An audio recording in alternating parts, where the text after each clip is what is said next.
Close your eyes, seek paradise. Won't change your mind, can't shake the lights. I'll take the chance and roll the dice. I want it all, just for the night. I live it out like I'll never die. I lose my head in the starry skies. Can't chain me down, I feel so alive. Back down, only one way out. I let you run my life. Now you won't get me down. Untamed, guess I lost my mind. You turn me inside out. No one can stop me now. So turn up the light.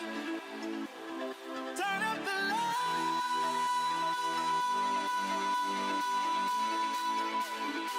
This is what I waited for. 'Cause the clock keeps ticking, hard for me to keep up. I can't take it no more.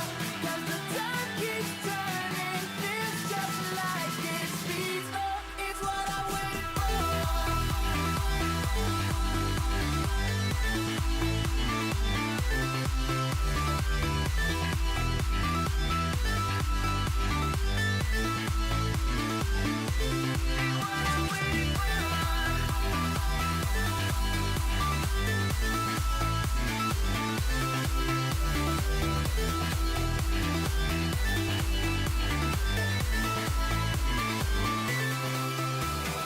Close your eyes, seek paradise.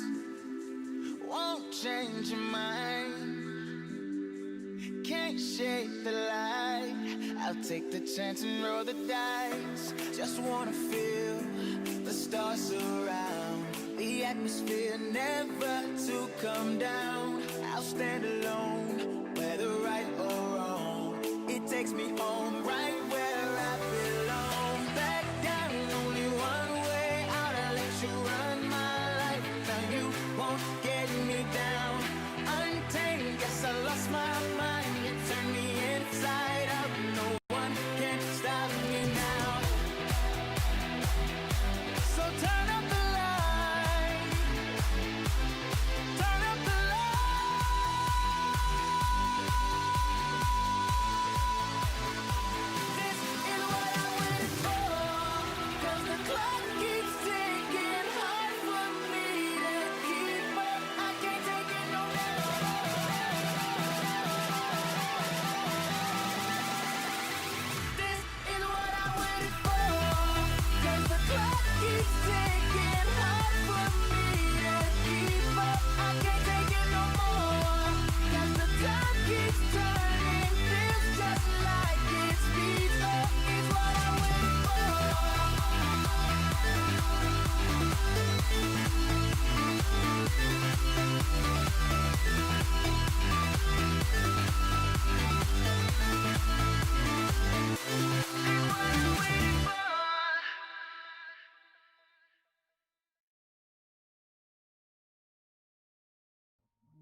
can stay right here, we will play until somehow you can find a slightly different frame of mind. Right here in my arms, away from all harm, you'll be safe from all the flares, although I know you don't care.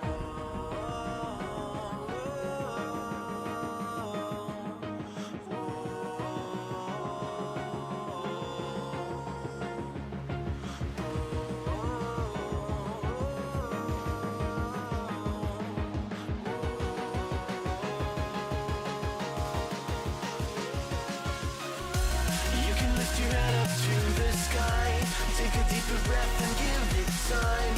You can walk the path among the lines with your shattered frame of mind. Risk that you could always stay. We can wait right here and play until somehow you can find a slightly better frame of mind.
Take a deeper breath and give it time.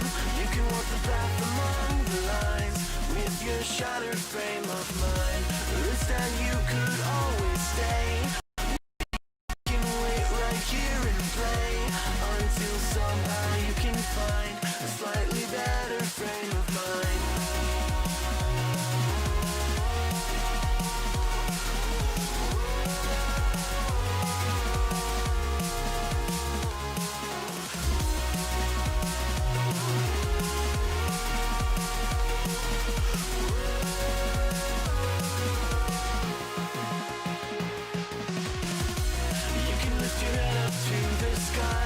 Take a deeper breath and give it time. You can walk the path along the lines with your shattered frame of mind. Risk that you could always stay. We can wait right here and play until somehow you can find a slightly better frame of mind. And when the light comes through, when the day isn't you, then it will be time for a new frame of mind. When all eyes are on you, you will know what to do, since you will have found your new frame of mind. When you lift your head up to the sky, take a deeper breath and give it time. You can walk the path among the lines, but always know that you'll be safe. I'll be here throughout your days. Come find me and we will play.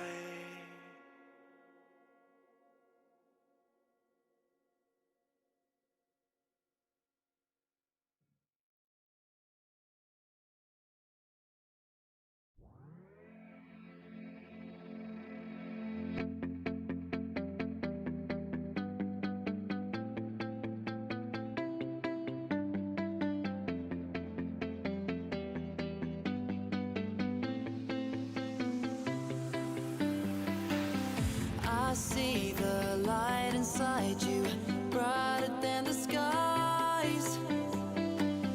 Hold on, just let us escape and fly away tonight. We have the world in our sight, and I know together we'll be alright. Can you see forever we will go?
We are forever learning, one step at a time. As long as the world is turning, I'll be by your side. We'll keep the fire burning. I'll never see you hurt. You know I can't explain it in a way of words. We both know that you'll understand, and you'll see if you take my hand, and I'll go out of my own way for you.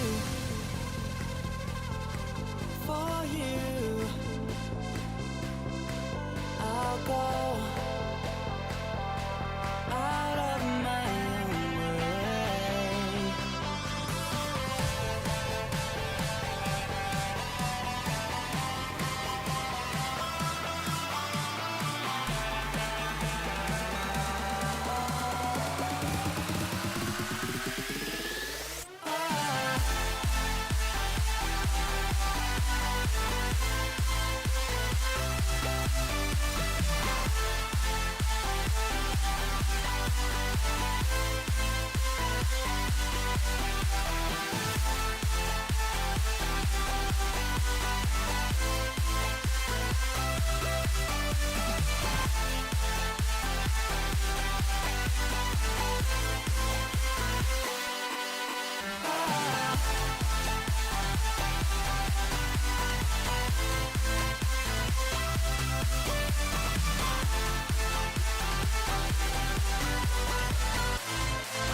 She is Seattle basketball from your storm.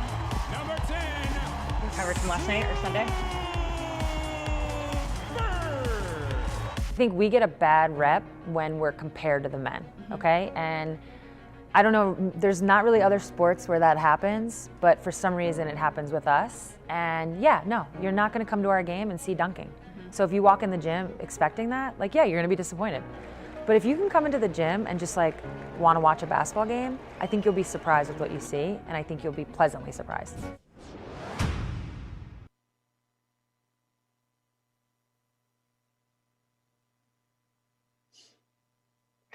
And welcome back to the Not in Real Life Lesbians Who Tech Allies Pride Summit. Welcome to day 2. We like to start every Lesbians Who Tech Allies off with a high five. So if you are alone, you can give a high five to yourself. You can give a high five to your coworker, your boo, your cat, your dog, whoever. I'm going to give one to Sue virtually on that. Boom. All right. So we have Sue Bird with us. Most of you know her, WNBA champ, Olympic gold medalist, equal pay advocate, power lesbian, half of a power lesbian couple. We're going to start off with a little warm up. I know it's morning there. You've got your coffee. Got the Always. Adidas. Pod Save America. I think. That's a good one. That's a good one. Yeah. All right. So first off, where are you? Where are you? I'm in Seattle. Seattle. Yeah. What shoes do you have on today? Can we go I'm currently barefoot. Virtual meetings, you know how they go. No, it's just how it goes. I will be wearing the Kyrie 6s in about an hour when I work About an out. hour. So All there's right, that. we'll hit you up on social. Okay. What is the longest you've ever gone without working out? So because of my surgeries, I've gone probably a month. Yeah. Minus the surgeries. Minus the surgeries, like Minus by surgeries. choice. By choice. Yeah. Probably in my latter years, probably only like a week, maybe 2 weeks at the most. What's your favorite app on your phone? Or messages and app. Probably WhatsApp. Fair. Yeah. What's the newest one you've downloaded? Oh, an app called, I think it's just called Together. It might be like something added on it. I can check. You can like FaceTime with people, little kids, and play games. So my nieces are like constantly calling me on that, but it's actually pretty cool. We play like memory and shoots and ladders, all that stuff, and it's like live. So that's pretty Oh fun. my God, shoots and ladders. I'm definitely bringing it back, bringing I know, back the and I 80s. actually like legitimately lose. I don't know what that means, but What is your favorite type of technology that you use to train? um, I have two answers. One, I wear a Whoop, so that's really important for like more so my trainer, my strength coach. She can kind of, and then I use the Home Court app. I'm an investor, so I always like to be fully upfront about Yeah. that. But for me, it's like a way to track my shooting. There's some other workouts on there that I've used, especially in quarantine. So those are probably right now my two favorites. How many users does Home Court have on it now? Oh, a lot. A lot. Because yeah, they actually, I mean, kudos to them. During the quarantine, they like made the app free. They were doing a lot of things in like the social justice space. They really stepped it up in quarantine big time. And I think they've like since like had a huge Yeah, if you haven't seen it, everyone definitely check it out. I love, Yeah, and it's it's just cool. fun to watch the videos too. You can share them. All right, this is a very important one. Favorite in Love and Basketball movie quote or moment of the movie? Okay, favorite quote. I'm just trying Or to remember. moment, like Moment. Yeah, when yeah. she's well, okay, so this is both. So she's basically like, her and Omar Epps are Sanaya Lathan and Omar Epps or Monica. They're just kind of like she had just had the date to the prom and they're kind of in the backyard or whatever, like where their house is connected in that yard. And she's saying how the guy was trying to make a move. And she's like, and I was just trying to remember how many rebounds I had in the championship. Team dog or team cat? Dog. I'm Dog. allergic to both, but dog. All right. Well, it's good to know where you stand, even if It's you're tough, allergic. yeah. All right. So the WNBA is coming back end of July. You all are heading to Florida and you're going to play the regular season there. I'd love for people that don't know, because I think this news just came out a couple of weeks ago, sort of what's the plan? How are you handling it with COVID? So how's it going to look? Yeah, I mean, it's going to be intense. I think right now, what both the NBA and the WNBA are doing are very similar. We're both in Florida. We're in two different places. We'll be at IMG Academy, which is like picture a college campus, but like totally geared towards sports. And it's going to be intense because it's a lot. Everything is like COVID centric, right? So we're going to get tested 3 times before we even go. Then when we get there, we're going to have like a little quarantine period where you have to like self-isolate. And in that period, you'll be tested. And so I feel like the goal is to get, I mean, obviously the goal is to get everybody in there negative. And if we can do that, right, which could be the hard part because we're all kind of living our lives now, but if we can get all the players and the staff in there negative, then you feel like you can control this bubble a little bit. And that's kind of the gist. And then from there, we'll start training camp, which will go into games. And how many players total, including staff? So And give or take 144 players, maybe a little less depending on how many teams carry. and then are people going solo? So, man, you're getting in the nitty gritty. So if you have 5 years of service or up, you can bring a guest. But the little caveat is that guest has to come with you on day one. And that's just from like a logistical, like quarantine perspective. Yeah, because once we're all in, somebody can't come halfway because they have nowhere to quarantine. It's like that tight. But as we get to the playoffs and then teams leave, there's a period there, and then there's some housing that opens up. So players will then allow. I don't know if they're allowed to have more than one guest. I think it's just one. But at that point, you can bring someone in for the semifinals and finals if you get that far. Got it. And that's kind of like And how long is the season total? So it'll be 22 games. 22. Yeah. So it'll essentially be like the month of July is kind of training camp. Then the month of August is like regular season games, which trickles into September. And then sometime early September, playoffs start. So you're looking at like a maximum, I think, of like 3 months, 2 months if you don't make the playoffs. And then the rest depends how you do. Do you think this is going to be an example for other leagues in terms of modeling? Do you know any other leagues that are doing this in terms of how they're handling COVID?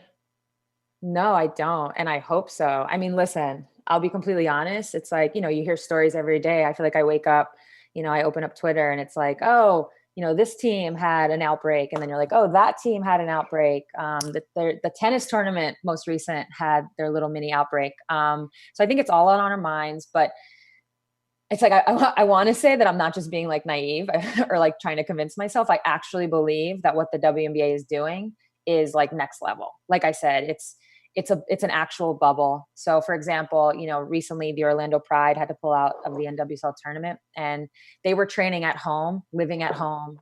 And that was kind of like literally like the biggest game of trust ever. And obviously the trust was broken. For us, it's still going to be about trust, but there's just less opportunity to be an idiot, to be honest. So that's kind of what we're hoping is how it plays out. Once we're in there, like I said, we got to get in there, but once we're in there, hopefully there's not a lot of room for error, and then we'll see how it goes. And yeah, maybe other sports leagues can follow suit. Obviously we piggyback off the NBA. So they're definitely got the best doctors and, epidemiologists. I can't even say that word, and like all that stuff. So we're good to go.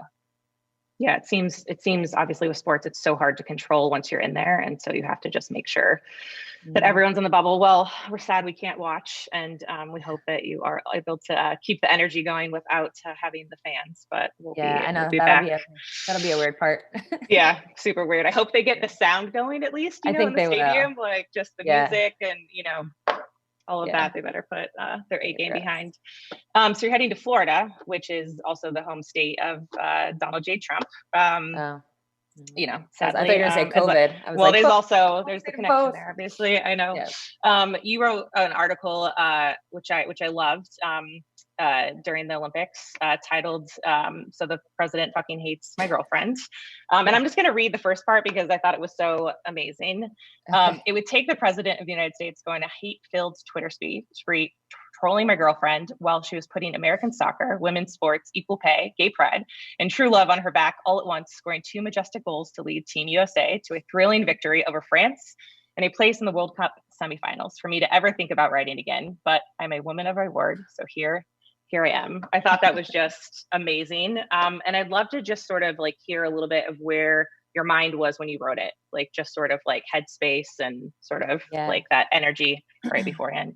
Well, a funny, quick story about it is, so the title is great in and of itself. And it kind of is perfect, to be honest, but it actually is. So the year prior, and I mentioned it in the start of the article, the year prior, I had written a Players Tribune article when I broke my nose, and it was like, so I broke my fucking nose.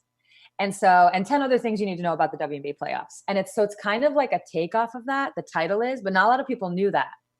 So a lot of people just thought I was saying like, oh, the president hates my fucking girlfriend. So I just think sometimes it's funny to add that color to it, because there was like a connection. And that's how the title was born.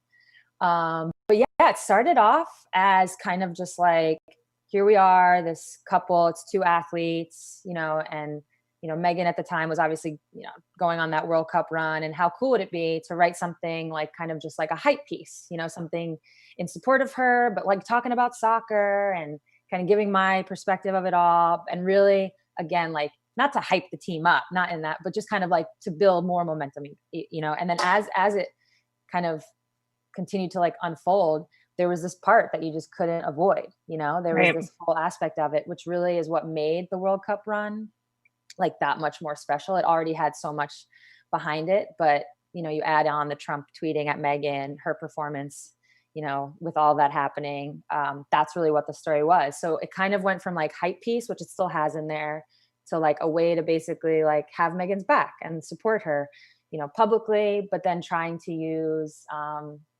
not keeping my feelings for Donald Trump or the situation hidden in any way, but trying to use humor to kind of like get it all to come across. So that's kind of like all that was happening, and it came out great.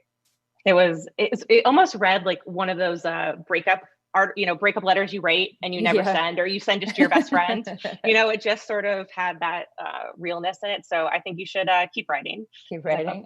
Keep writing. I know it can be a lot, but the humor and the just sort of, it really read like, your stream of consciousness. I thought that was, pretty. That's what it was. Pretty powerful. Was like, how many cups of coffee did you have when you were writing? I was like, why? Do I seem amped up? You were like, ... exclamation point. Yeah. ... And Had to get the That's point great. across. Exactly, it did. So equal pay. You had a recent victory at the WNBA. I'd love for you just to kind of give high level about the deal, sort of what you negotiated for the league. Yeah, so I think the overarching theme of it is you had a group of players, particularly those of us that are in the executive committee. I was one of 7. Just, I don't know, a group of women, to be honest, who kind of understood our value, which as a female athlete can sometimes be hard because you feel one thing and you see one thing, but you're kind of being told another thing, or maybe you like see a troll in Twitter telling you another thing, whatever the case. And so it can be hard at times to like fully understand your value and stand up for it. And that's what we did. We kind of were like, no, this is what we believe we deserve. This is how we want to see it kind of, come together. And then, even though in CBA negotiations, the players and the owners are kind of pitted against each other, I have to give credit where it's due. The owners really stepped up. I do think the WNBA can be different in terms of sports leagues in that regard because we're still building. So it's like, why do we have to go like, tit for tat? Why is it if I give you this, you give? It's like, it doesn't have to be that way. And I think finally, it took a lot of time, but finally we got to that like kumbaya place where we were just trying to get the best deal done. So got to give them credit. They stepped up as well. And they are, we always talk about how we need corporate America and the media to like invest in women's sports. And the owners have already been investing, right? Like that's obvious. But here they were kind of making a statement because they invested even more. And so I thought that was a big, important part. And I don't remember off the top, like percentages and things like that, but like our salary cap went up from like 900 some odd thousand to like 1.3 million or so. Our max salary went up. So now the max player who used to be able to make only 117,000 can make 215,000. And then obviously if that goes up, then everybody's money goes up. So the minimum got raised by like 20,000 or so, maybe. Yeah, something like that. And that's like the money part of it. And then there's all these off-season opportunities now that are kind of built in that players can take advantage of. And I think the best way to describe that is as a player, because women's basketball is different from all other sports, from men's sports and women's sports. It's different, mainly because we have these overseas opportunities. Usually the life of a women's basketball player is WNBA, then you go overseas and you make a lot of money. So it's kind of becomes the priority in a sense. And it hurts the WNBA in another sense. So I think having these off-season opportunities, marketing opportunities, job opportunities, all kinds of stuff, it allows for players to really like curate their career, to really decide what they want. Because a lot of people feel pressure to play overseas. So they do, but maybe they want to stay home. So this allows for just more opportunity. And I think a nice byproduct was the optics of it were great. Because now you opened up, the internet the next day and it was like, wow, a WNBA player could make, somewhere between 500, 600,000. That's actually only for maybe like 4 or 5 players. But honestly, for so long, people always held us to our minimums. Oh, they only make 50,000. So I'm like, call it 500 because that actually changes conversation. Right.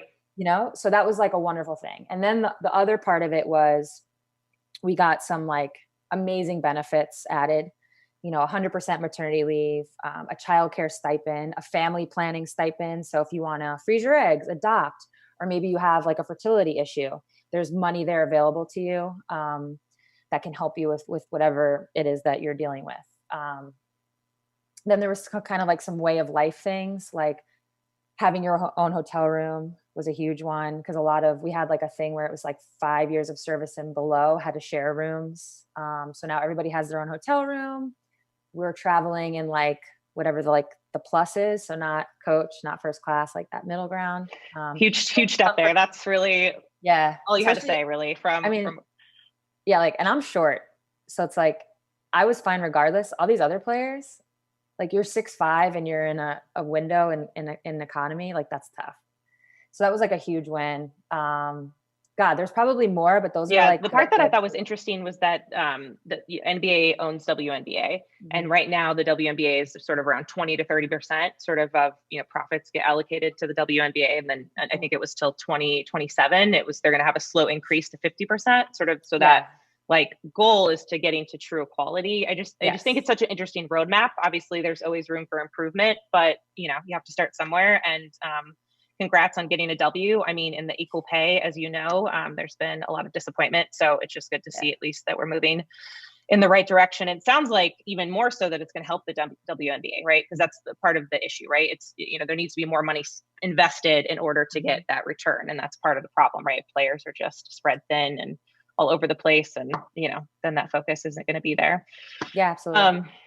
All right. So we're going to switch gears a little bit to A Touch More, your new top rated Instagram show. Is it going to continue during basketball season? Is there going to be a plan for it to sort of pivot a little bit, but still continue? I just feel like the fans are going to be real disappointed if it drops off, to be honest. Well, we definitely have to pivot. I don't know if I can, the alcohol intake that was required was not sustainable. At Lesbians Tech, we're open to supporting you on the technology side and coming up with ideas. Who comes up with the playlist? Because it is like 90s R&B dream music generally in the intro. Who's in charge of that part? That would be me. Yeah, that's like right up my alley anyway. So it was really fun to like come up with different themes for the show. And then once we would come up with a theme, everything would kind of just like build out off of that. And the playlist is obviously just one arm, if you will. One arm. Was always how many hours per week does it take to like prep?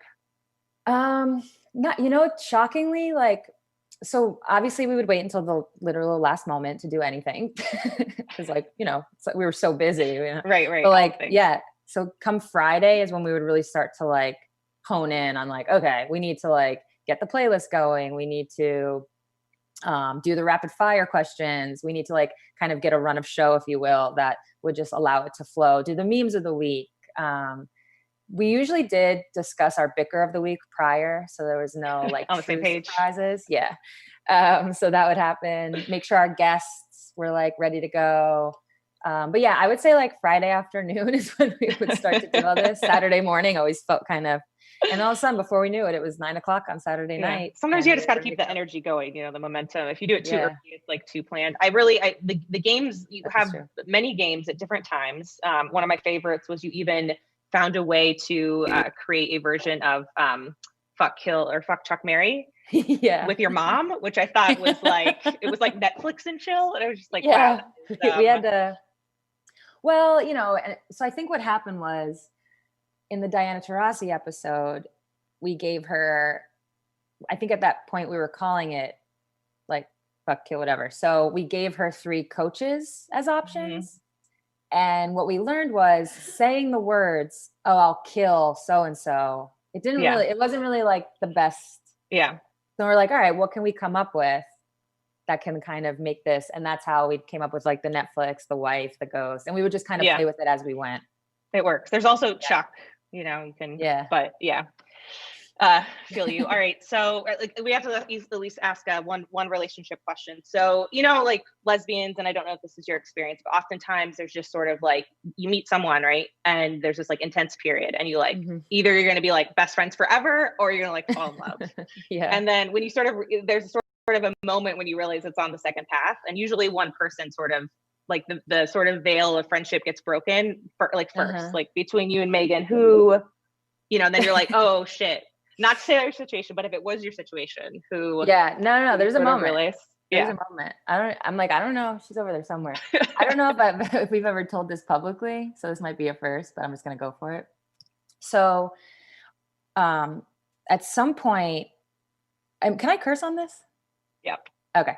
So at some point, we were kind of chatting, and it started off as friends. Then like a little bit later, it kind of took the turn, but in that little, like before it actually turned moment. Yeah. I was somewhere and I was like about to go to dinner with some friends or something. So it was kind of like that, like, oh yeah, like I'm with so-and-so, I'm about to go to dinner, like talk to you later. And she was like, oh, like I wish I was there, something like that. And I wrote, fuck, me too. And there was no comma. So I own this lack of comma.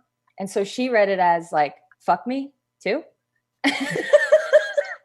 And like, it wasn't until way later, not like way later, like maybe later that night, where we kind of realized what had happened.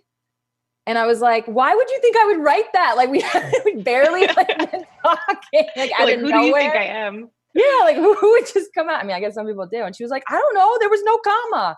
And I was like, yeah, there was no comma. But she's really into grammar. She's like Apparently. pro, apparently. The lack of comma just like set things off. And there you Thank have God. it. Thank God you dropped the, maybe, who knows, maybe it wouldn't have broken Yeah, that I know, soon. right? All right. Yeah, we never Dude, would have been here. you never know. All right, we're gonna do one last speed round, and then we're gonna end with one last question. All right, Okay. favorite R&B song? Oh my God. I know it's hard. 90s, For obviously. some reason, Keith Sweat Nobody just popped in. It just popped in your head. Yeah, we'll just go with that. Team LeBron or Curry? I think LeBron. Favorite board game? I love backgammon. Favorite L word character? Dana the athlete, probably. That's a good one. Have you Thank given you. Megan, did you give Megan a haircut during the intense quarantine? Yeah. You did? Wait, during what? During the quarantine? During quarantine, yeah. Did you have to give Megan we a did haircut? it. Yeah, we did it on A Touch More. You can watch it live. Oh my God, I missed it. You got to check that one out. Yeah, you'll notice that she has zero confidence in me the entire time, but I ended up pulling it off. Can't wait. Something for next week. Favorite League of Their Own moment or quote? Oh, avoid the clap, Jimmy Dugan. Thanks. A League of Their Own is like one of my favorite movies. So yeah, that's my favorite. Yeah, mine's it's the heart that makes it great. That's a good one. We're easy, everyone. Yeah. Tom One. Hanks. Do you think the Olympics are going to happen summer of 2021? What's your? I mean, my like heart says yes. I do know that it'll be without spectators though. Yeah. Like nobody. Yeah. So it's like if Japan becomes the new How New can you afford Zealand, it without the? Yeah. Yeah, but if they become like 0 cases and whatever, you can have obviously the locals Right. come and watch the games, but they'll only allow the athletes in. So that's like what I'm hoping for. Best case scenario. Still praying for miracle vaccine. I know. Do you Well, think? yeah, Do you think Megan will ever run for office? I mean, I don't want her to selfishly, but if she wants to, I mean, obviously whatever she wants to do, she's going to get it done. So Who is your VP pick? Either, I mean, I don't know. I feel like Stacey Abrams would be great. Kamala Harris would be great too. I think a woman of color would be amazing. So Yeah, those are my top two, both speakers this year, and just amazing all around people. So I wanted to end with the SB intro video. Okay. I want to just play it for everyone. I watched it yesterday and just thought it was incredibly powerful. So I'd love to just end with what you three were thinking about the video, and just kind of just intro the intro, I guess, if you will. And I think it's a great way to end the conversation. And thank you so much for joining us. Yeah, thanks for having me. So when we got picked to be the hosts, life was different. Quarantine life was kind of, it was at a point where it was almost becoming funny, right? Like you could joke about things and, oh, who's doing this in quarantine? Who's doing that? And that was kind of initially what the whole vibe of the ESPYs was going to be. And then, of course, we watched George Floyd die, Breonna Taylor still, no justice for her, Ahmaud Arbery. So we're seeing these things, we're seeing the uprising happen in our country. And now we begin to realize, we understood immediately, wow, like we're going to have a moment. Like we have a chance to have a huge impact because we were reminded that this is appointment viewing, right? Like people who tune into the ESPYs, like this is, and so when you have that mic, you just want to make sure you're doing it, or not doing it. You want to make sure that you are kind of giving it the weight it deserves. And I think with that in mind, something that Megan was always saying is we want to have kind of like the language of the movement, because I think a lot of people, myself included, like we're all still learning and we're educating ourselves. And it's kind of about educating people on how to get educated even. Right. So I mean, just what a great opportunity to, like I said, like have a huge impact. And I think especially as white athletes, a chance to almost reset that conversation of what it looks like to be like an ally. And something I've said and I've learned from Megan is, we throw around that term ally, but it is a noun and we kind of need it to be the verb of it. So whether you want to say accomplice is something that people are using now, but we wanted to be that in this moment. And for Russell, obviously, as a Black man in this country, he can speak to his experience as well. And so we just wanted it to kind of come together, and what you'll see is what happened. So this is the intro for the ESPYs on Sunday, and we're going to go ahead and show it to everyone now.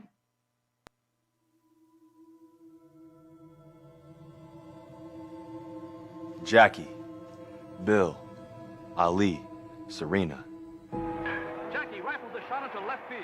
Jackie Robinson went from playing in the Negro Leagues to becoming the first black man to play in Major League Baseball at a time when segregation was still legal. Bill Russell, 11-time NBA champion, first black NBA head coach, while playing, awarded the Presidential Medal of Freedom because of his accomplishments in the Civil Rights Movement. I shook up the world. Now what are they gonna say about that now, huh? Muhammad Ali, the GOAT, went against the establishment and stood for the freedom movement when it was the unpopular position to take. The day I stop fighting for equality will be the day I'm in my grave. Serena Williams has spent her life dominating the court, but it's her courage to speak against inequality and racism that cemented her as a voice of her generation. But what if we didn't know their names? What if they were never part of the conversation? And there's also this conversation. I can't breathe. I can't breathe. Those were George Floyd's last words. Ahmaud Arbery was just going out for a run and never came home. Breonna Taylor was at home in bed. Our country's work is not anywhere close to done. We need justice. We need true leadership.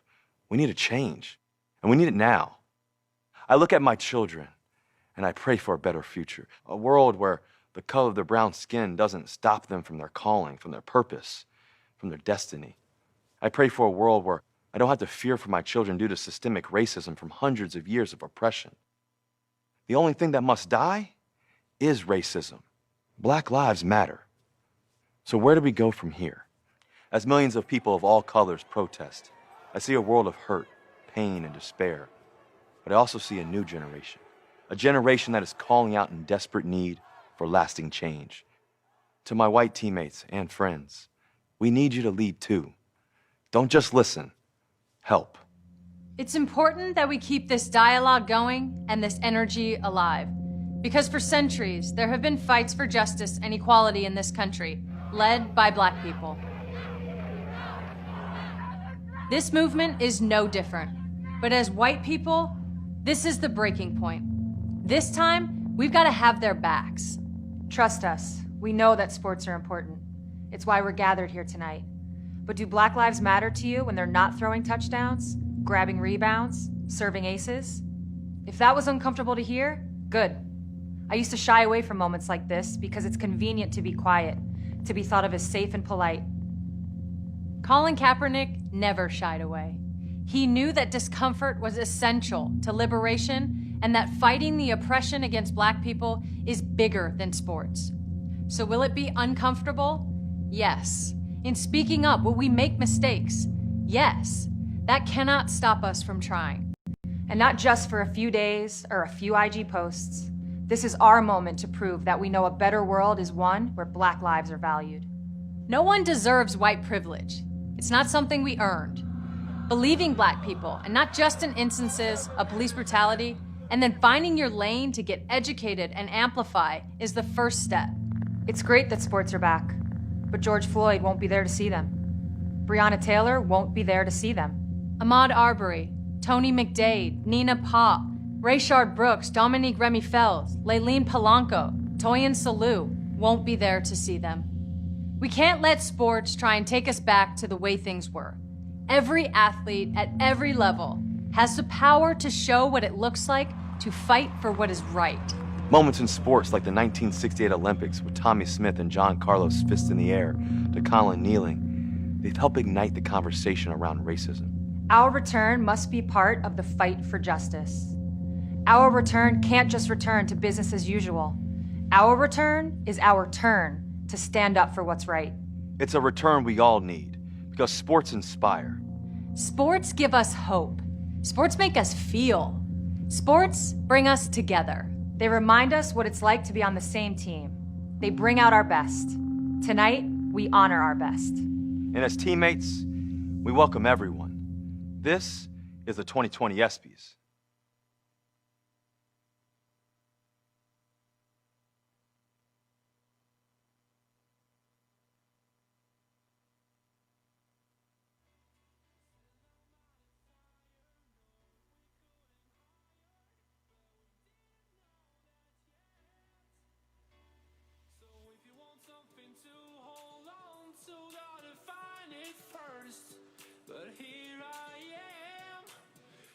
saw me laying under palm trees, waiting for the summer, knowing there's nowhere to go.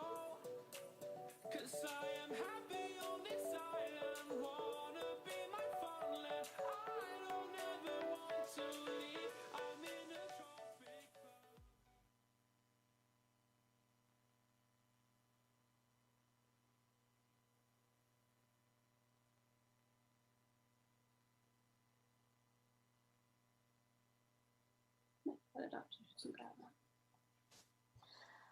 I am so excited. Hi, Lesbians Who Tech and Ally community. I'm so excited to bring you this conversation with the fabulous Quinn Wilson, who is the creative director for Lizzo. Quinn, hello. Happy Pride to you. Hello. How are you and where are you joining us from? We'll start with some easy and also kind of difficult questions as the how are you? That's not easy. I was gonna say. I'm in West Hollywood right now, with my dog and my girlfriend, and I'm like my emotions are changing like every hour. You know, right now I feel excited to be here. I'm sure I'll have a little breakdown a little bit later in the day, and then I'll be right back up. It's just kind of like I've been writing it, you know, writing the emotions lately and allowing myself to do so, which I'm sure is like putting my girlfriend through hell, but girl, like it's crazy. I mean, it's a lot to this moment that we're living in. I say we're living in the midst of two pandemics at the same time, right? You have a uprising as it pertains to racial injustice that is happening, and what I like to believe is a collective awakening that people are having. Black people been woke to what has been transpiring in America for the last 500 years.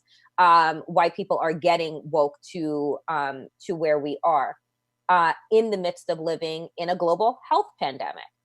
I'm assuming if all things were normal, right now you would be doing something different for Pride than being in your home.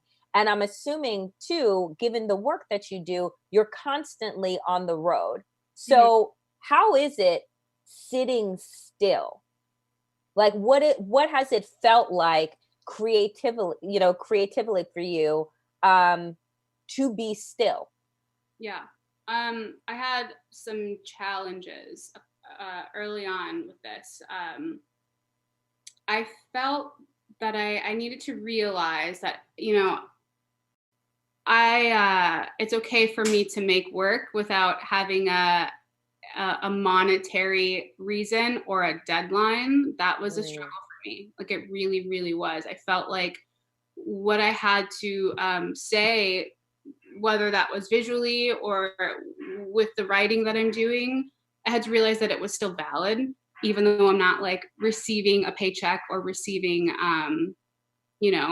an applause at the end of it. I had to realize I had to validate myself, you know, and that's really fucking hard. Excuse my language, but it is. It's like I've been going through it in terms of just being like, okay, the work that I make is great, even if there aren't eyes on it, even if we're not, you know, performing to like a live audience. Like I can still make work for myself at home, and this has really been testing that for me, you know. You know, a lot of people, including myself, I get my energy and my creativity from the vibrations of other people, from being around other people. One of the reasons why I moved to, New York City, why I moved to Brooklyn was because I needed the energy of the city.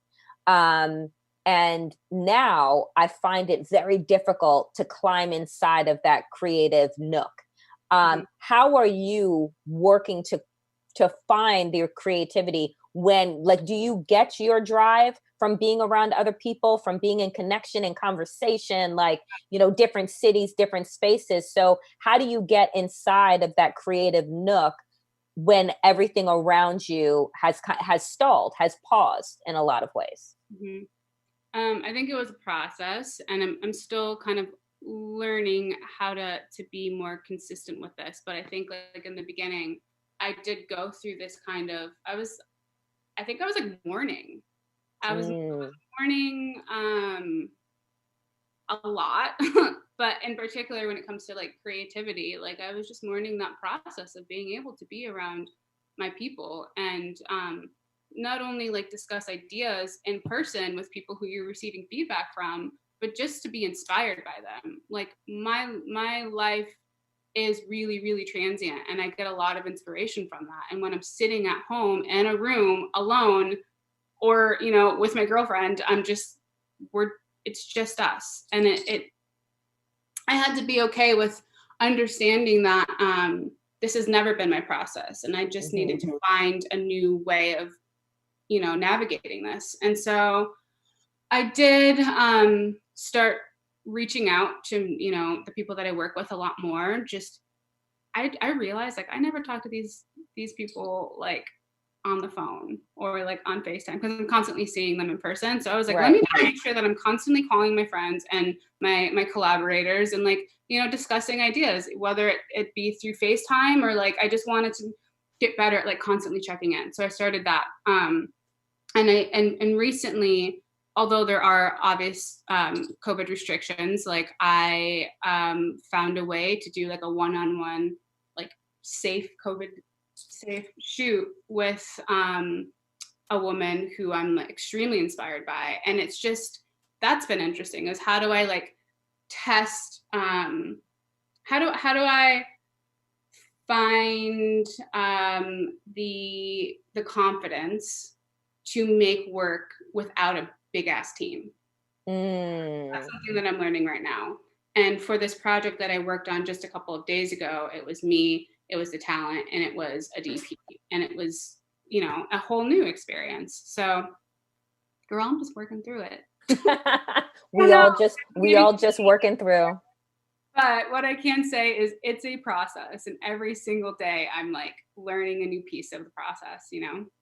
You know, let's talk about the confidence piece for a second, because I feel like too, this moment is producing a lot of vulnerability, right? When all of, I don't want to call them necessarily all distractions, but when outward things are stripped away, right? All you're left with is yourself, right? And your craft. And I think that we're all kind of forced into this very raw space, this raw zone right now. And being able to forge that confidence in yourself in whatever your medium is, right? Like to be able to get that confidence, like maybe I don't need these other people, these other validators. I can do this, right? Like, and I need to be gentle with myself. How do you connect to that level of confidence? Because there's a vulnerability in the beautiful imagery that you create in your mind and then put it out into the world for judgment. I'm vulnerable as hell. I got a Cancer moon, honey. Like I'm really, really vulnerable, and I don't have any issues being vulnerable with other people. I will literally tell you my everything, you know? And I think that that's made for a really great environment to collaborate with creatively, you know, with my peers. But what I realized is I might be good at being vulnerable with other people, but when it comes to like really being real with myself and sitting with myself and being vulnerable with myself and being like, okay, bitch, like you really, these are the real things you need to work on. Like that was so hard. And I mean, it's so hard. And I think I learned that, and maybe this is from like where I grew up, but I think I learned how to please others and be vulnerable for the sake of others, and to do things just overall for the sake of others' comfort first before doing that for myself. And I'm realizing I need to work on me for me, you know, like I think that especially being a Black woman and where I grew up, I was like, there were not many of people. You grew up in Minneapolis, right? I grew up in Michigan and Minneapolis. Okay. Minneapolis was the better of the two in terms of that, but Michigan was difficult. Like I didn't have many people around me who looked like me, and I think because of that, I was constantly trying to just make sure that everyone felt comfortable around me, and not really thinking about whether I felt comfortable or not. You know, so I think recently sitting with myself, whether it's on a creativity tip or just on a personal level, I'm realizing like I'm tired of fucking making people comfortable. Like I need to focus on the feelings that I feel when I'm in a crowded room. What are those feelings? I can't just I can't ignore myself anymore. You know? Ooh, that's good. Oh, I like that. I can't ignore myself anymore. Yeah, and I think for a long time I was ignoring myself because I wanted to make sure that others were taken care of before I was. And that's not it. Do you feel like, I'll ask you this, and it sounds that we might have had similar upbringings. I grew up out east on Long Island in New York, 96% white area, went to a 96% white high school, which really in hindsight, I realized how I adapted, how I moved through was really about assimilation, right? Like you already stand out, so let's like try and find ways in which you're going to fit in.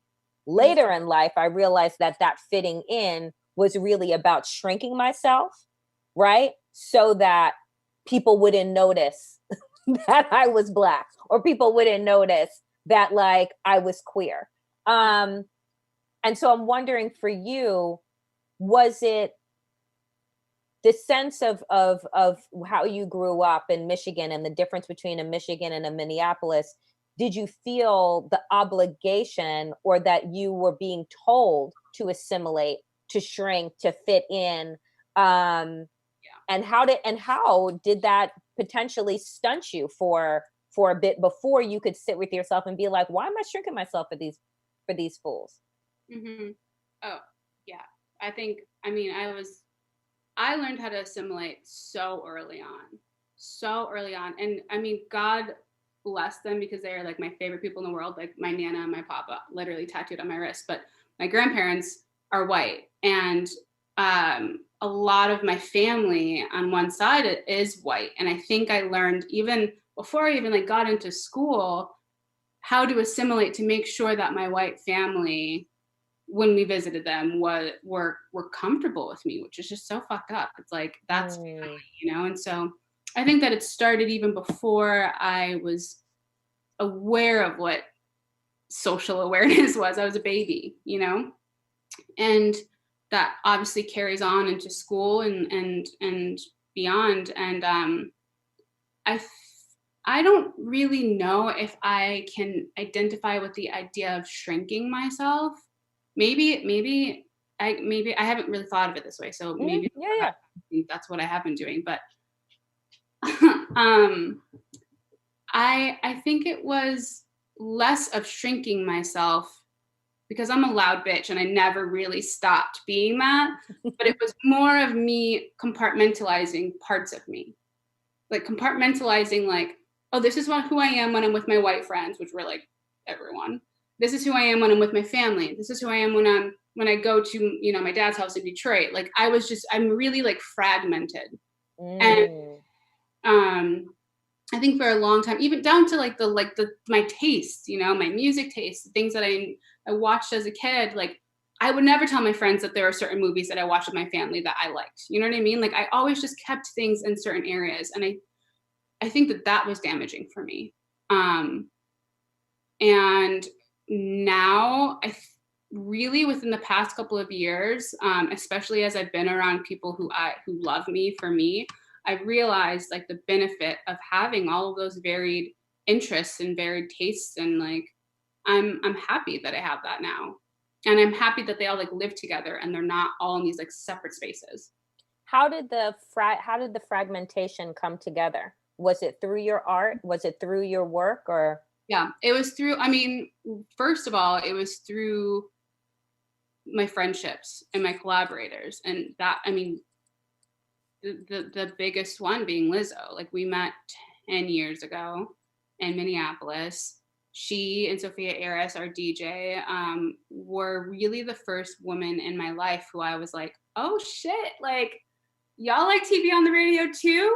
Okay, and we can listen to this, and we can listen to this. Like, I just was like, I don't feel weird with you, you know? And like, they showed me that there are other people out there who look like me, have the taste that I have, and can just like rock with that, like throughout their lives, you know? And I was so influenced by them, like so heavily influenced. I mean, I just like ran around Minneapolis, like trying to like that. And then I look up and like we're working together in this really, really beautiful but like natural way. And we've been doing it ever since because we just understand and accept each other. And I don't take that for granted at all.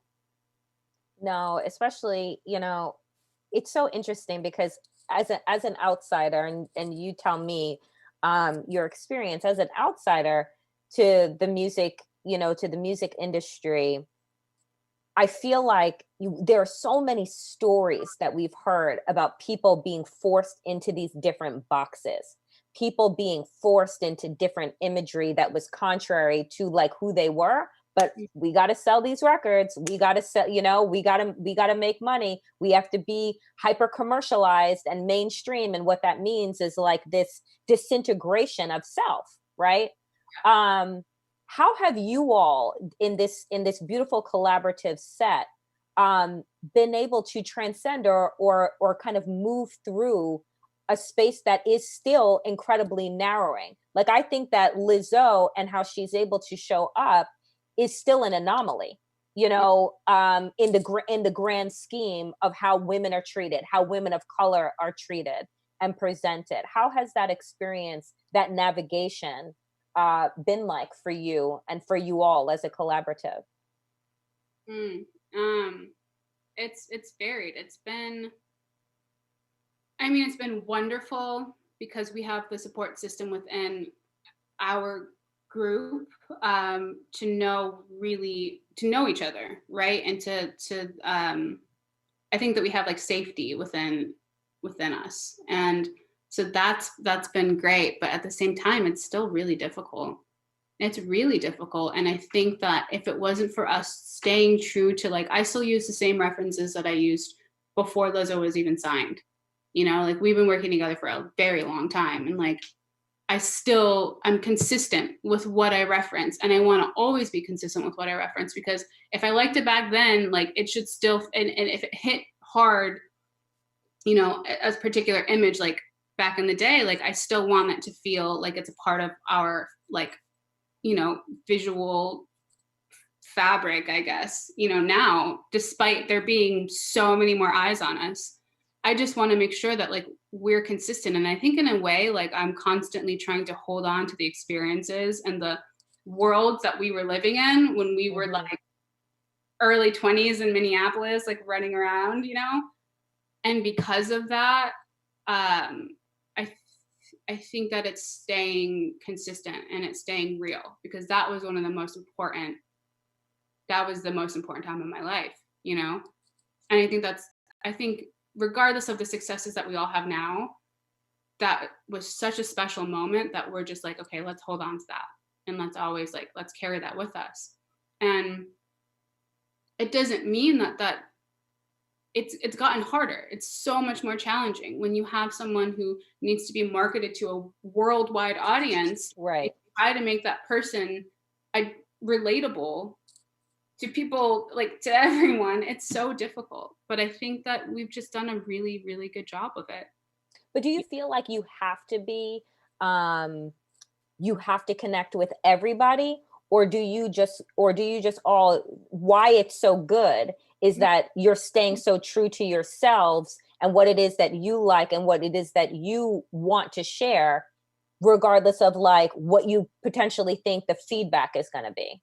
I'm not gonna even lie and be like, I don't think about the feedback and I don't think about the need, not necessarily the need for connectivity, but my goal for that.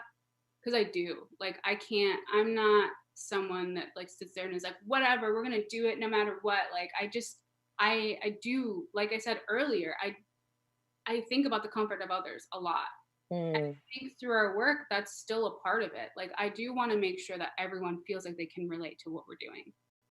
Because even if they don't look like us, if they don't like I want to make sure that like what we're doing is relatable in a way, because I want people to feel like at home. I want them to feel like, you know, there's pieces, even if it's like a moment in like a music video, that there's something they identify with. And so it is less of like, I'm going to just do this because I want to. And it's more of like, I want people to feel like they're included, because I didn't feel fucking included for a long time. Yeah. And I feel like when you know what exclusion feels like, you try and you overcompensate, because you're just like, I don't ever want people to feel like they don't belong, like they're not connected, like they're not a part of a bigger fabric of something.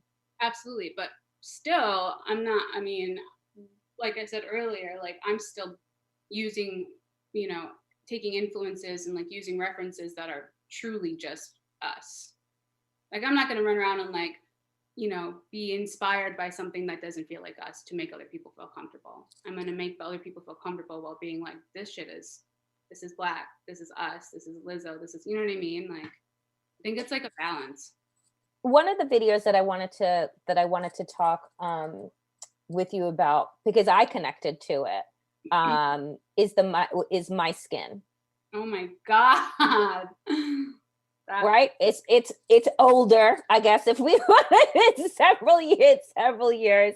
But I connected to it because I think that living in a Black body, living in a body that is, my skin is constantly weaponized, right? Like it's either you're too brown or you're too light or you're too this or you're too that. And there was something so beautiful about that video of just self-love, right? But like the way that the texture was shown, like the way that the colors were shown, on the various people in the video and their skin and their full bodies, like it spoke to me, right, in a way that a lot of videos don't, right? Because I don't fit that mold. I don't fit, majority of us don't fit that mold and that model. So I just wanted to know about kind of that process of being able to show the fullness and the beauty and the texture, and feel like you were watching it, but like I was wrapped in it. Mm-hmm. I don't know if that makes sense. It does make sense. And it's just so interesting for me I have not talked about or thought about this video in so long. This is the video that we shot in the beginning. Literally, I think it was between My Skin and this music video called Humanize Me. We shot those together back to back with zero resources. And I think it was really my first time ever actually being behind camera too. So, I mean, although I'm like, holy shit, like it's been a long time since I've thought about this, like it does make me feel really good to hear that that's your response, because I think that's exactly what we were trying to do, is like make people feel like, they're comfortable and like wrapped up and like accepted. And I don't know if there was any real, looking back at it, I just cringe at why at the craft. But I think that it kind of goes back to what I was saying in terms of like, that was the beginning and all we wanted to do was make people feel this, what you're describing. And I think the goal sense is to do that. So yeah, it makes me feel really good that you responded to it. Yeah, I mean, I think that, there's something too about the way that Black bodies and Black skin is shot when it's being done by people who clearly love Black people. Yeah. And I don't know how, like, I don't know how to unpack that for folks, but it's like watching, let's say, a Black Panther and the the luminosity of various shades of Black skin with the right lighting, with the right shot, with all of these things. It's like you can tell the people that are doing it love Black people. Well, think about it also. You can tell that the people are doing it are also Black, because that's how we see ourselves. We see ourselves as beautiful. We see our skin as glowing. We see and feel the need for proper hair and makeup artists, for a proper wardrobe, for proper fucking production and lighting, and like that's what we see and we know we deserve. And that's honestly just like what any production would expect. But I think when you put someone behind a camera who isn't of color, and like the primary subject is a person of color, that's lost. No matter, and I mean, so many people in my life who I love are not people of color, but still, like, there is something that you lose, Yeah. It's so obvious when someone who is not Black or of color photographs or films some predominantly like colorful cast, and it just, I'm always like, this is just so, I miss it. I miss what you're saying, the glow that we're able to give our people, I mean, I can just tell in the way it's very interesting. And I think that, people now will be able to more so see the difference between what happens when you have art that is coming through the eyes of somebody that is really deeply appreciating what it is that they're showcasing versus I'm just putting a camera and lighting on.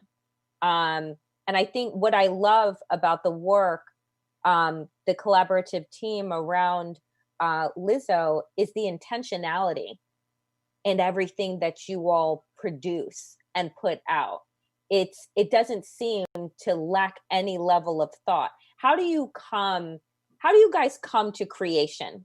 Is it that you listen to the songs first? Is it that you're in studio and you're bouncing ideas off? Walk us through what, like, getting into that creative space where we get to see the finished product of like, oh my God, wow, our minds being blown, what it takes to get there.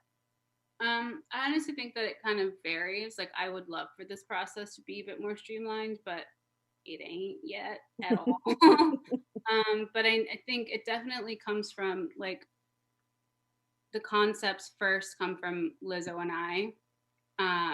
A lot of times she'll be like, I have this like baseline idea, like, what can we do with it? Let's go. And I'll like think on it and then connect with our wardrobe team, our hair and makeup team, our choreographer.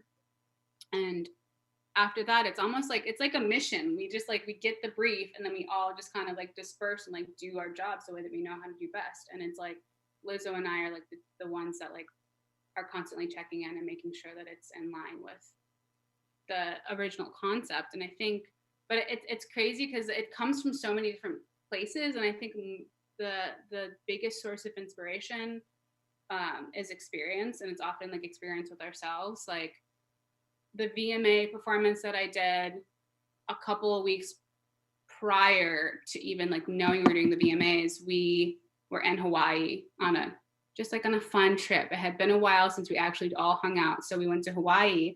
And Lizzo was wearing this like pink bathing suit, and we were like just in the pool, just dancing, like just bathing suits and ass everywhere. Like it literally was like, that was the trip.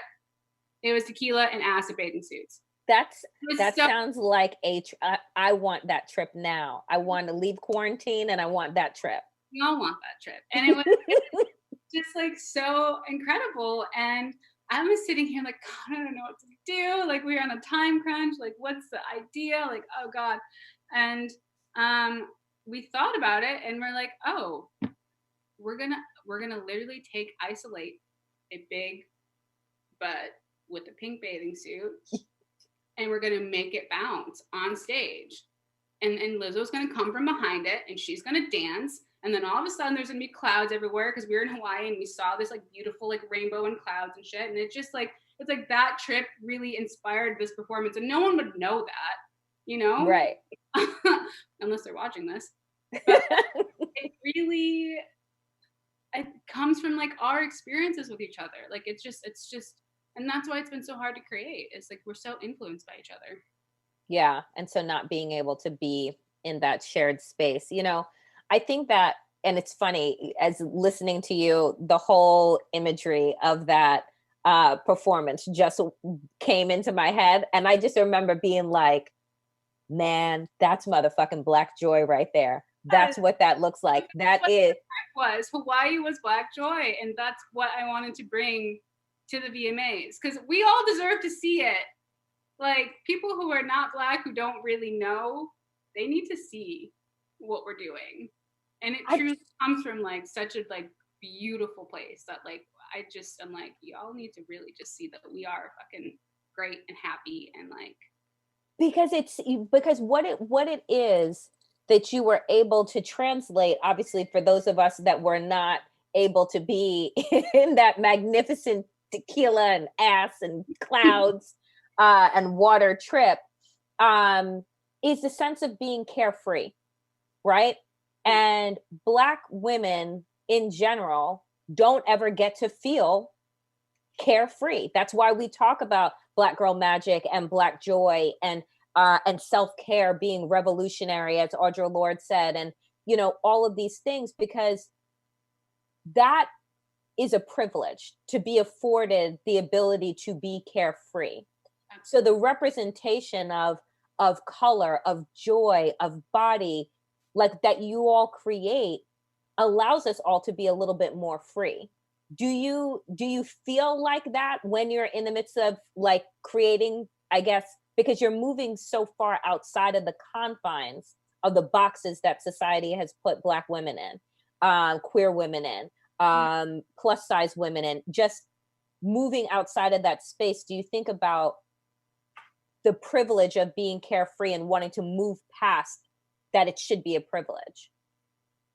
Yes, I do. Absolutely. I think about the fact that it is a privilege, but I also think about the fact that this is something that we deserve. And I kind of want the creative that we have to be kind of like a service to allow people to feel that, even if it's for 2 minutes and 30 seconds. Like there is no reason why we shouldn't be able to experience it. And I just like, I think even within myself, like it's really cathartic because like the whole process is really hard, like really hard.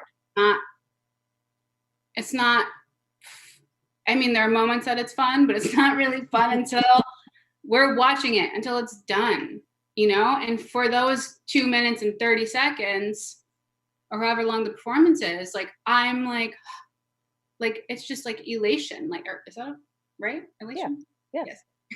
I'm like, that's the word. You know, it's so wonderful. And I just, maybe I'm like also addicted to that feeling of like getting the moment of feeling the joy and giving people the opportunity to experience it. But more than anything, I really care about the people that we perform with. I care about the dancers. I care about our team. I care about Lizzo more than anything. And to see them be able to use their bodies and feel what we're always trying to, you know, what the goal of our performance is, which is joy and elation, is like, that means so much to me. Honestly, I don't watch the performances when they're done ever, because I'm like, I'm done after that. Like I just, in the moment, like when I get to see these women who have worked their fucking asses off for weeks for a performance that is only going to be live for a couple of minutes, that's the most powerful shit ever. Yeah. And I just feel so lucky to be a part of it, you know? How do you think that art in this moment is going to be affected, or how have you seen it change and morph as we continue to kind of move through these months? I think that things that are really standing out for me are the images of, from inside of hospitals with, struggling with COVID-19, to in the streets with protesters, music that is being created, art that is coming out. How do you see this time of great transition? I don't know. I'm still like, we're kind of talking about before, like trying to focus on myself and thinking about, and in the beginning, I was like, oh my God, how is this going to change the industry? Like what should I be learning certain programs? Should I be like ahead? Should I I was fucking freaking out about it. And I finally got to this point where I'm just trying to focus on me, and I'm figuring out ways like, how am I adjusting to this, what probably is a new world, when it comes to production, especially. And I'm trying to just be confident in the fact that, like, although I don't have the best technical skills or knowledge, like, just doing something for the sake of like trying to get that feeling, that we're talking about. Mm-hmm. That's it. That's important. And I need to practice doing it without having the, support of 20 people behind me. Mm-hmm. I focus on making art for me so that I can feel that feeling too. Like I deserve it. And it's been really challenging, but I'm working on it. We're all working on it. We're all a work in progress. Let me ask you this. There have been a lot of celebrities, a lot of people who have been using their platforms in a variety of ways to raise awareness about the injustices that Black people face. You see pushback, from those in right wing that are like, oh, they should just shut up and dribble, as Laura Ingraham famously said about, the NBA players. Yeah. And, oh, they should just basically shut up and sing. What do you think about the responsibility? Shut up and entertain us. Right. Yeah. Do the jig. That's essentially what they're saying. Do the jig. Yep. Right. But we don't want your backstory. We don't want, your real life. We want the character, and that's it. Mm-hmm. What is your thought about those people, and also the role or responsibility to either be engaged or not, right? Mm-hmm. Because I think that there is a push and pull. Do we want to hear from celebrities? Do we not? Mm-hmm. Do you use your platform for good? And by good, I mean to increase social impact, or do you just do it for what you're being paid to do? Right. Oh God. Yeah. Those people are fucking foul. And it's just that they're sickening human beings that, like, I don't even want to give attention to, honestly. But like the ones who, were. Oh, I know who you're talking about. Okay. But I think in terms of celebrity and platform, I don't know. It's kind of like I think it's a balance, because I mean, I feel that, if you're a musician or, someone with influence, and I don't necessarily feel like I need to hear you right now. Mm-hmm. Like, I'm not the type of person that's like, oh, you have 30 million followers. Like, I want to hear your voice. I want to hear what you have to say about it. It's like, I don't give a fuck. I don't care. I don't care what, like, certain celebrities have to say about what's going on right now.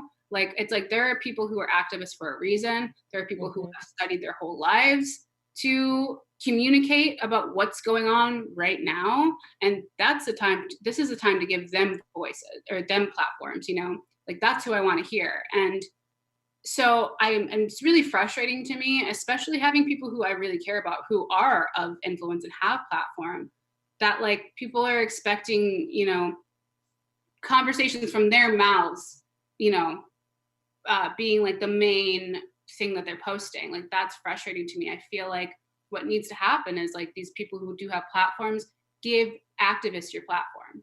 Yeah. Need to hear you speak, but yeah, since you have 5 million followers, why don't you find your favorite activists and have them go live on your account? Like that seems a little bit more proactive. Yeah, and I appreciate it because there have been several campaigns that have happened over the past couple of weeks, like Share the Mic. We saw on Instagram and other places where celebrities who do have these huge followings, are allowing academics, activists, educators to come on and do their thing, right? Because my whole feeling is it's that we need more attention on the right things, right? And if you have all of these millions of followers, all these people that are listening to you in this particular moment, but you don't have the right words, or you're in the process of educating yourself, which is totally fine, then that's okay, right? Like it's okay to be learning, right? And I appreciate those artists that are just like, yeah, I don't know everything, but what I do know is that you could listen to this person over here, right? That is guiding us through and is holding us, holding us at this moment. Right. And I think that is important. But I didn't know if you felt like if Black celebrities in general are pressured to be both artist and activist. Yeah, and I do. I think that they are, and I think that in some cases, depending on the person, it's unfair because there are people who have platforms who might just be having to like go through the process of learning, like you said, and that's okay. They deserve that time as well, and like we shouldn't pressure people who are not out here being like, I am completely confident in having conversations about what's happening. Like, be the voice. They need to use their platform by allowing others to speak. So that's my thought on it. Well, Quinn Wilson, thank you so much for this conversation, for this fireside chat, for bringing us all so much Black girl joy. With the work that you create, the beautiful imagery that you do with Lizzo, it is purely a joy, and I love it so much. So thank you. Thank you for chatting with me. This has been a good way to wake up in the morning. That's right. You are. See me, I'm like, it's afternoon. We can go to lunch now. No. If only. Thank you. And this is a really rad chat. Thank you. Thank you. Bye. Bye. Thank you. Thank you guys for watching. Hope that you enjoyed this as much as we did and that you are having a fantastic Not in Real Life Pride Summit. Continue to enjoy all of the amazing content coming up next. And you guys are clear. Thank you. Thank you. Thank you, Quinn. Bye. Thank you. Thank y'all so much. Bye, Margaret. Thank you.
has come.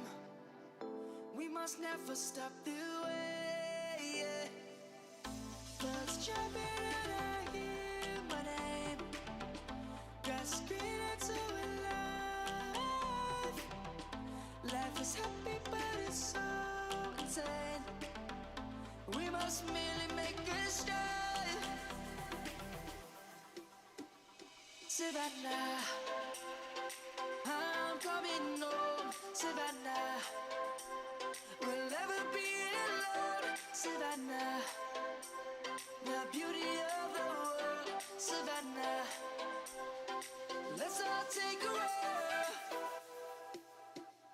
Savannah.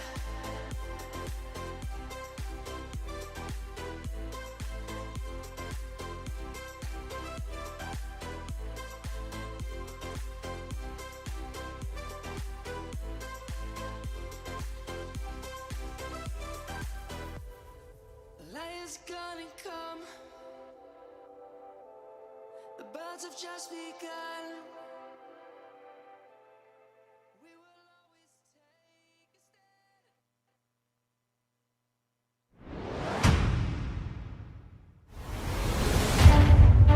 stand. When I walk on stage and I feel the love and the energy, it's like nothing I felt any other place.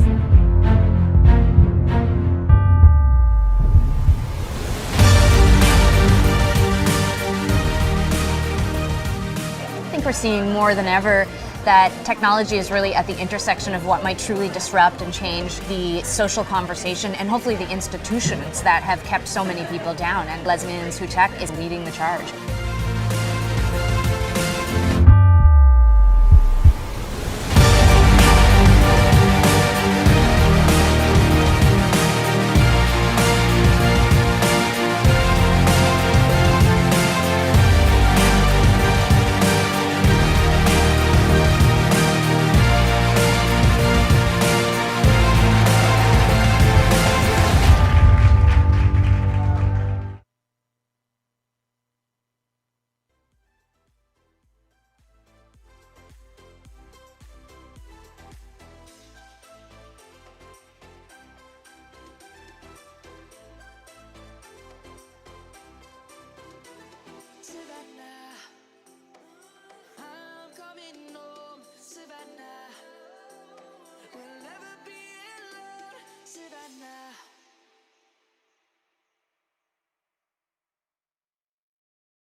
same.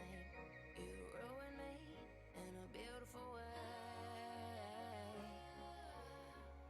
You ruin me in a beautiful way. I can't pretend no more, nothing can stay the same.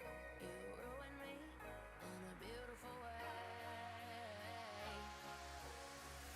I want you to undo me, take me in your arms, in your arms. I want you to undo me, take me apart, take me apart.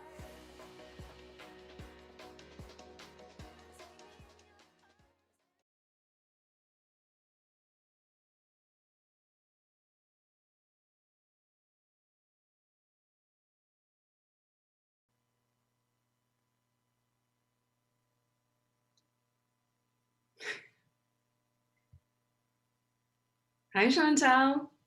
Cool. Hey, Ingrid. How's it going? You're up nice and early. Oh my goodness, it's kind of gray over here in San Francisco. How is it in Jersey City? It's nice and sunny, blue skies, but there's of course there's some work going on in the building, so it's been noisy all day long. Always, always. I remember living in Jersey City.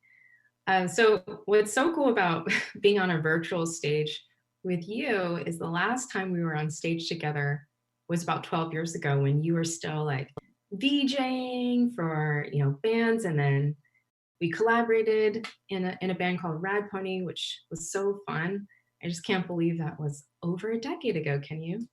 Yeah, that was like 12 years ago. So I think that was probably on the tail end of me moving from Japan to New York. And then, yeah, you know, doing some of the visuals, not with lots of bands, just with bands that I really liked. And, you know, your band was one of those at the time. So that was fun. Yeah. And some of these, I guess, slightly dingy, but nice indie kind of Brooklyn venues.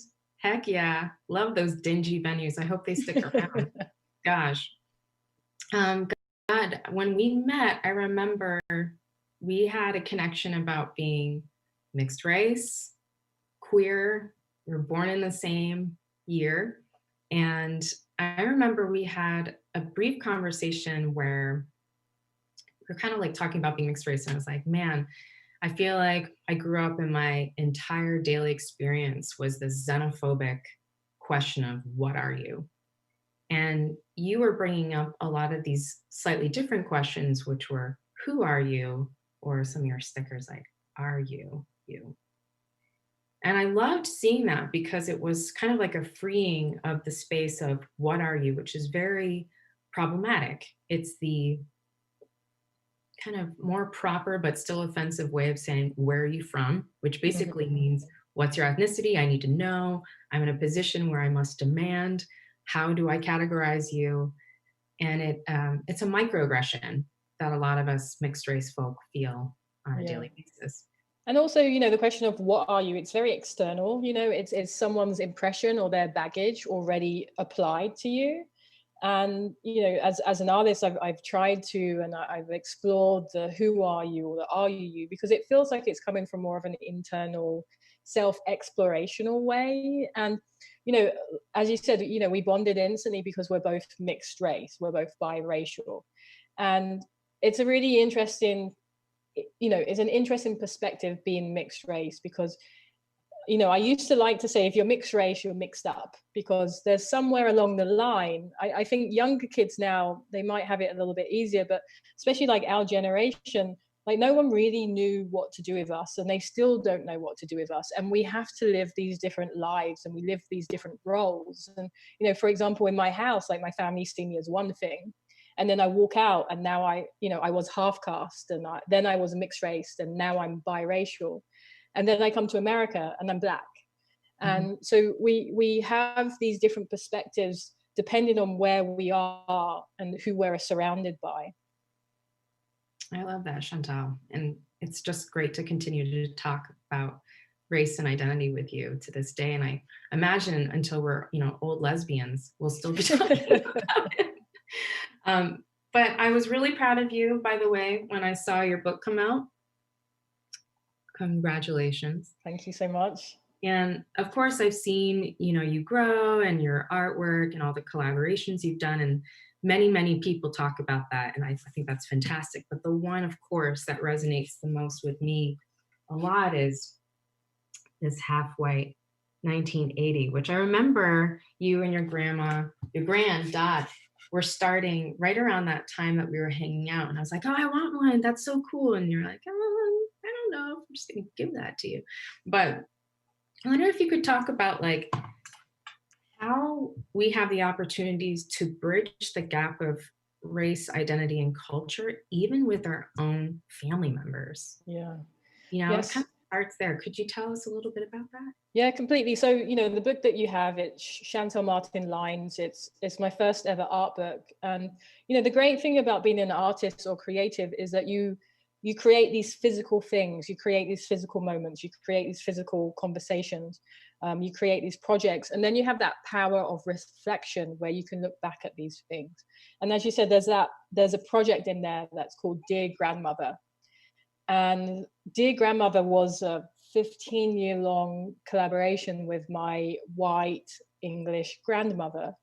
And, you know, a lot of us, we have these relationships with our grandparents where you call them and you talk about the weather and you don't really talk about anything of substance, you know. And I wanted to talk to my grandmother about something more. And I wanted to have awkward conversations, and I wanted to talk about her perspective versus my perspective. And so kind of towards the end of university at school, I created a project or an art piece called Half White 1980, which was black and white, and Half White 1980, which was white and black. And it was about this idea as a mixed race person, you have to denounce your otherness. You know, so people say, what are you? Mm-hmm. They want to hear that you're half black. You know, your otherness is the thing that you have to denounce. And the whiteness is something that is almost like a staple. You don't have to call it out. And so I wanted to find a way to collaborate with my white grandmother to call out the nuances of language and racism and class in many ways, and how we see these things. And so, yeah, I'm half white and I'm half black, but why should I say one over the other? And she also did a couple of other pieces. She did one that said English and one that said British. And for anyone that's brown and born in England, you might know this, that we call ourselves British. We don't call ourselves English. And that's mostly in a way because being English is reserved for white or whites. You know, it's very subtle, but, you know, being brown is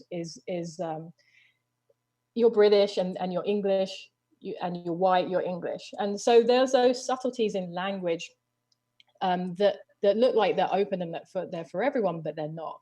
And so another piece that she did was a piece of, and it said people of non-color. Mm-hmm.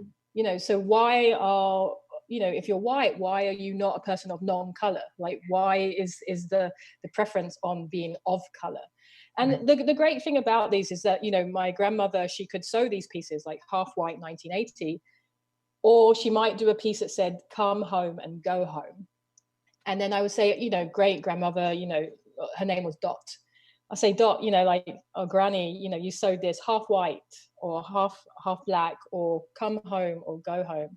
Do you know what that means to me? And she, you know, she'll say, well, come home, you know, come home to your family, come home to your friends, come home and visit us because you live in Japan. And I said, well, no, because when I come home to England, people actually tell me to go home to my own country.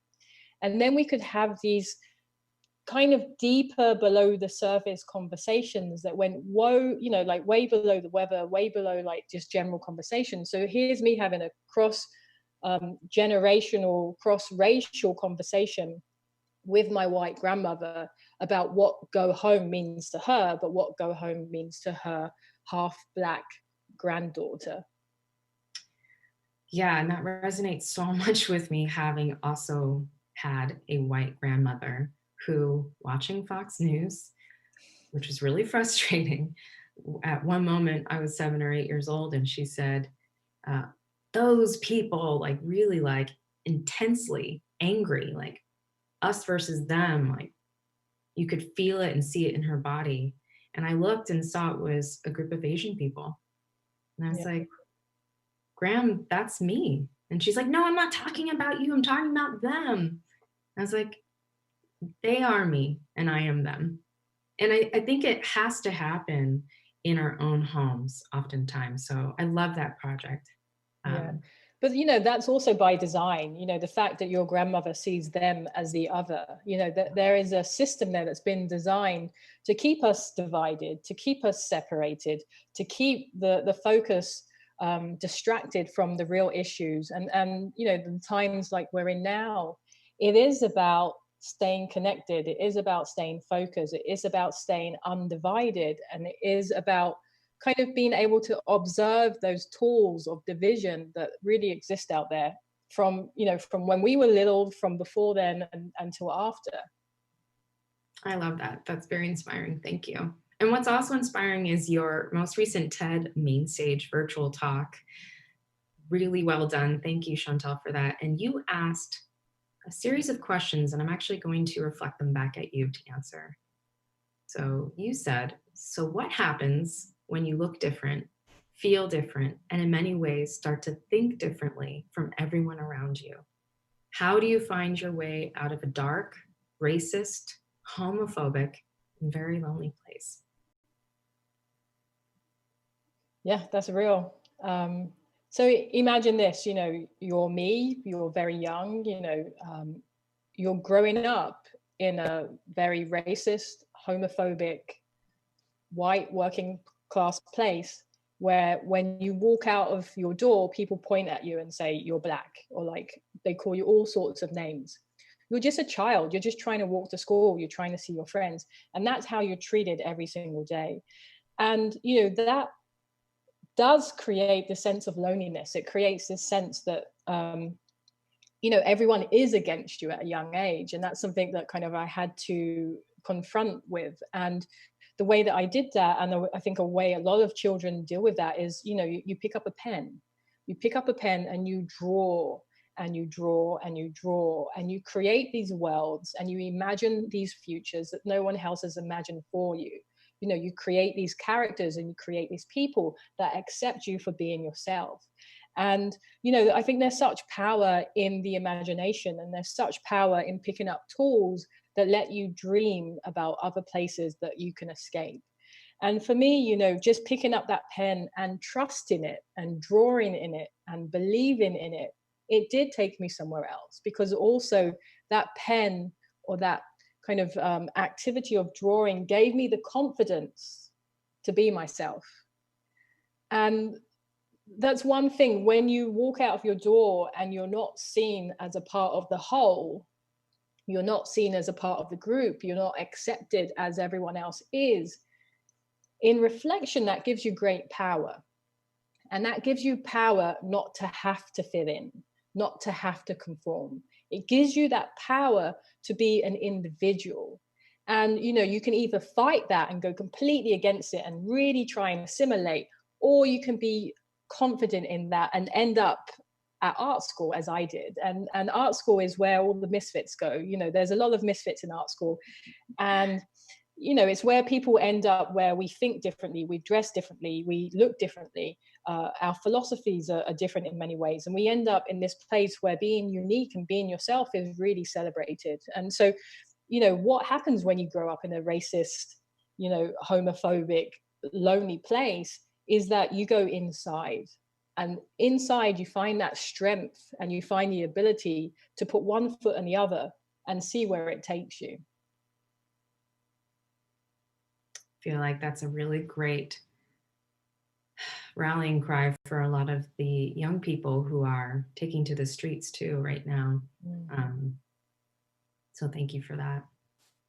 I also really liked in your TED Talk, you're talking about creating in a space that's different from anger or fear, where a lot of our origins right now and responses are coming from anger or fear, the divisiveness that you're talking about.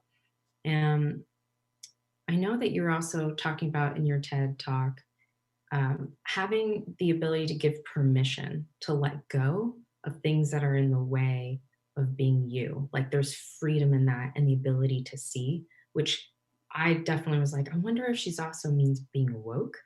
So I'm curious, like in that creativity, with that permission, with creating something different from a place of anger or fear, you know, what might the audience here take from that to do in their homes and spaces?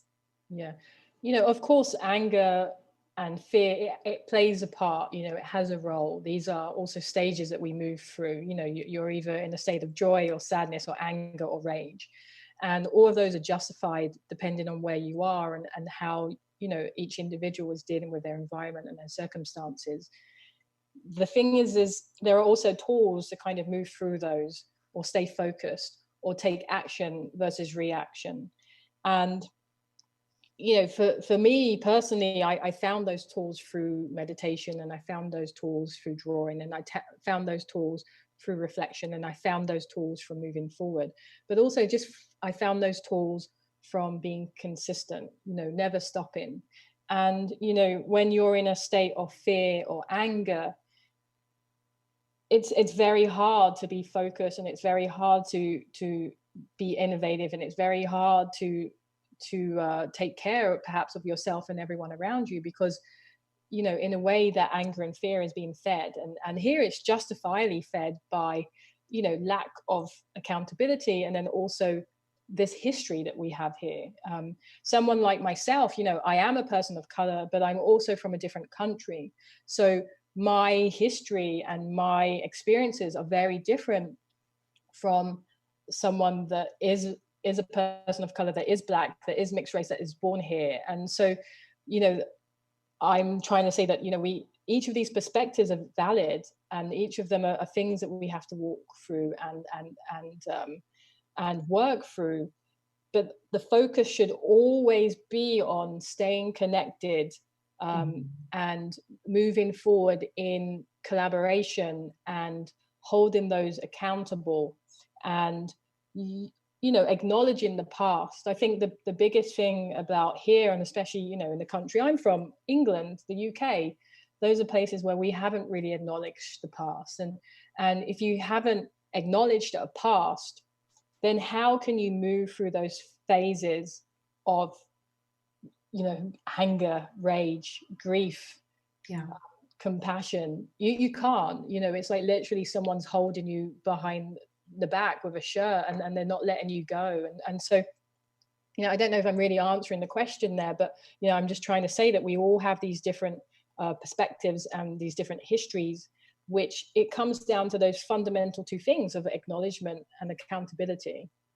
Yeah, I love that. And especially as leaders too, the role of us as leaders, the role of art and leadership. There's something too about accountability and also showing perspective. I love the way you're talking about the importance of co-creating and collaborating. You have also said things about like how to lead with creativity. You ask a lot of great questions in your work, like they're subtle, there's a flow in how you create your work. It doesn't feel like there's like a, hey, things have to be here, here, here. You're just present. You're present, you're flowing. It almost feels like in some ways your drawings are a reminder for us to be ourselves. And in the moment where you are expressing that flow, you might have a question that connects others, like what can be has been a question that you've asked, may you, may we. And there's a beauty in that, like, how do we lead with curiosity through art, through technology, through creating new cultures and new systems? Like, how would you recommend we do that, Chantal? Yeah, a lot of it just comes down for these things take time, they take commitment, they take good intention, they take investment, they take a lot of things that require a lot of hard work. And we have these systems that are old systems that work and benefit a few. And they're very disguised. So it's very hard to pinpoint how to change them or where to pull the pin out to let these systems fall apart so we can rebuild new ones. You know, they're designed that way. They're designed that we can only get to the shell of them. You know, the process of drawing for me, it is about flow, and it is about, you know, this being present with yourself, but there is also an underlining system and algorithm to the drawing. So the way that I approach art is, you know, it is about having a system and an algorithm, but that system allows you to be spontaneous and intuitive and organic. And the work, in a way, becomes like seeds. You know, I'm doing something fundamentally so simple that we all do. I pick up a line and I draw. But I've made sure that I practice and I practice and I practice and I practice, so that line becomes so confidently mine that I can intertwine those questions and phrases in there and give those back in the forms of phrases and questions and seeds. And we can all play a role in that. You know, it comes down to what are your passions? What are your gifts? What are your goals? Like, what can we change? This idea of creativity, if we want to create new systems, if we want to create new worlds, it has to come from a creative standpoint. You know, why do we not have gardens in schools? You know, why are we not teaching kids to grow their own food? You know, why do we have GM crops? Why do we treat animals in such a bad way? Like, why do we pollute the world? Why do big companies get away with this? Why do we treat the people that we do in the way that we do? Because of the systems that we have at hand. And people constantly try and break down these systems, but they're very, you know, they're very strong systems that are supported with a lot of money and infrastructure. Mm-hmm. So we have to find creative ways. We have to find new ways, and almost in a grassroots ways of just constantly calling out, making things transparent, asking again for accountability, asking again for acknowledgement of the past, asking again for not just people to stand down and say, I'm sorry, but really take action and not words. And, you know, just being a very simple artist that draws, I also see it as my role in anything that I come across. I can try to leave it in a better position or a better place than I found it. And now imagine if all of us are doing that, no matter what industry or medium that you're working in, if somehow you could leave what you were working on or who you were working with in a better position than you found it, then all collectively, we can slowly make the world a better place. But that has to come from a creative standpoint. It has to come from a place where there's good intention. But, you know, unfortunately, if we're all out here just trying to survive and just trying to, you know, kind of make means, then we are not able to be creative because we don't have that freedom. And freedom is creativity. I couldn't agree more. And I'm wondering if the audience is connecting the dots for themselves. How do they invite more humanity and creativity into their roles, into their lives, into the workplace? And how do they connect the dots that, you know, gosh, these systems don't just impact me at work, they impact the entire world. Completely. So I love that. Completely. And it also, you know, this is an odd experience because, you know, if we were on a stage now, we could look out into the audience and just really pick up on how you're feeling and kind of go off of that. So, you know, the virtual experience is a new experience, but it's one where we still have to try and find ways of understanding how people are feeling and how they're responding, and find ways to act on those and react on those and take action on those. Yeah, totally. But without that, we can say a lot. Yes. I think for me, my perspective sometimes around leadership, it's not just the curiosity and, you know, the value that you bring and the thoughtfulness around creating a culture of safety, psychological safety, and belonging. It's also a lot around, like, how do you ensure that there's a simultaneously healing as leadership? How do you create space for more self-awareness? Because we're still oftentimes stuck in whatever mixtape that was created or pains that we experience as a young person. It doesn't just go away. It's still there. It might be buried. So when you think about being a leader and leadership development, you almost have to like peel the onion back, really like heal that wound. And then from those spaces of self-awareness, recognize how you perpetuate or are part of the system and its functionality, and how are you going to support the rest of your family or your team or the people that look to you for your leadership. It really does take like a bit of a hard work internally, but also the ability to take risk. And I want to applaud you. You took a big risk recently with Microsoft's ad agency, where, you know, I'm sure they're going to pay you handsomely. You're an artist who's independent. People need money, especially during these times right now. And you had the moment to say, no, this this is not okay, and I'm going to say no. And I wonder if we as an audience can feel more confident and motivated and driven and inspired by you saying no. Because here's what you said in an article after the mural was, you were invited to do a mural, and the big clincher statement was, while it's still relevant, which everyone's like, meh. You put, as a caring, professional, hardworking artist, which you are, I'm pointing out something that is systematically wrong so that hopefully this will make a change. And you made it really clear that apology is nothing without a willingness behind it to make something better. So I'm curious, what does that willingness look like that we can all embody? Yeah, so there was a lot of questions there. So before I talk to the willingness of that, I'd love to hear also, you spoke earlier about kind of the health of a team and leadership, and how to kind of navigate that. And I know that you've worked with many teams, and I'd love to just hear, firstly just put that first part of that question back to you, and then we can move on to that. Okay, cool. Well, I really love my team and teams, and they shift and change all the time. I think it's really important for leaders to be as human-centered as possible and lead with empathy and vulnerability. The moment that we're not vulnerable, the moment that we don't share how we're feeling or our perceptions of things, the moment then we just have said, I'm not going to lead, I'm not going to take the responsibility to be a leader. I think oftentimes people forget that when you become a manager, like there's often a transition from I'm really good at my craft or I'm really good in my tech role, and becoming a manager is a totally different career shift. Suddenly, you're in a position to elevate and advocate for your team. You're set up to help them grow.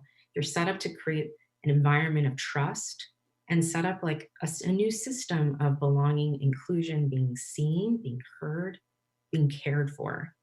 That is a whole range of skill sets I just shared that are often termed soft skills. People don't just like have inherently, like they have to be groomed and have time, as you said, to really develop. Yeah. And oftentimes people mess up all the time, and then they get nervous, like, oh, I shouldn't manage, I'm terrible, people hate me. But it's about also creating the space where people can take the risk to say, I don't know if this is the right thing to do, and here's why. And that was really scary for me to say. And then you can tease out more of the trust. No matter what level you're at, there should always be that ability to be honest, vulnerable, and caring and empathetic to the people. So that's my... Yeah. Have you ever had experiences where there wasn't the infrastructure within some of the companies that you've worked in the past that didn't allow you to be vulnerable or empathetic? It's funny, at my current company, I feel like most of it is led with empathy and vulnerability. There's a new and clear expectation to be vocal. And actually, for the past year in design, we have launched like a self-awareness training for about 600 designers.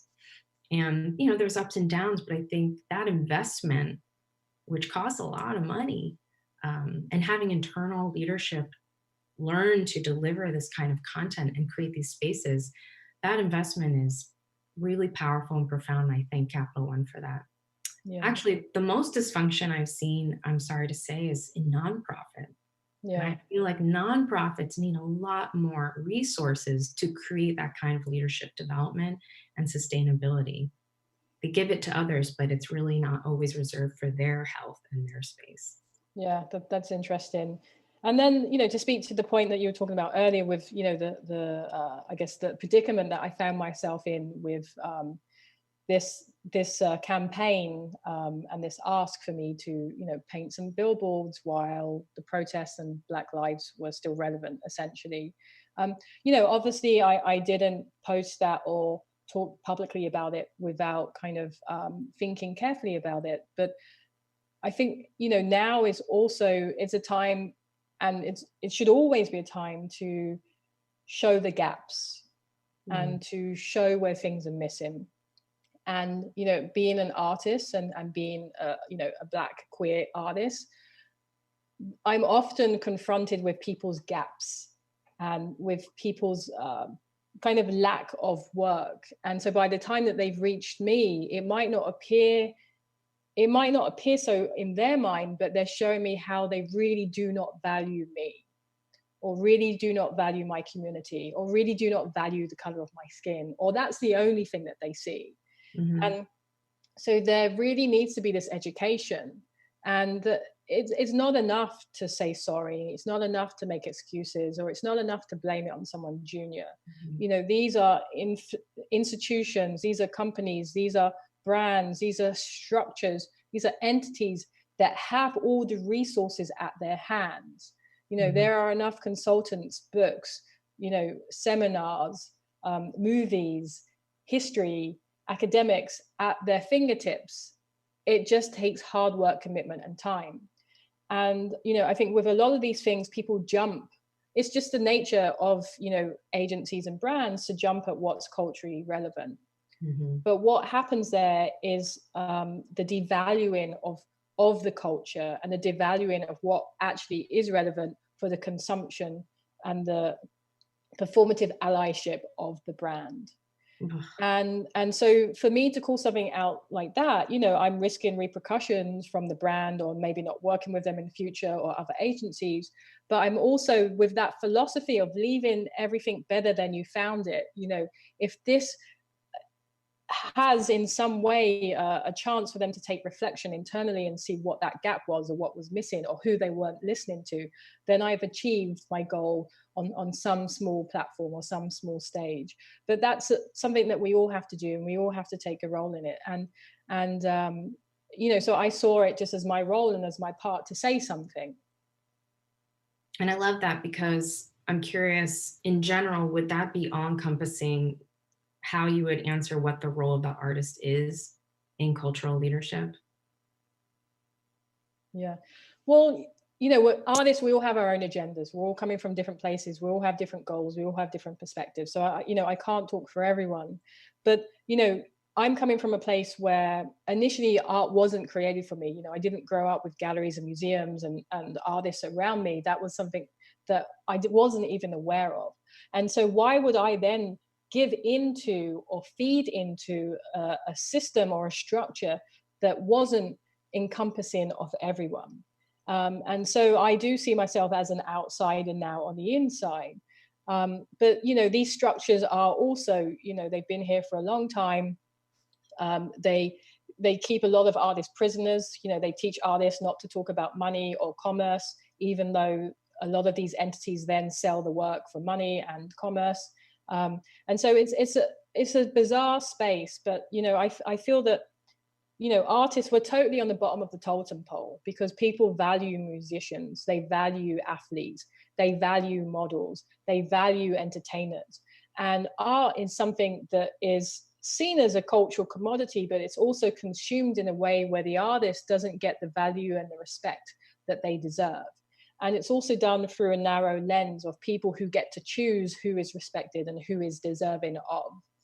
And, you know, that is one way of doing things, and that is a system that exists, but there are other ways of doing it that show that the artist can be valued, and that the way that we are treated from A to Z is one of really working trust and relationships. Gosh, if that was just the bedrock of creating new systems, what you just said, I think we'd all go home feeling inspired and like, okay, I can start with those tools. Yeah, yeah. Just those things. And also, you know, I think a lot about this as well. You know, we all create these smaller systems, the systems that are trying to make change. You know, I remember years ago, a company approached me and says, hey, you know, we're working with elephants in Africa and we're trying to save them. And then literally 2 weeks later, a different company approached me and said, we're trying to save animals in Africa. Can you work with us?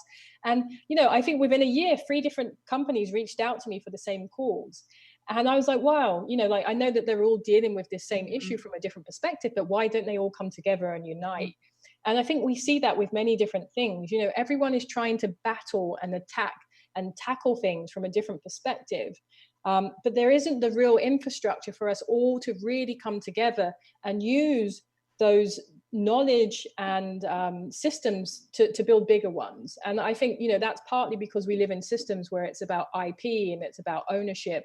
But if we could come to these issues and these problems in more of an open source way, where we say, I'm going to share my knowledge and my resources with you because your goal and your agenda is the same as mine. And now what if we did that with all of the other companies and the institutions that were trying to do the same thing?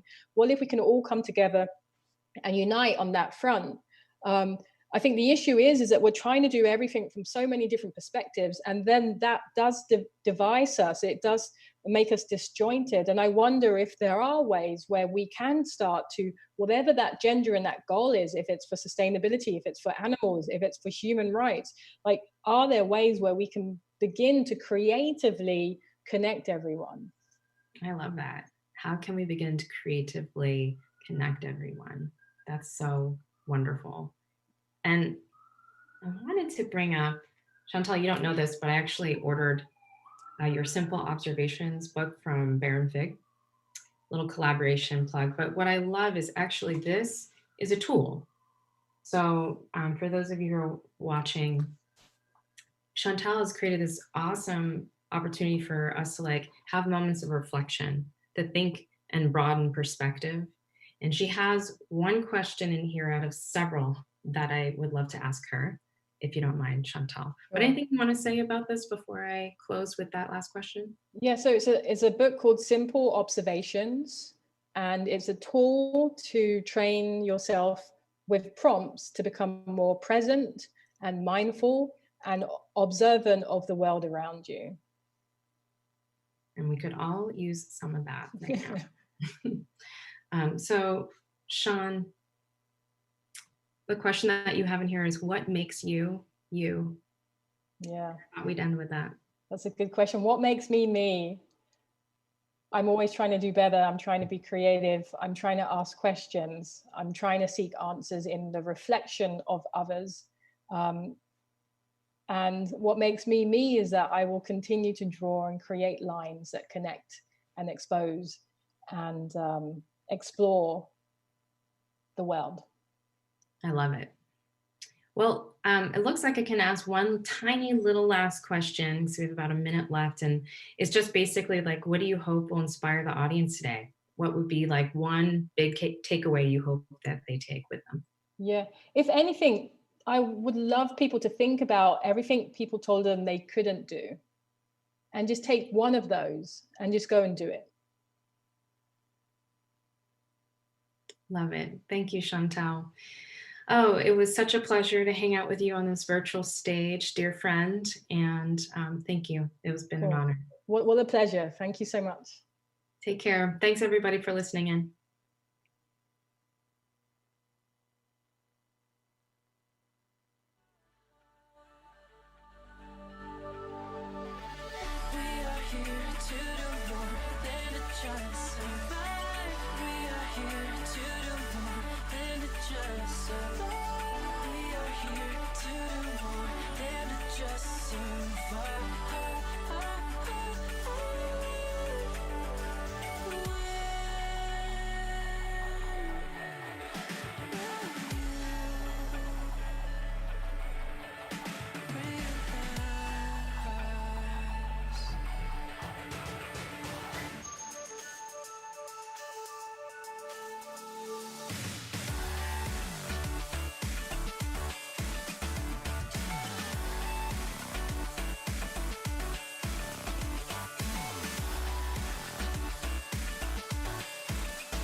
artificial sound. Let's get together, act like we care for a while.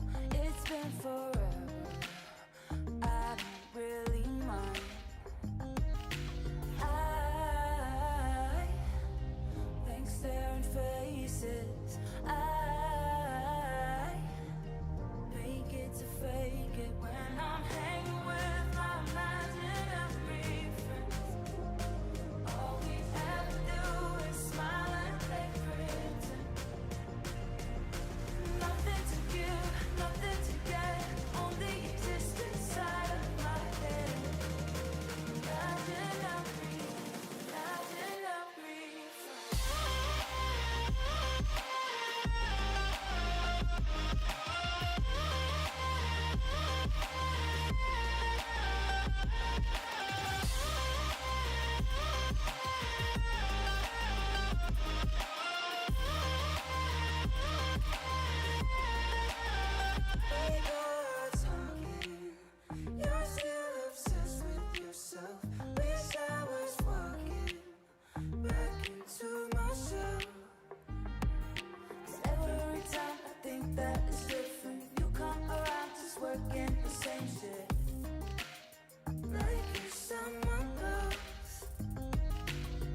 When I close my eyes, I can almost see it.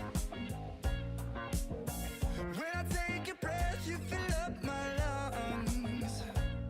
And if my mind works backwards just for a minute, I'd hold on to you before the memory's gone.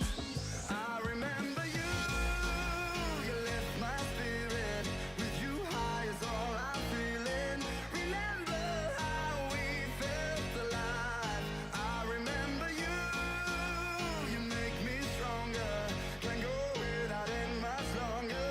Remember, remember, I remember you, you lift my spirit. With you high is all I'm feeling. Remember how we felt alive. I remember you, you make me stronger. Can't go without it much longer. Remember, remember.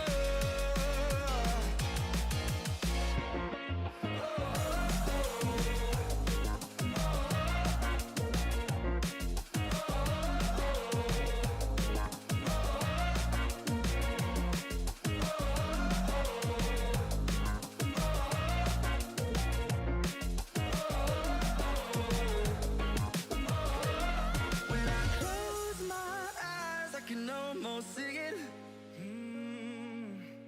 When I take a breath, you fill up my lungs. And if my mind works backwards just for a minute, I'd hold on to you before the memory's gone.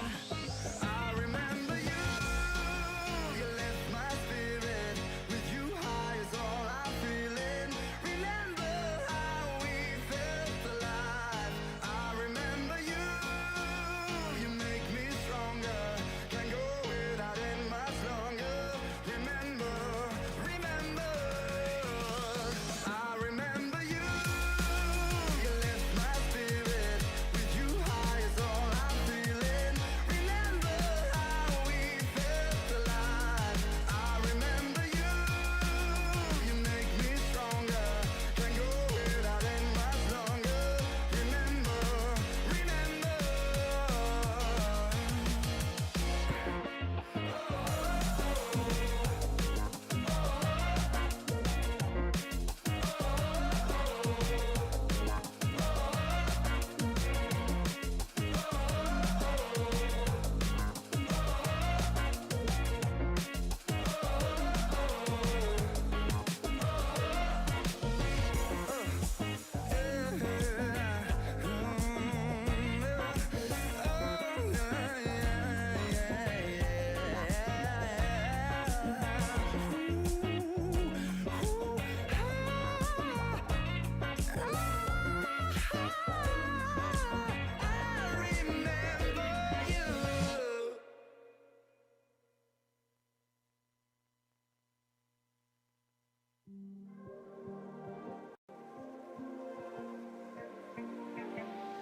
So fragile, like it was built to break off the handle. How'd we get to this place? We're leaving everything behind for new and exciting feelings, but I won't leave you. Will everything we know be lost and changed for something new?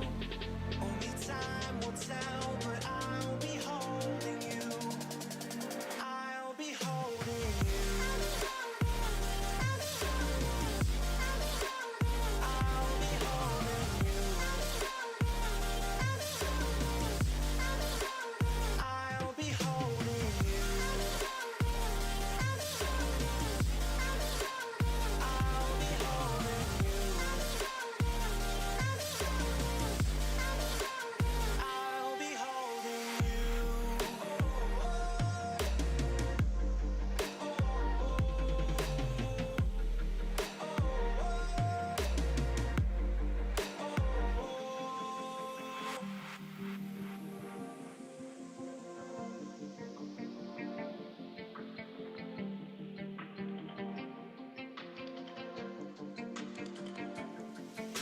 not slow down.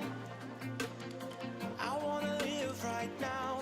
I'm not worried, thinking about tomorrow.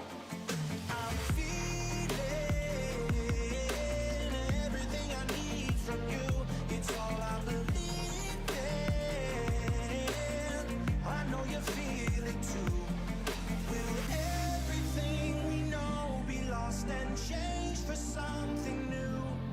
Only time will tell, but I'll be holding you. I'll be holding you. I'll be holding you.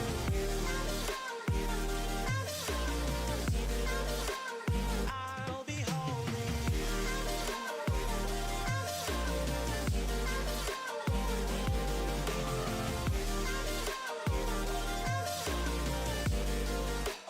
I'll be holding you. We don't belong,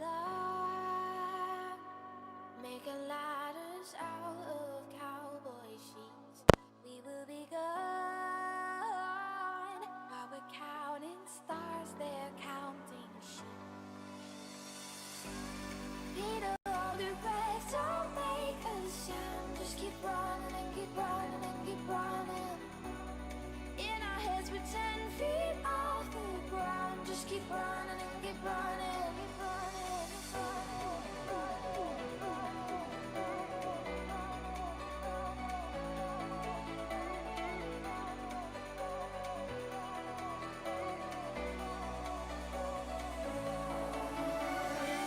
between us and the lake, where you can still remember dreams. I swear I'll always love you. You know that place between us and the lake, where you can still remember dreams. I swear I'll always love you, and that's where I'll be waiting.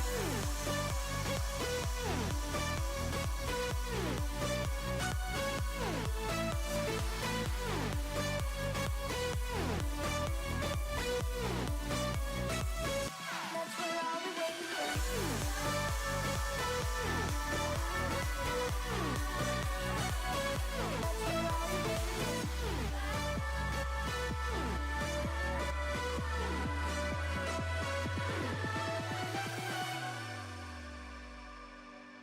feeling alone. Never thought I'd see this place again. I'm growing old in a different world. You stay the same. I just hold my breath, don't make a sound. I'm running, I keep running, I keep running. 'Cause I can see you quite as clearly now. I'm running, I keep running. You know that place between us, sleeping awake, where you can still remember dreams. I swear I'll always love you. You know that place between us, sleeping awake, where you can still remember dreams. I swear I'll always love you, and that's where I'll be waiting.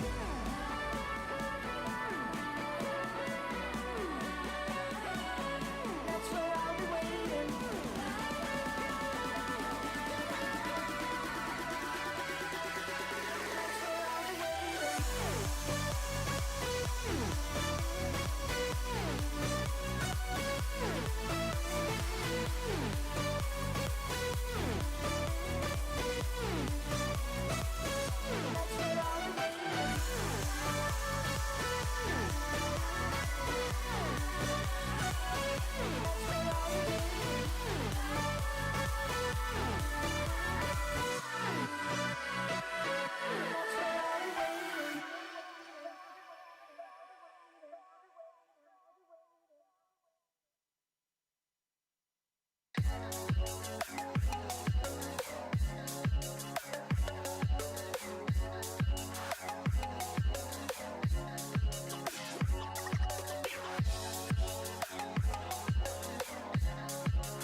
I'm gonna throw my memories away.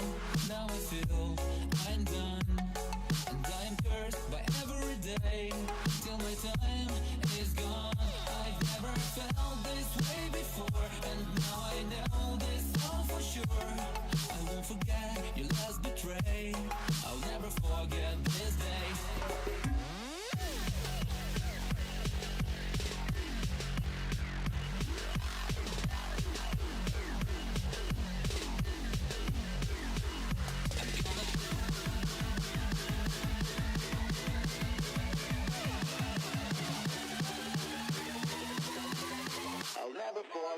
this day.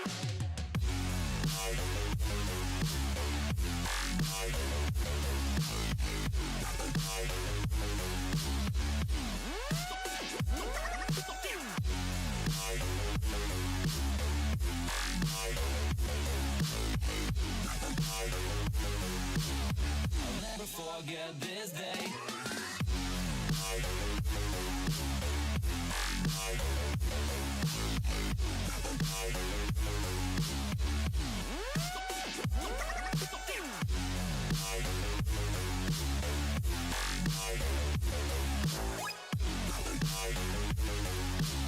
I'll never forget this day.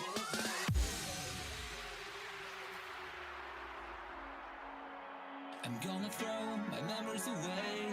Now I feel I'm done, and I'm cursed by every day till my time is gone. I've never felt this way before, and now I know this all for sure.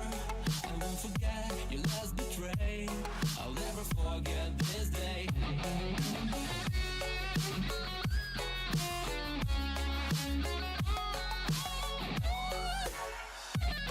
I'll never forget this day.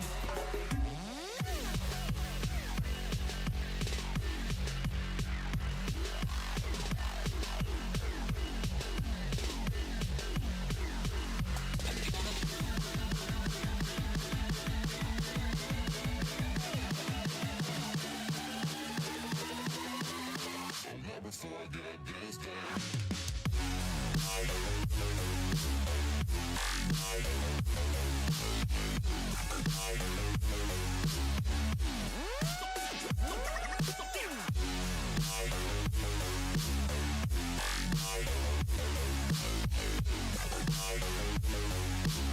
I'll never forget this day.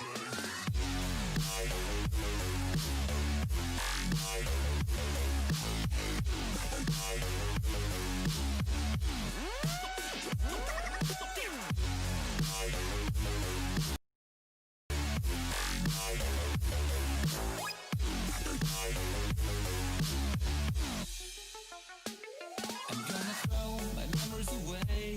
Now I feel I'm done, and I'm cursed by every day till my time is gone. I've never felt this way before, and now I know this all for sure. I won't forget your last betray. I'll never forget this day.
can feel you when you're not around. When the night gets cold, I won't be alone. We won't be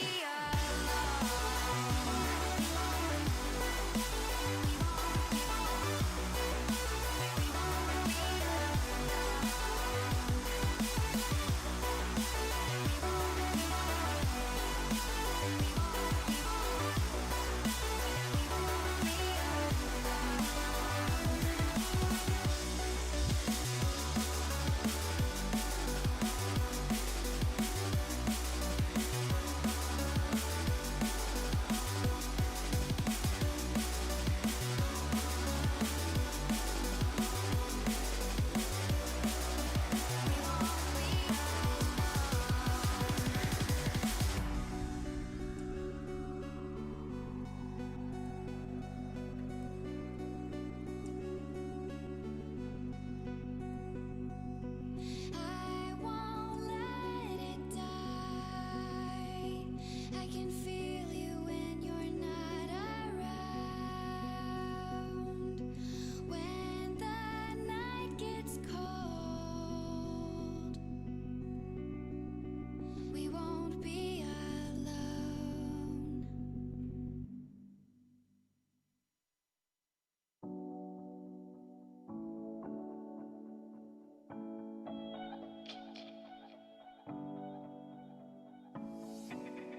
There's a part of me that's lying underneath and wants to see the darker side.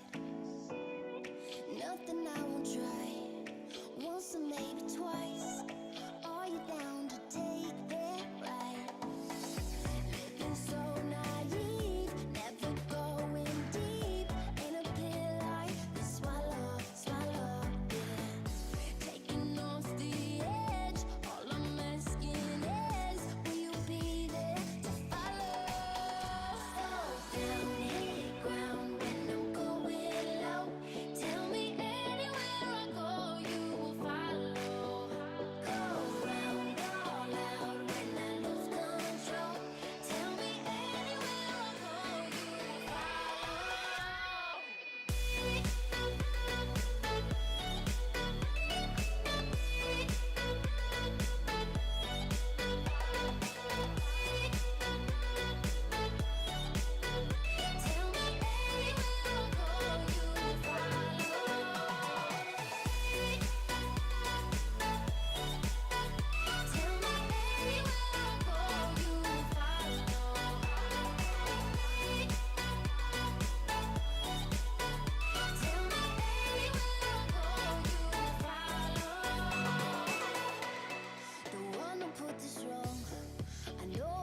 you want to get off the darkest ground,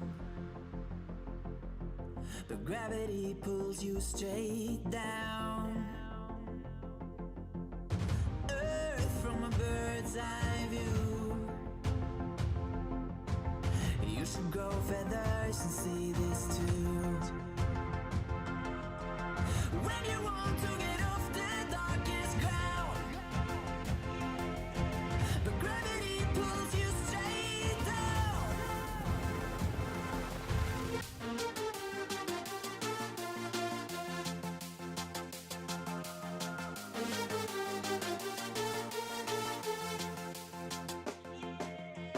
When you want to get off the darkest ground, but gravity pulls you straight down.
can stay right here, we will play until somehow you can find a slightly different frame of mind. Right here in my arms, away from all harm, you'll be safe from all the flares, although I know you don't care.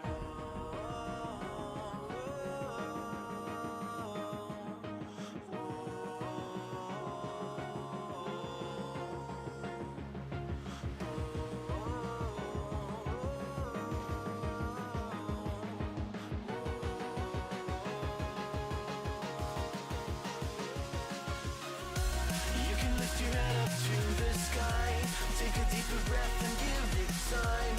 You can walk the path among the lines with your shattered frame of mind.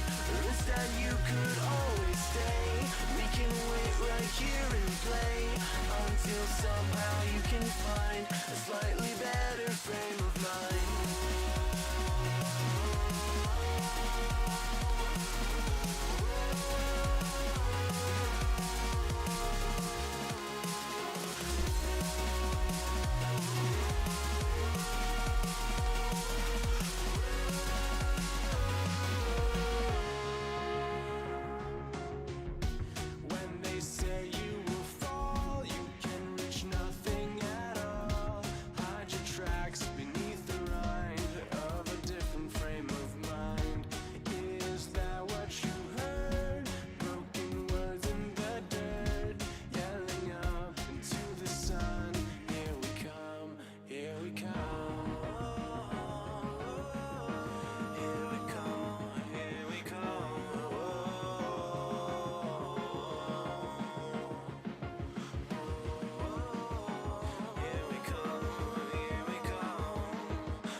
Shattered frame of mind. Or instead you could always stay. We can wait right here and play until somehow you can find a slightly better frame of mind.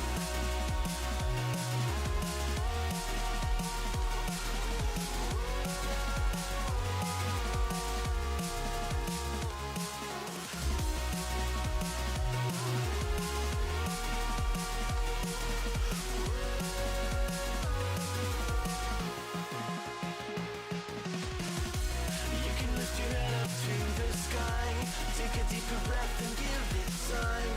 You can walk the path among the lines with your shattered frame of mind. Or instead you could always stay. We can wait right here and play until somehow you can find a slightly better frame of mind. And when the light comes through, when the day isn't you, then it will be time for a new frame of mind. When all eyes are on you, you will know what to do, since you will have found your new frame of mind. When you lift your head up to the sky, take a deeper breath and give it time. You can walk the path among the lines, but always know that you'll be safe. I'll be here throughout your days. Come find me and we will play.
Astrology is just giving context to a moment. It speaks to the human condition.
closer you got to me, the faster I try to leave. Like a mirage, like a mirage.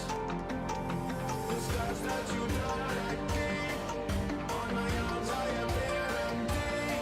Like a mirage, like a mirage.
Closer you got to me, the faster I try to leave.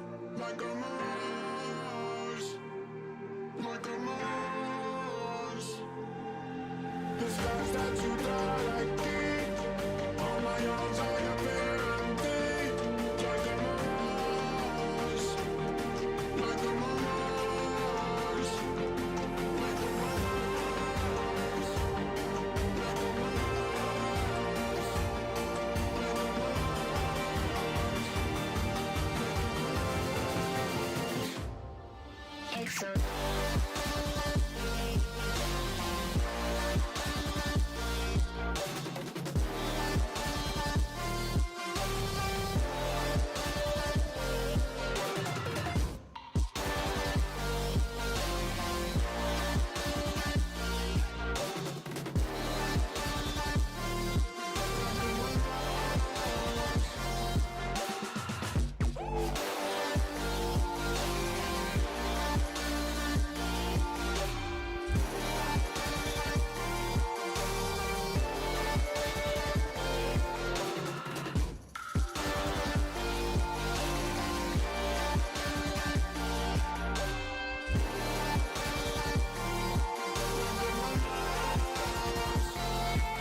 Fill me out with your smile.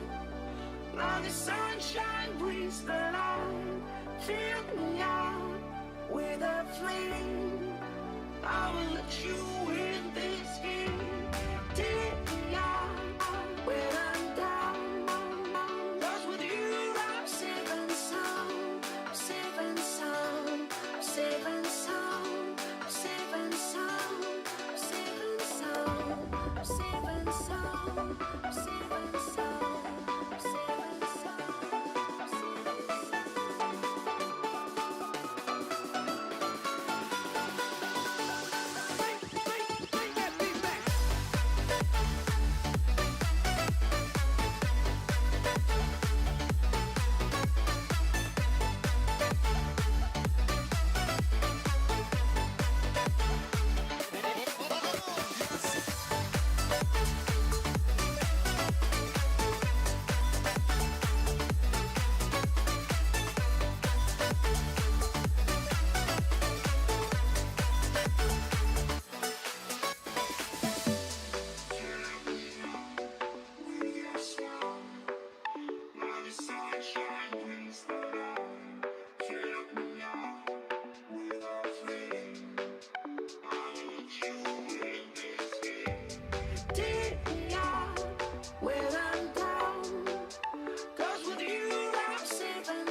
Thought this could happen.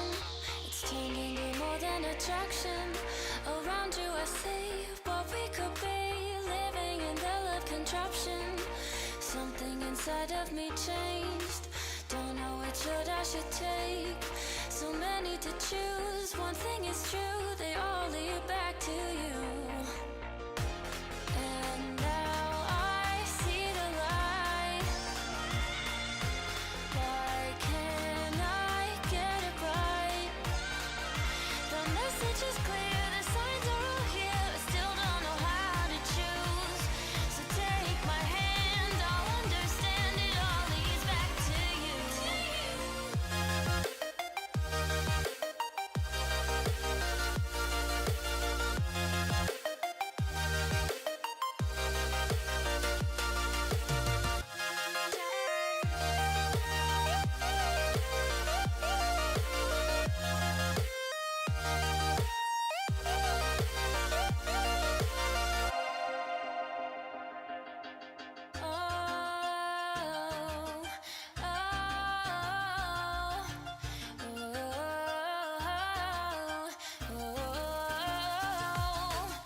Well, I was lost for so long. Thought our hope was long gone. But then you walked by late that one night. I swear that I saw the light. And now the path that I'm on makes me wonder you're so long. But everything that I do will lead me back to you. And now I see the light. Why can't I get it right? The message is clear, the signs are all here. I still don't know how to choose. So take my hand, I'll understand it all leads back to you.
Life in the fast lane, high off of insane.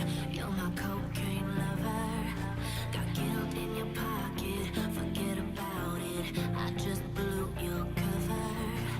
Blow, blow, blow, blow. I just blew your cover. Blow, blow, blow, blow. I wanna be your habit. Calm you down like Xanax. 'Cause if you're nervous, you shouldn't be. I'll take away your panic. Just leave your heart wide open, open. My love comes in doses, doses, doses. So if you're nervous, you shouldn't be. I'll take away your panic.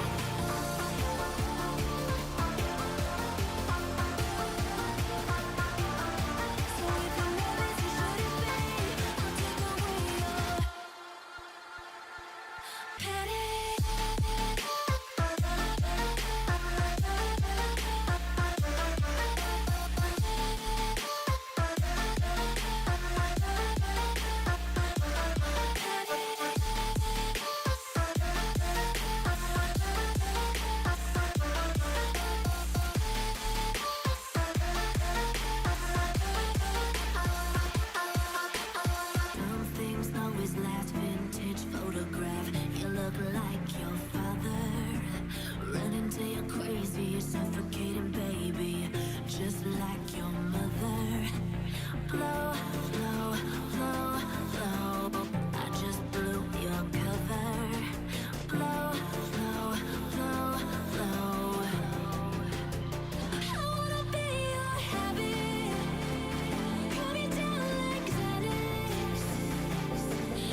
Patience overdue. I wanna be right here, right next to you. I wanna be your habit. Pin it down like static. 'Cause if you're nervous, you shouldn't be. I'll take away your panic. Just leave your heart wide open. My love comes in doses. So if you're nervous, you shouldn't be. I'll take away your panic.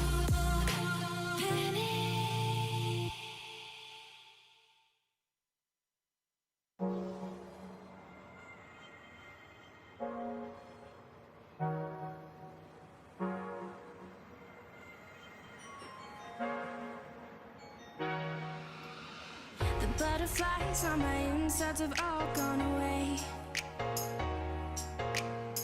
You're not along for the danger, but I'm here to stay. I fall even deeper in the lies, they don't keep me away. You wanna know my secrets, so you keep crashing into my waves.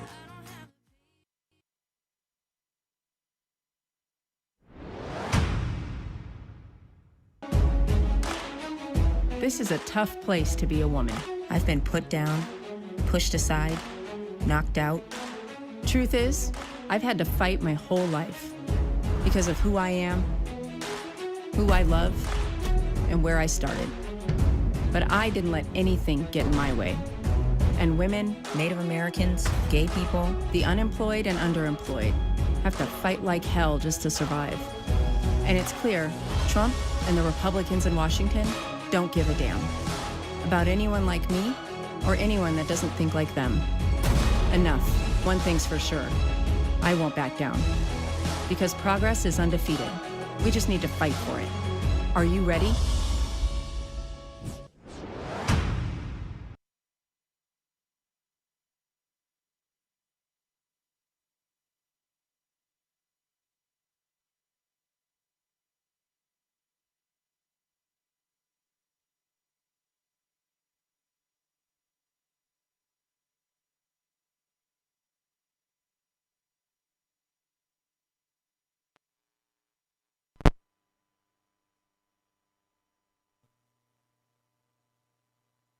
Also a moment where a lot of people are for the first time questioning what power looks like, right? This is a panel that's called Leveraging Political Power.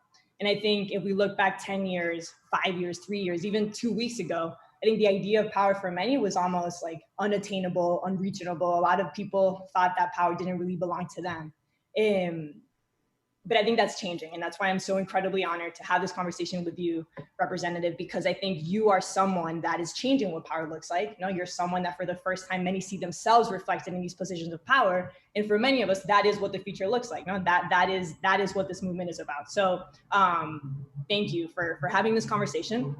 I want to start with something more positive before we go into the reality that we're living. The Supreme Court decisions last week, right? I think it was after so much pain that this country has gone through with the pandemic, with the murder of George Floyd. I think, again, the idea of justice seems so far-fetched that when the Supreme Court sided with DACA and with the LGBTQI community, it was almost a shock for many of us. So when you look at that, what does that say about the balance of power in this country right now? Now, who's sort of like shifting the pendulum as we speak? Well, first of all, thank you for doing this. I'm very excited to be here with everybody, even if it's virtually. And I'm excited to have this conversation because I think it's one of the things that, like you said, people have been waiting for a long time or pushing for a long time, actually, to try to change the way that we see what power looks like in this country. And I often say in the 2018 election cycle, you know, we really reset expectations in a lot of ways about who runs for office, how we help people who are running for office, who we expect to see on the ballot and running for these positions. And so it's an interesting thing to think about the very welcome news. And in some ways, it felt like a moment of reprieve from what we've been seeing for so long. I mean, you know, a lot of people would look at what's happening with the coronavirus, and I think it depends on the lens through which you're looking. You've got the pandemic that has shifted everybody's life in one way or another. The fear and anxiety that comes along with that. You stack on top of that the racial injustice that's come to the forefront and is really part of the mainstream conversation. And for a lot of people, that's true, that the racial injustice is stacking on top of the pandemic. And for a lot of people, it's actually the other way around. The pandemic is stacking on top of generations of racial injustice, generations of really what has been the lead up to what I hope is a reckoning in our country of the long history that we have. And because of that, I don't think that you know, the idea of a pendulum of power in a lot of ways is, to me, it's a bit I mean, I guess in some ways it's a bit binary. It's thinking about how we shift the ways that our society views us, that we view each other, and the way that our institutions view us and view each other, and how we can change that. It's not just the institutions, and it's definitely, you know, it's not the solutions I don't think are gonna be found from the federal government. Not to downplay the role that I think. That's why I asked, because I was talking to one of the organizers. He's an undocumented Black immigrant, and he said, you know, from the DACA decision, I feel like we've been planting the seeds of the movement for so long, and people are finally starting to see the effects. You know, and that's why I asked the question, right? Because for some people, it is the institutions of government. For others, it's the hard work of organizers of, you know, decades. And it is just it depends on how you look at that. Yeah. Yeah, from the beginning of the country. Exactly. And so I actually spent all of last week in the Navajo Nation. I was there to do a story, really trying to figure out if the pandemic is truly the virus, or if the virus is just a symptom of the larger structural inequalities and systemic racism that the Navajo Nation has endured since the beginning, no? And just so people understand, right? Like, the Navajo Nation has the highest rates of COVID in this country right now. And so my question to you is, you know, when you take a step back, you know, and you look at a place like the Navajo Nation, or you look at simply like the Native American community, and you understand all the barriers to survival that they've been enduring for decades, what's the most important intervention we should be thinking about right now to start dismantling these systems of power, right? Because it truly was very overwhelming to spend a whole week there, and you don't even know where to begin to think about change, you know? So as a policymaker, what intervention is the most important one right now?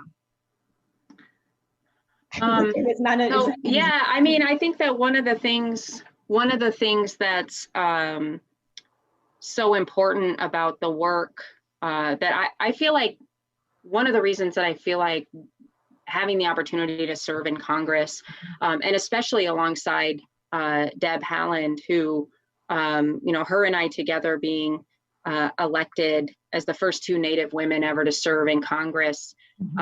First of all, I cannot imagine what this experience would be like if I were doing this on my own. Yeah. And I don't want to think about what it would be like for her if she were doing it on her own either, because we spend so much time just in a lot of ways trying to address the invisibility of issues in Native communities that are impacting Indigenous communities here. And I think that, you know, one of the hardest parts is that there isn't a one size fits all solution or thing that's going to really address a bunch of the disparities that we see, because this stuff has been built up over hundreds of years. But I do think, you know, one of the reasons that I wanted to be on the Transportation and Infrastructure Committee is because I view infrastructure and this system as being a really key piece to how we can address inequities, how we can help connect communities to each other and to opportunities. And when you, I mean, the Dene have been in that place for a really long time. For, you know, Deb is from the Southwest part of the country, and she often says she's a 35th generation New Mexican, kind of as a joke, because her people have been in that area for long before this place was a country. And the Dene are similar in that they have been in that space for time immemorial and know how to live off the land, and have a lot of these practices, cultural practices and things that have been shifted because of the policies in this country. And some of those things are a lack of access to water, which I'm sure you saw. Yeah. And not just drinking water, but also things like wastewater. You know, when you're told you should wash your hands for 20 seconds or stay home, when to get the water to wash your hands for 20 seconds, you have to walk for miles or get in a car and drive for miles to get the water. You know, and then you're doing that for your grandma and your great grandma so that they can have water. Yeah. It's not as simple to help address the issues that coronavirus raises for so many communities. And you know, I do think that good investments in infrastructure and that sort of thing can be helpful. But I also think that we need to make sure we're addressing issues of mental and behavioral health access, because some of what I think I said this earlier, I think our country is experiencing a number of collective traumas right now. The pandemic is certainly, it's a traumatizing experience for our society to be living through a pandemic and to be losing so many of our loved ones. And then it's also a traumatic experience to constantly be inundated with the racial injustices that we're seeing. And it's too many times that we've seen, you know, people like George Floyd and Breonna Taylor and Ahmaud Arbery and Mr. Brooks, so many people who we've literally seen it in videos and that sort of thing. It's traumatizing, and I think that we have to address the trauma that is being experienced as well. Yeah, and that's something I saw firsthand just this week, and I probably every single person that I talked to didn't have running water, right? And so this notion of, you know, go wash your hands, that's one of the best ways to fight this virus, doesn't really exist. And then always my follow-up question to them was, has this always been the case, right? Do you believe that you're worthy of more? And the answer wasn't so clear, right? So I think, again, going back to the title of this panel, just shifting mentalities as to like, I am worthy of power, right? That's something that I saw last week, where people can't even answer that question because they've been so normalized with these injustices. Which brings me back to this other point. I mean, you know, everywhere in the street, Black Lives Matter is that's what we're chanting, right? That's what we're demanding. Where do you think Indigenous folks fit in this narrative, right? Like, you mentioned invisibility, right? Do you think they are part of the narrative? I mean, do you think we're doing enough to include them in the movement? Well, I mean, so when we're talking about the movement for Black Lives or Black Lives Matter, I think that the appropriate role and the most appropriate role for Native people and Indigenous people in that is to be as vocal and supportive as possible of Black communities, of our friends and colleagues and loved ones, and people we've never met, because that's what we need in this country to see progress, is for every single person to not just stand in solidarity with Black Lives Matter, but to move in solidarity, to do something, to be very intentional about the ways that we're supportive and trying to make change. And I think that, you know, it's interesting because depending on what depending on where you're at in this time, you know, I still am on occasion, I'll like be making coffee or doing something, and I'll look at my partner and say, like, can you believe I'm a member of Congress now? You know, and what it means for me to participate in this time is different than what it might have meant a few years ago. Like, my job right now is to be as intentional as possible about listening, to be as intentional as possible about looking around the room and saying, who isn't here with us right now while we're talking about things that are impacting everybody? Or, you know, what are the ways that I'm being intentional about listening to communities that are marginalized or often overlooked by the federal government? And, you know, I think that my lived experience as a Native person means, to me, it means that I'm able to listen and recognize that, like, your truth is different than my truth. Our lived experiences are different, but mine's no more important or valid than yours. Like, your lived experience is just as valid, just as important. And that's the case with, I think that's the thing that we need to expect from our elected officials.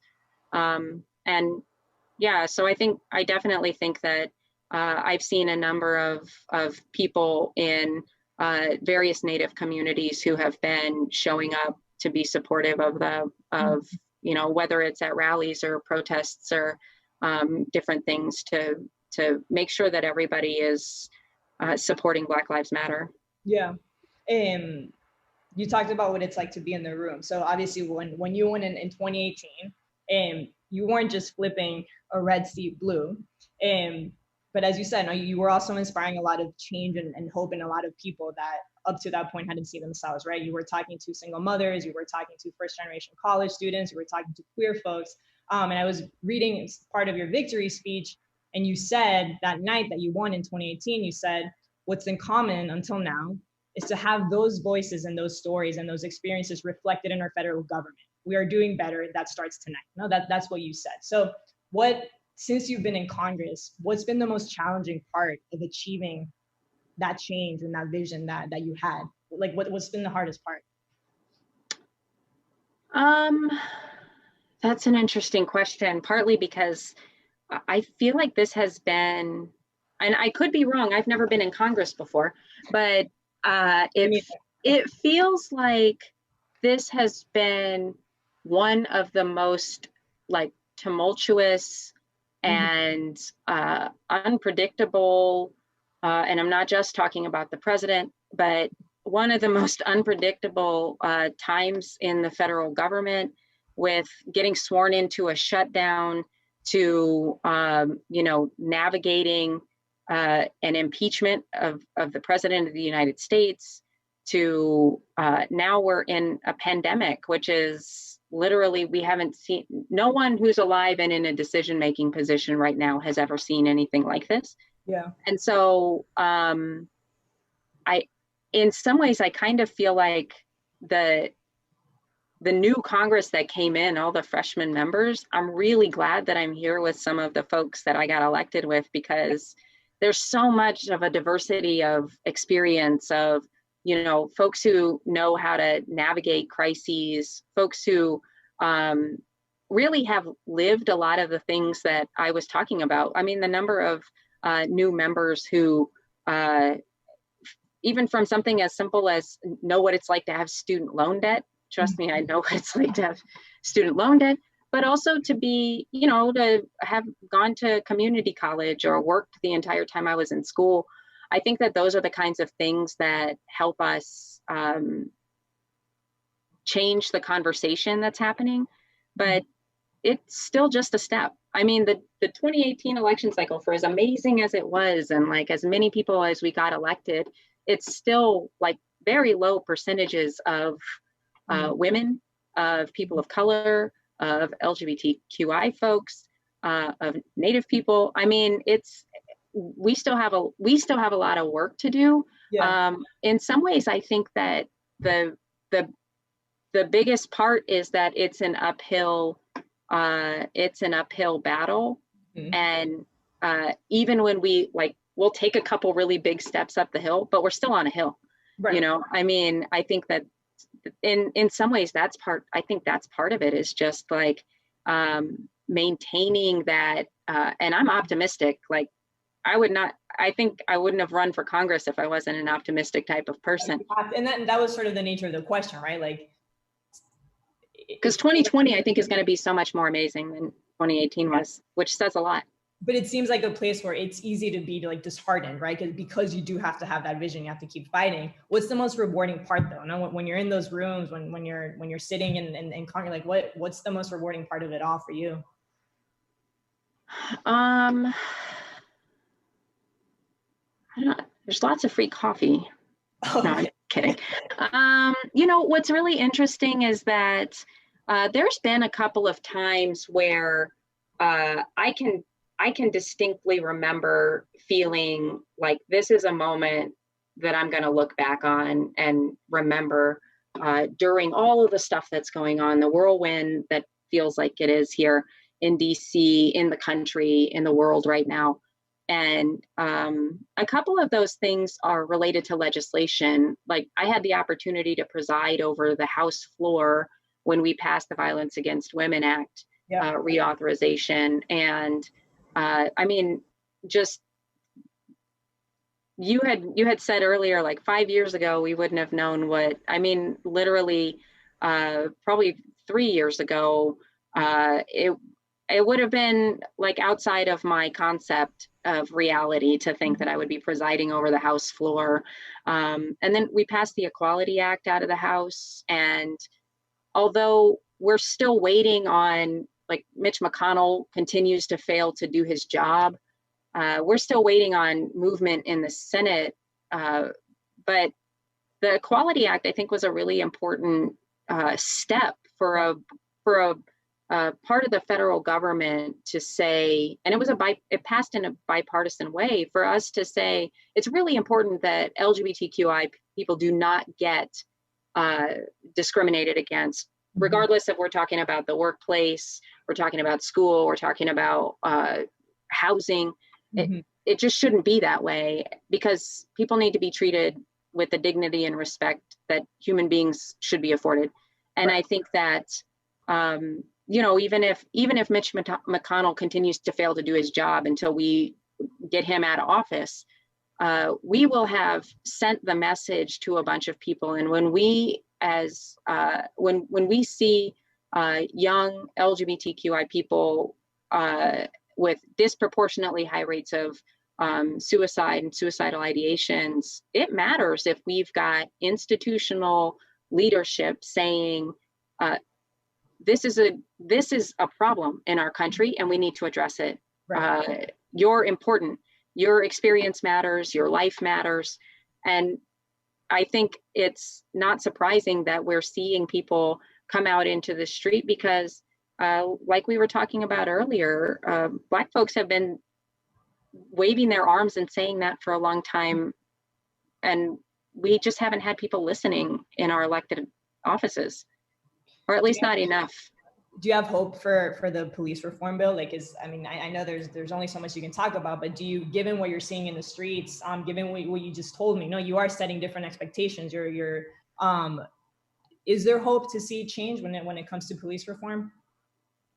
Yeah, I think there's hope for not just the bill that we're working on, but also for you know, a lot of the change that we're going to see around policing in the United States is going to happen at the local level. I'm really glad to see that the Democratic caucus in the House, which was led by the CBC, or the Congressional Black Caucus, put forward a bill that really, I think that we're seeing support for it from across the aisle. I don't think we've seen a shift in public sentiment in the way that we've just seen in the last couple of months. Yeah. Really, anytime since I've been alive, I don't think that we've ever seen this much broad support for something that's so important and can be so impactful. And that's not just the justice and Policing Act. That's literally this society saying we have got to change the way that we approach racial injustice in this country. And I'm really encouraged by that.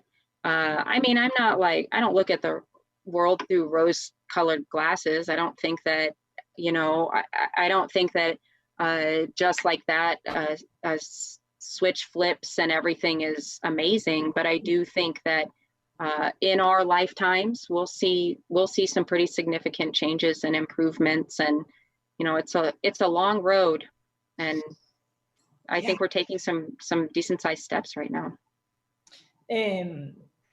You, for many people, you represent many firsts. No, you carry many firsts in your title.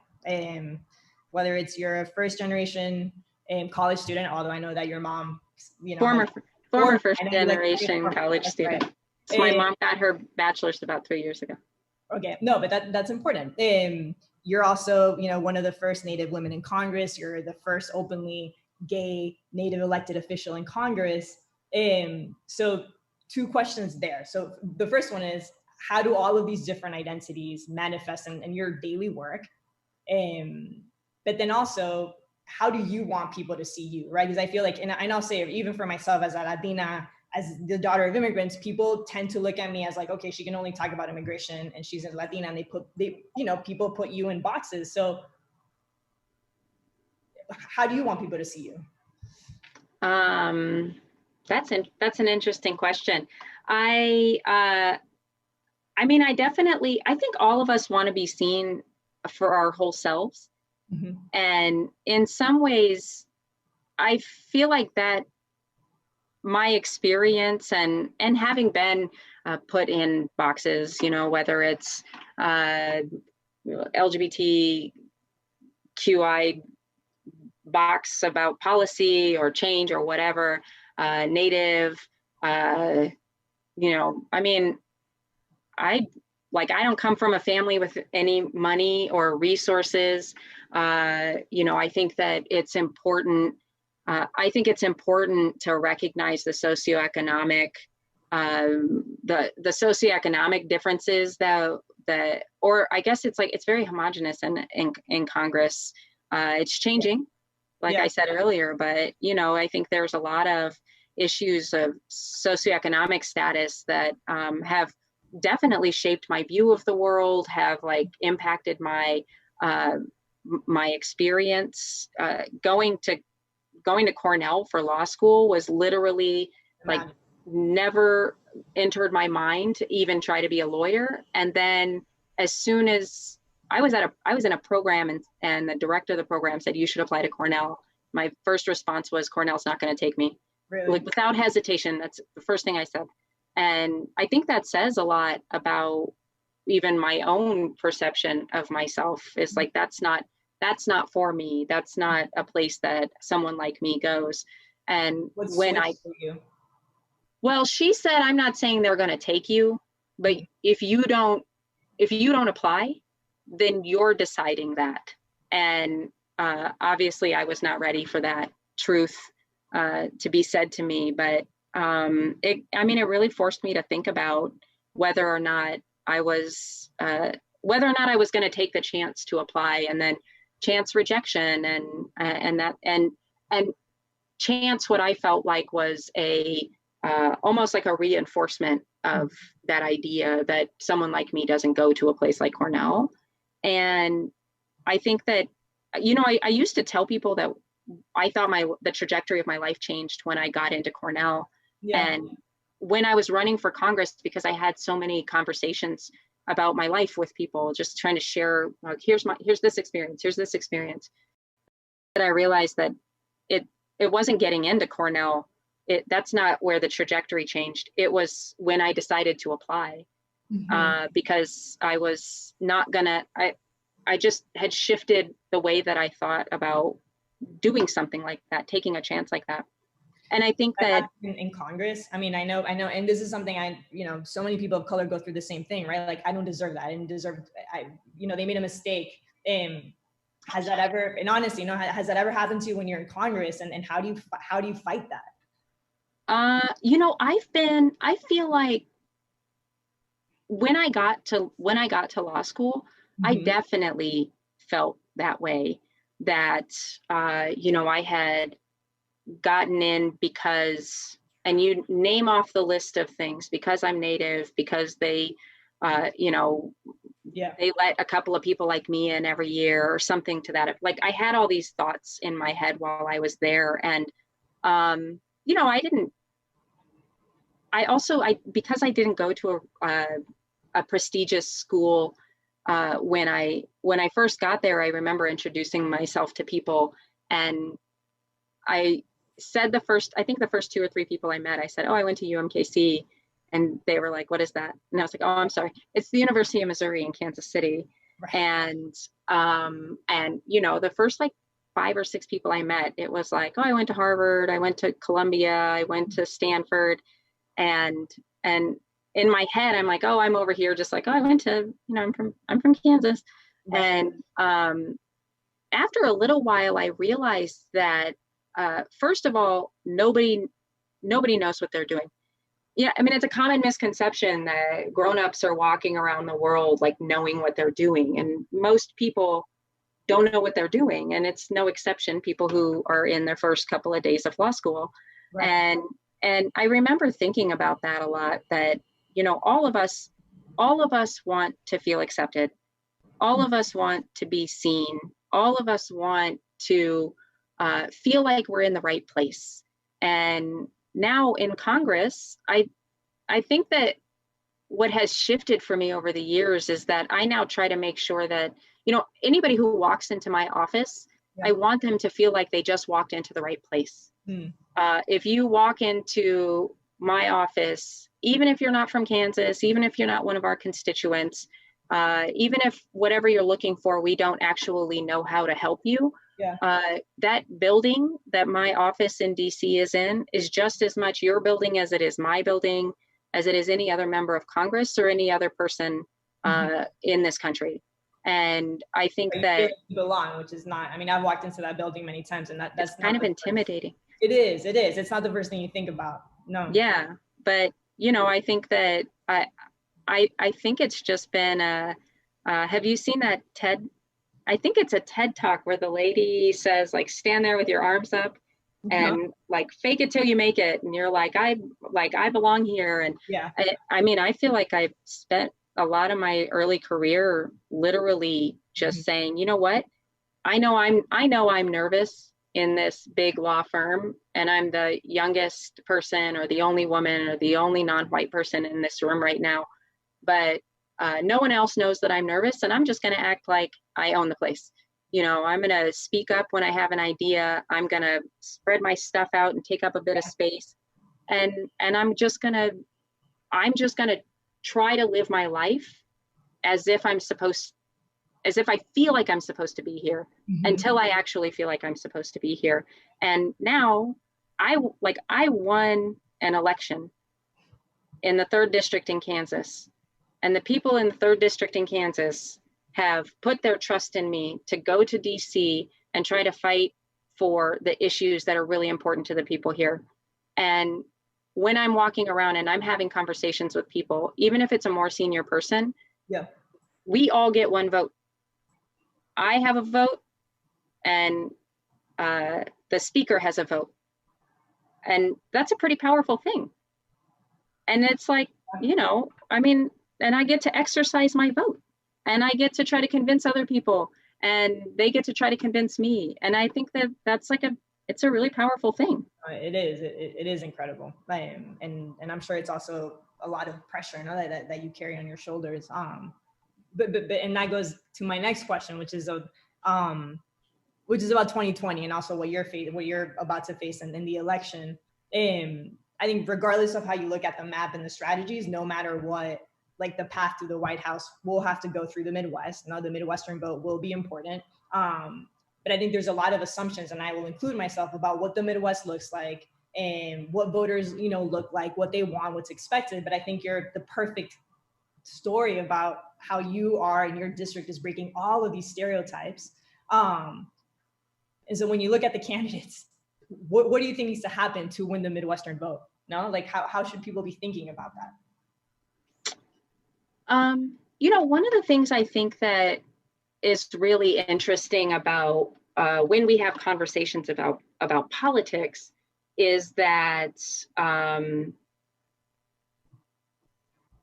in the conversation with like the when you look at it on TV and the media, or you're reading articles about politics, I think a lot of times people are thinking about just that, winning votes. How do we win votes?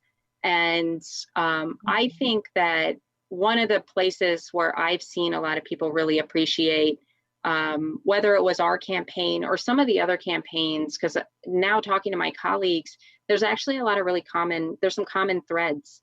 And those common threads include things like, you know, not showing up. Like, I think that I won because people felt like my predecessor was saying one thing and doing another. So that's one piece of it. The other piece was, instead of trying to figure out what people actually need and expect from their government, is just trying to convince them of whatever they need to convince them of so that they'll show up on voting day and check mark the box. And I just don't think that the approach of myself and so many of my colleagues was around just, well, what do we need to do to get the vote? It's what do we need to do to make sure that people have access to opportunities, that people have access to healthcare, that like, what do we actually need to do? And I think that people can tell when that's the core of what you're doing. If the reason that you're running is because, and if you're really solid in that, no one can push you when you're really solid in your desire to actually truly do something to make a difference in the way that this system operates. Because right now, so many people feel like, there are a lot of people who feel like it doesn't matter if they vote or not. I obviously am not in that camp, but there are a lot of people who feel that way. And we're not going to get people to vote for myself or any other candidate if all we're talking about is things that we think are going to get them to vote. What we need to be doing is listening and showing up and saying, like, what do you need? Because I think right now we've spent too many years with with a lot of people in the federal government who are saying, like, here's what you need. And do you think that the Biden campaign, and I went through the 2016 election cycle myself, and I was out there, you know, in the campaign, and looking back, there's a lot of things that I don't think we did great. But looking at the landscape right now, do you think that the Biden campaign is doing a good job? And honestly, is the Trump campaign doing it too? Like, who is anyone doing it well right now? You know, what's really interesting is I don't actually feel like I have, I can tell you about what I feel like in the 3rd district in Kansas is going on. I have, especially now in coronavirus time, I haven't spent time in any other parts of the country except for Washington, D.C. And so I'll tell you that I feel like the Democrats in this area and in Kansas have been spending a lot of time connecting with people, like focusing on like connecting with people and not in that superficial way, but really trying to have longer, meaningful conversations and building up relationships and that sort of thing. And then I guess I can speak to like the Kansas City metro area. It does feel to me like there's a lot of outreach being done.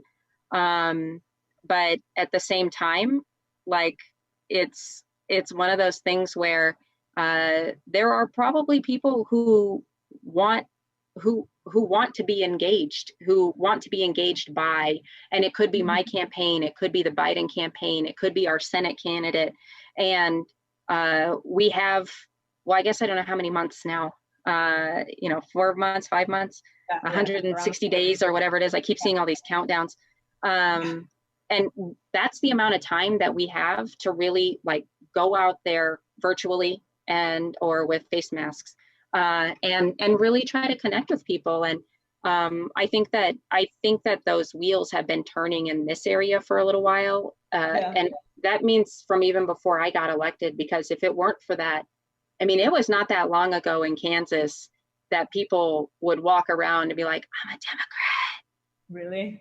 And so to now be thinking about, I won in the 3rd district because of all of that work that was happening over the years before I even ran, and our governor, Laura Kelly. And, I think that if we take the long view and recognize that what we really have to be doing is building that out, Harris. That's right.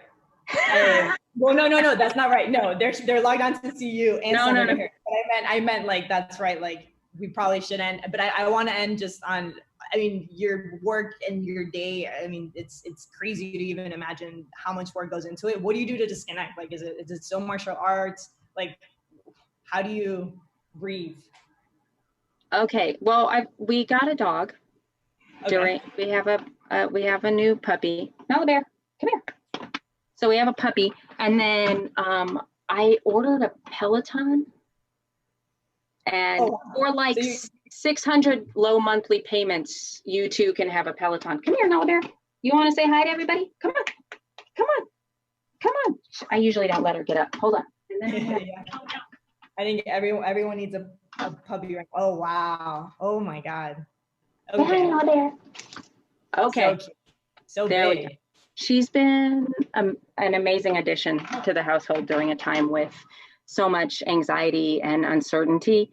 And that's what I've been doing, is hanging out with the, Well, this was a great conversation. I really appreciate everybody who's tuned in. I am hoping one of these days to attend the conference or Pride Summit next year in person. I cannot wait for us to be on the other side of this and get to see each other in real life again. Well, thank you so much, Representative Davids. It was an incredible honor to talk to you, and thank you for everything that you're doing. Thank you to Lesbians Who Tech for doing this. Yes, thank you to Lesbians Who Tech for doing this. See you all later. Bye. See you. Bye.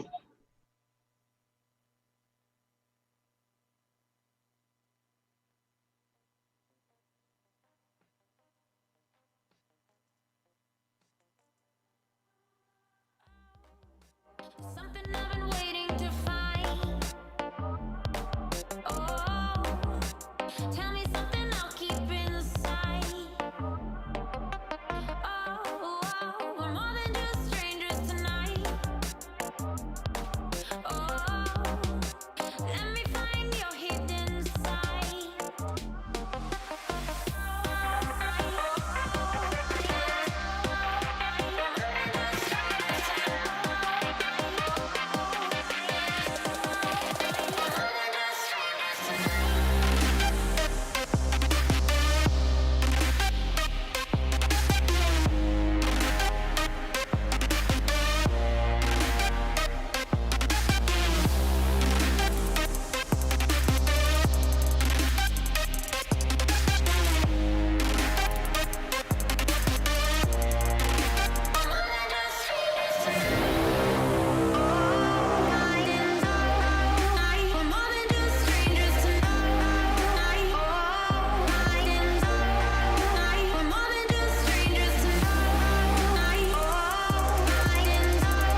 Lately forgiven, gave my name to all of them.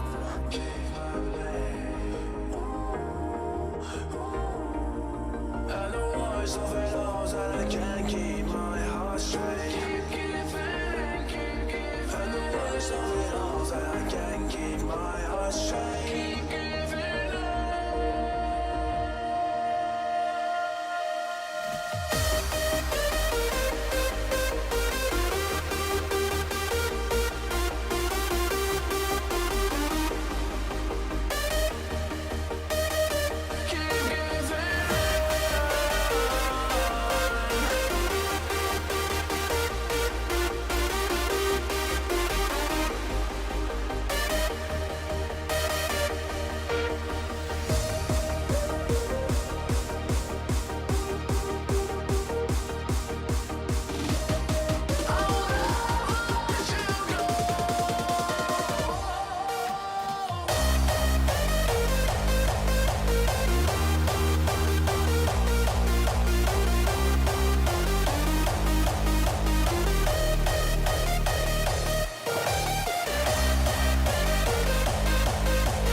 All of your wind has gone, and all of the paths you've drawn have sunk to the ocean sand where no one can see.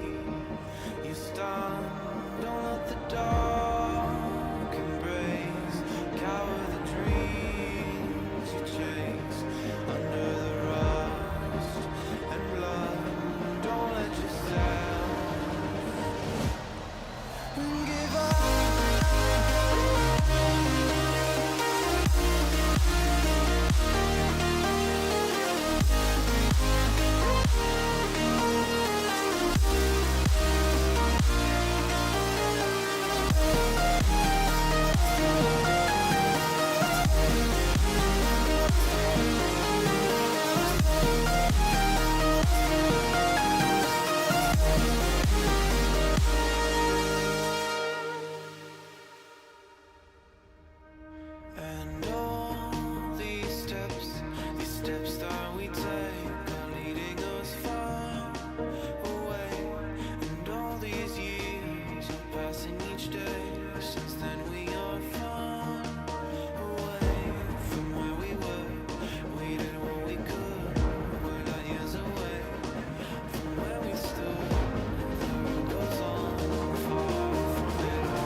You can take your time.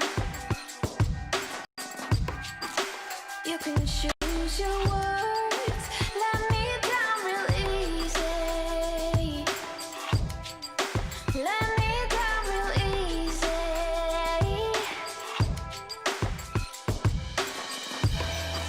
Well, I'm doing just fine.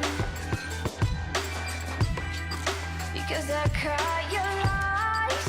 You say that it's you, not me. Baby, now that I am free, I want my lips back, my time back, my words like when I said my love back, my life back, my heart, the one that you knew could break, the one that broke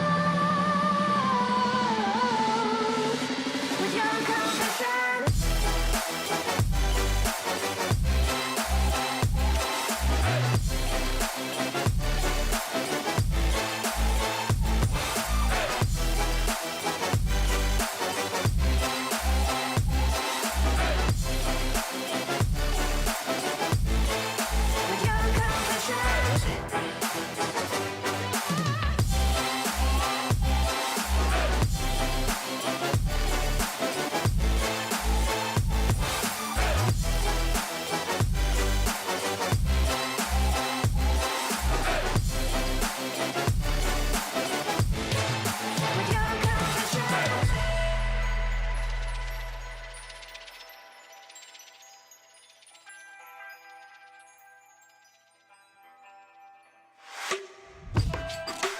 I'ma let you speak. Let my silence reach. Babe, I'm real quiet. Babe, I'm real quiet. I am the calm inside the storm, and I am the peace inside the war. Your confessions took their toll, but baby, I am in control. I want my lips back, my time back, my words like when I said my love back, my life back, my heart, the one that you knew could break, the one that broke with your confession.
Step on the land, I've got your hand, and now we're way down, fade out low. Was it your plan? Can't understand. I love the air you bring, everything. Under the sun, a fire is burning. You tell me to hold on tight. I wish that we could stay here forever. I wanna remember. Oh, the sight of you brings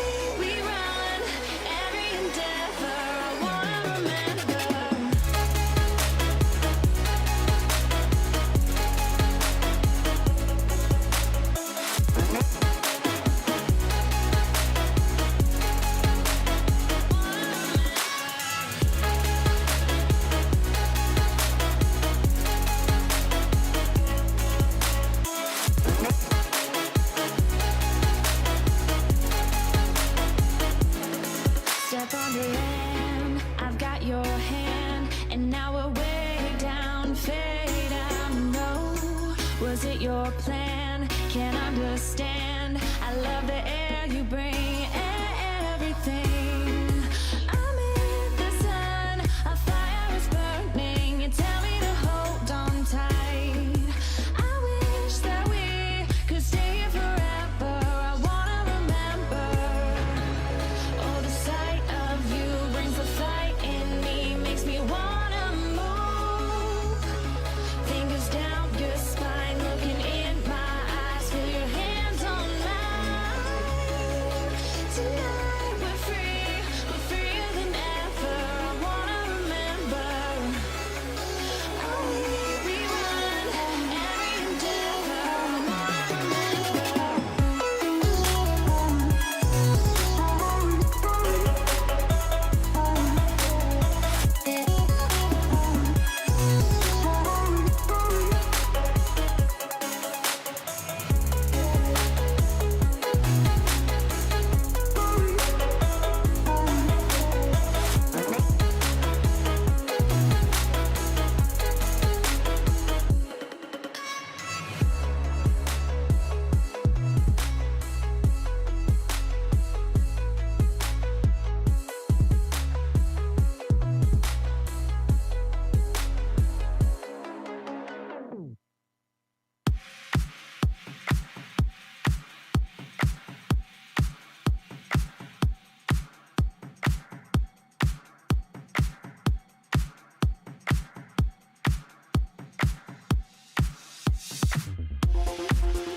So I said, no, no, no, it was supposed to be my pentakill. Why did you die to me?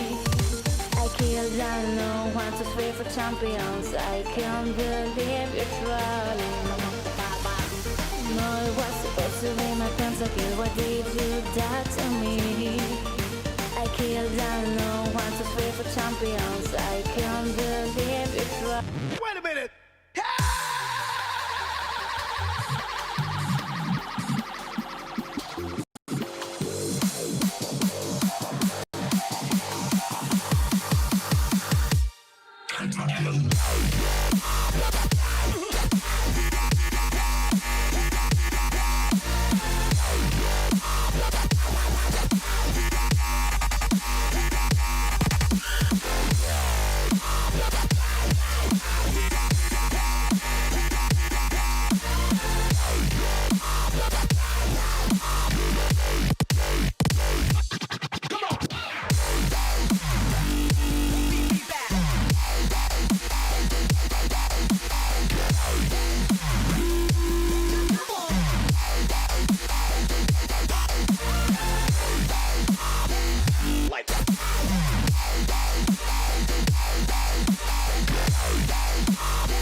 So I said, no, no, no, it was supposed to be my pentakill. Why did you die to me?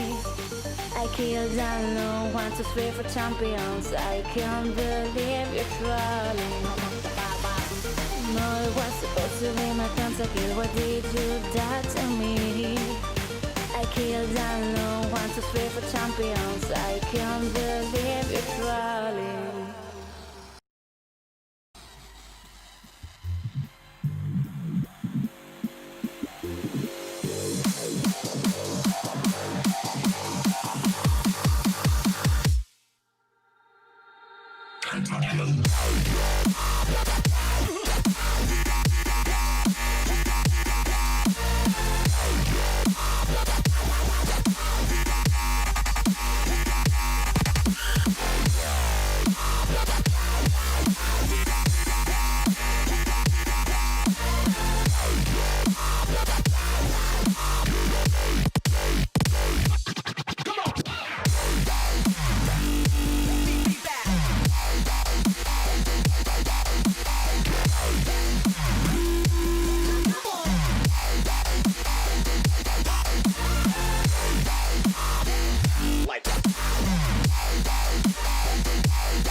For the night, the neon lights, the darkness invites us. Move left to right, don't lose the high. It's dangerous, drowning in the twilight. Electric eyes, you can't deny the thunder inside us.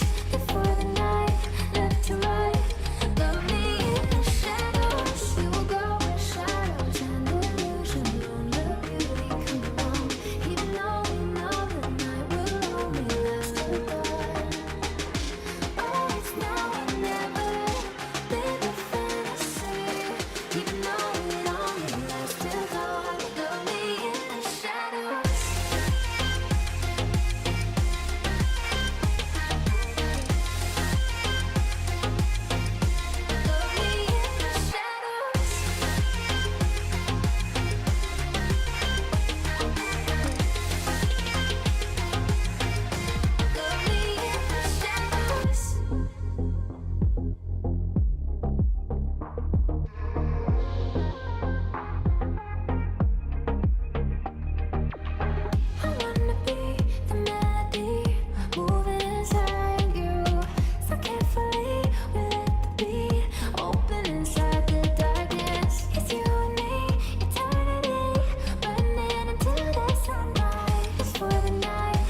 Take me into the back room. It ain't a party, cause without you I'm out of control, but down for the chase. Get out of your body and into my veins. Fast forward to the street light, PDA until we're inside. Rain on your windshield, warm in your car.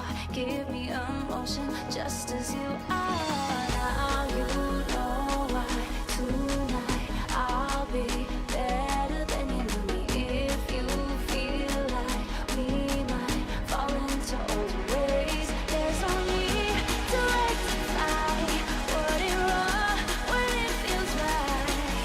'Cause now you know why tonight I'll be better than you.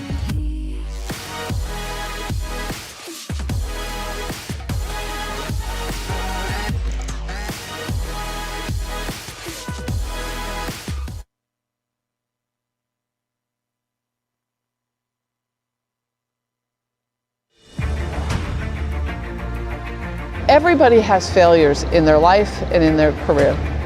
I certainly can point to many. I've been in business for 30 years. I'm the chief operating officer, so I'm responsible for Purina. So we own Purina, animal nutrition, and Land O'Lakes, the dairy business. I value the hard work, you know, the work that doesn't seem so sexy. How it was discussed that you were going to be the first gay female CEO? It wasn't. The announcement was simply that I was going to be named as CEO, gave my background, and then it simply just said in the last line of the announcement that I live in Minneapolis with my wife Jill and our 3 teenage children. A powerful woman, in my view, is somebody with humility and ability to set a positive atmosphere, and that to me is power, is recognizing your impact. What we're trying to do is celebrate the fact that women, so intimately involved in agriculture and farming, that we can elevate their profile.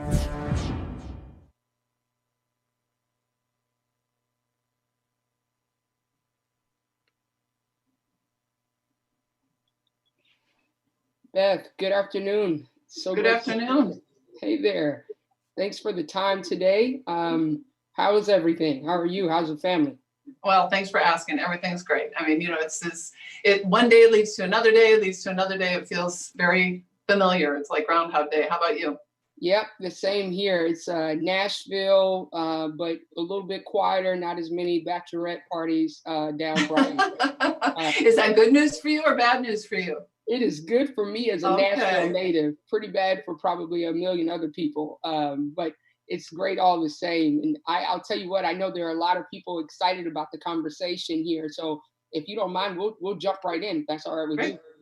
Perfect. So let me just start by asking a little bit about, Land O'Lakes. For me, when I think about Land O'Lakes, I'm immediately thinking about a warm Southern biscuit with the most delicious butter, right? But Land O'Lakes is so much more complex than that. Could you tell us a bit about it? Sure, and I love that you're loving the butter. And I always say fat is back, people. Butter is healthy. Okay, right. I have 3 kids to put through college, so let's get busy with the butter. So, we are a food production and agribusiness coming into our 100th year. And while we are a Fortune 200, we are also a farmer-owned cooperative. We retain farmer ownership. We were started in 1921 by Upper Midwest dairy farmers trying to get power in the channel, get their sweet cream butter into the population centers in the East. So they formed a marketing cooperative. And then on top of that, they formed a supply cooperative when that was successful. So the Land O'Lakes business is actually a food production and agribusiness. We start right at the farm. We are farmer-owned. We have growers, meaning soybean growers, corn growers, producers. We also own Purina Animal Nutrition. So we feed the Olympic horses. We feed exotic animals.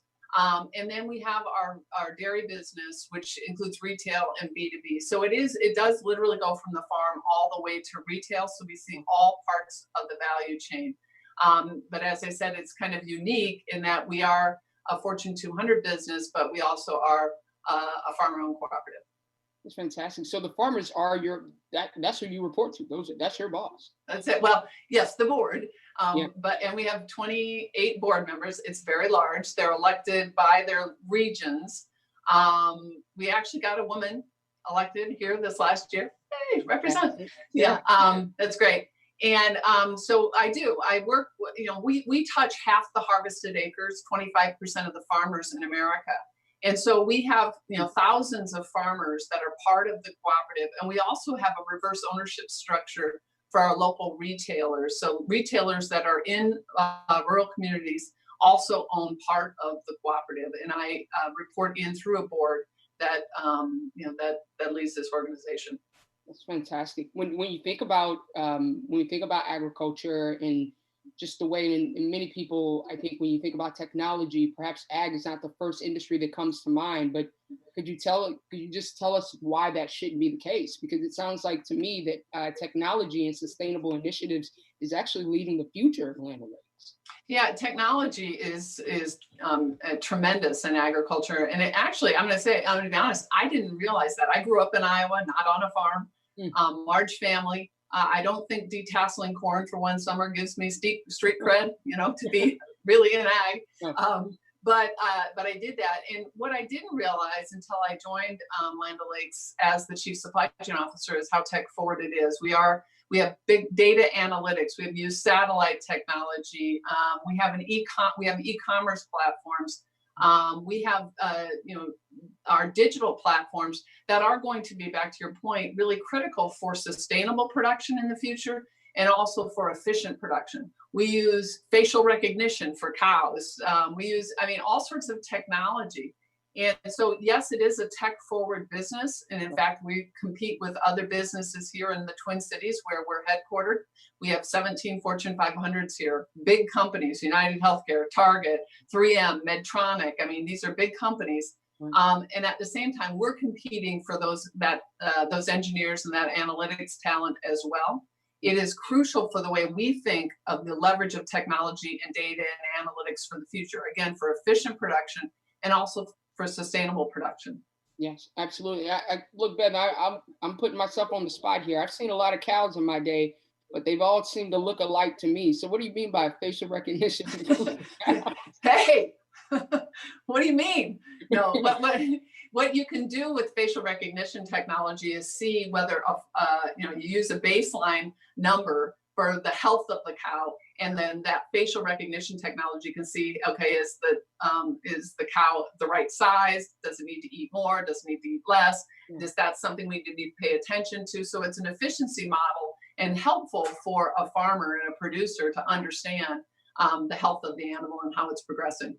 That's incredible. So it's not just about trying to talk to Bessie anymore and see if she'll talk back. We have technology behind it. Yeah, the cows also have Fitbits. I'm telling you, yeah, the cow have Fitbits, and what it does, it's like a Fitbit, and so we can register how much they're eating, how much they're milking, are they, all of those things.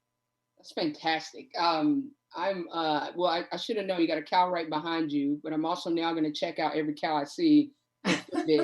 Without a doubt. So let's go to connectivity, because you mentioned rural America, and I know that broadband access and connectivity has long been an issue that you've wanted to not just advocate for, but push for progress in that space. Could you talk a bit about those efforts and even why it's so critical now in the world that we live in? Well, thank you for asking this, because to me it is a critical area. First of all, when sometimes when I talk about issues of rural communities, and I'm careful to use this phrase, but to me, rural America is the new inner city, and it lacks investment because of the lack of investment in technology and the things that we all use. This is like electricity was, it's like mail delivery. This should be a right for all citizens. And yet, if you think about the access to broadband, especially in rural communities, in the United States, one study showed 24 million Americans lack access to broadband. Now, it's actually greater than that. You might have it, but is it a dial-up modem, or what is it, right? But 24 million, and of those, 19 million were in rural America. It's simply unacceptable, and it's not just, hey, they're inefficient on the farm. I always start all my talks to remind people that these farmers are family men and family women. They're raising their family here. So they have a lack of access to education. They have a lack of access to healthcare. 40,000 doctors short in rural America. Rural hospitals have shut down. So I was talking about this, and many people, so it's not just me, many people have been talking about this issue for a long time. This would take about $150 billion investment, which I believe is absolutely critical because to me, a safe, affordable food supply is a pillar of our national security. It is all of our concern. It is not a rural concern. It is American concern. And so with that, what we need is an actual investment. One of the concerns I have is there has been some funding from the federal government. Let's put it at 20 to 25 billion. But I've said it's 150 billion. And it's not going to close because the state decides to add 10 million to that pool, and then another state adds 20 billion. I say it's like they're in the couch looking for quarters and nickels because the pizza guy came, right? It's not going to work. And we need to move with speed. And even for the amount that is been allocated by the legislature, what we're finding is kind of a jump ball between the FCC and the USDA. And nobody has, what is the old motto? If everybody has responsibility, nobody has responsibility, and that's where we are. Right. So this is concerning, and it should really concern us right now, where we're all working from home, where healthcare access is absolutely primary. So what have we been doing? 2 or 3 things. We say awareness, advocacy, action, awareness, advocacy, action. So we spent the last year and a half raising awareness with a number of people what a priority issue this is. Second, now we moved with speed because we were so concerned, certainly I was concerned with my team, that we were going to see COVID go into these communities that lack healthcare at all, lack access to healthcare. And so what do we know they need to have? They need to have access to telemedicine, but you can't do that if you don't have broadband or Wi-Fi. And now these kids have been sent home from school. Do you know these kids are literally having to go to the Dairy Queen parking lot with their folks to be in their car to try to finish their homework if they can. So we said, let's do this. Let's partner with the Cleveland Clinic, the Mayo Clinic, health partners, all these other areas. We wrote a letter to all the nation's governors. As a farmer-owned cooperative in these rural communities, we turned on our Wi-Fi for free. We allowed access to that free Wi-Fi. You can come in, you can park your car out front or on the side where there's parking lot, and so that you can access doctors, so that you can finish your homework. And you know what we found out? Mayo told us that they have had more telemedicine appointments in one day than they had all of last year combined. Wow. It is that level of an accelerant. It is fundamental to the vibrancy and the health of these communities. And to me, it's an exciting moment. It's a necessary moment. And we know, as I was saying to my staff, we know now we've got some good support. The nation's governors, I've been on with a number of them, have agreed to policy adjustments to say, hey, you can write a prescription to a patient without seeing them in person. That's helpful. We'll make sure the reimbursement rates are the same. That's helpful. But I know the fall's going to come. And what's going to happen with schools? I'm so concerned about these children, about these folks who can't access their homework, can't access school. They all had to shut down early. There's going to be a gap. And this is why this is a priority area for us. I sit on the Business Roundtable board. They are pushing for this as a primary infrastructure investment. The same thing for us trying to coordinate with the nation's governors. The governor from Pennsylvania and North Dakota are co-authoring something to go into the House and Senate to say this should be a priority investment. And so it's clear. I mean, I have to thank you, Bev, because a lot of people are just finally waking up to this. I think for too long we've talked about broadband access as a want and not a need. But what you're pointing out is that there's equity issues here that are going to be alarmingly clearer for others, right? And that also, I mean, just in healthcare, basic healthcare access in a time when it's desperately needed. I think that's incredible. And then I guess the next question kind of leads me to just talk about COVID, because this has been a heck of a decade. It's felt like it's already 4 years long in 6 months, right? I'm waiting for the locusts to come next, I swear to you. I swear. It's funny you say that, because I'm in the South. I think we're due for some cicadas, but very similar. I'm telling you, it's just brutal. Brutal. And I have to ask, I would imagine that you yourself have overcome, some leadership with your idea of, I'm used to being out in the field with my people, and now I'm at home trying my very best to connect. Would you say that's one of the your biggest challenges, or has it been something else to overcome during this pandemic? Thanks for the question. I think a moment like this grounds you back to what you hope you've been as a leader, but maybe you weren't, and maybe you just thought you were. If you aren't most fundamentally focused on your people right now, I think you've lost the narrative. I really do. I mean, people are concerned. You have now, 30 to 40 million people who've lost their jobs. They don't know what's happening with the business. They see all these issues, the meat processors, they had, dairy dumping milk, and what does this mean for our business? And I think the biggest focus for my team, the most amount of time that I spend is with my team. It is about policy issues. It's about making sure they're communicating to that. We listen to them about what is going on, what are their issues. What we've seen is never seen more and greater engagement. Now, we're called an essential industry because we're making food. It is primary. Our farmers are out in the field, they're farming, and the dairy producers are producing, and we're making butter, and we're making cheese, and we do make pudding too, by the way, everyone. So if you want to get busy with that, that'd be helpful too. Yeah. So all of these things are necessary. And on the one hand, you've got to protect your folks who are still working at the plants and at the warehouses. You've got to put in place the right safety and security issues. And then for those working from home, you've got to, I do lunch with Beth, videos for them. I do town halls to try to listen. How are you? What are you doing? And I don't say to anybody, well, we should all just be lucky to have a job. I mean, that's silly because I don't know your life. You don't know my life. You don't know the pressures that are there. And so the biggest thing I think that has reminded me about leadership is that never is it more important. It's always important to put your people first, and never more important than a moment like this, where you have to show up as an optimistic, pragmatic, clear leader and have the right conversations with them.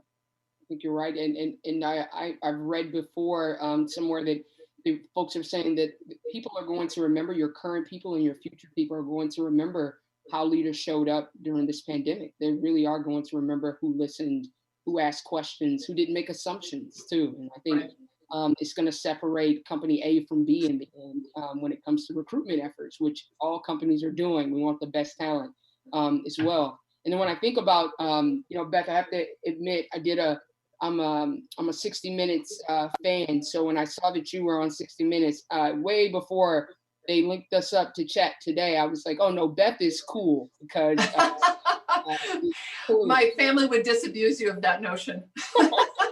They're very clear, I'm not that cool. Well, you were cool for two reasons for me. One, it said I learned that you were one of 8 children, I think the 5th of 8 children. And I know you said like you're comfortable and had before, had to fight for a chicken wing kind of thing. So chicken necks and wings. Listen. But I'd love to know just more about you. What about your journey? What brought you here? Because I believe you're an Iowan too.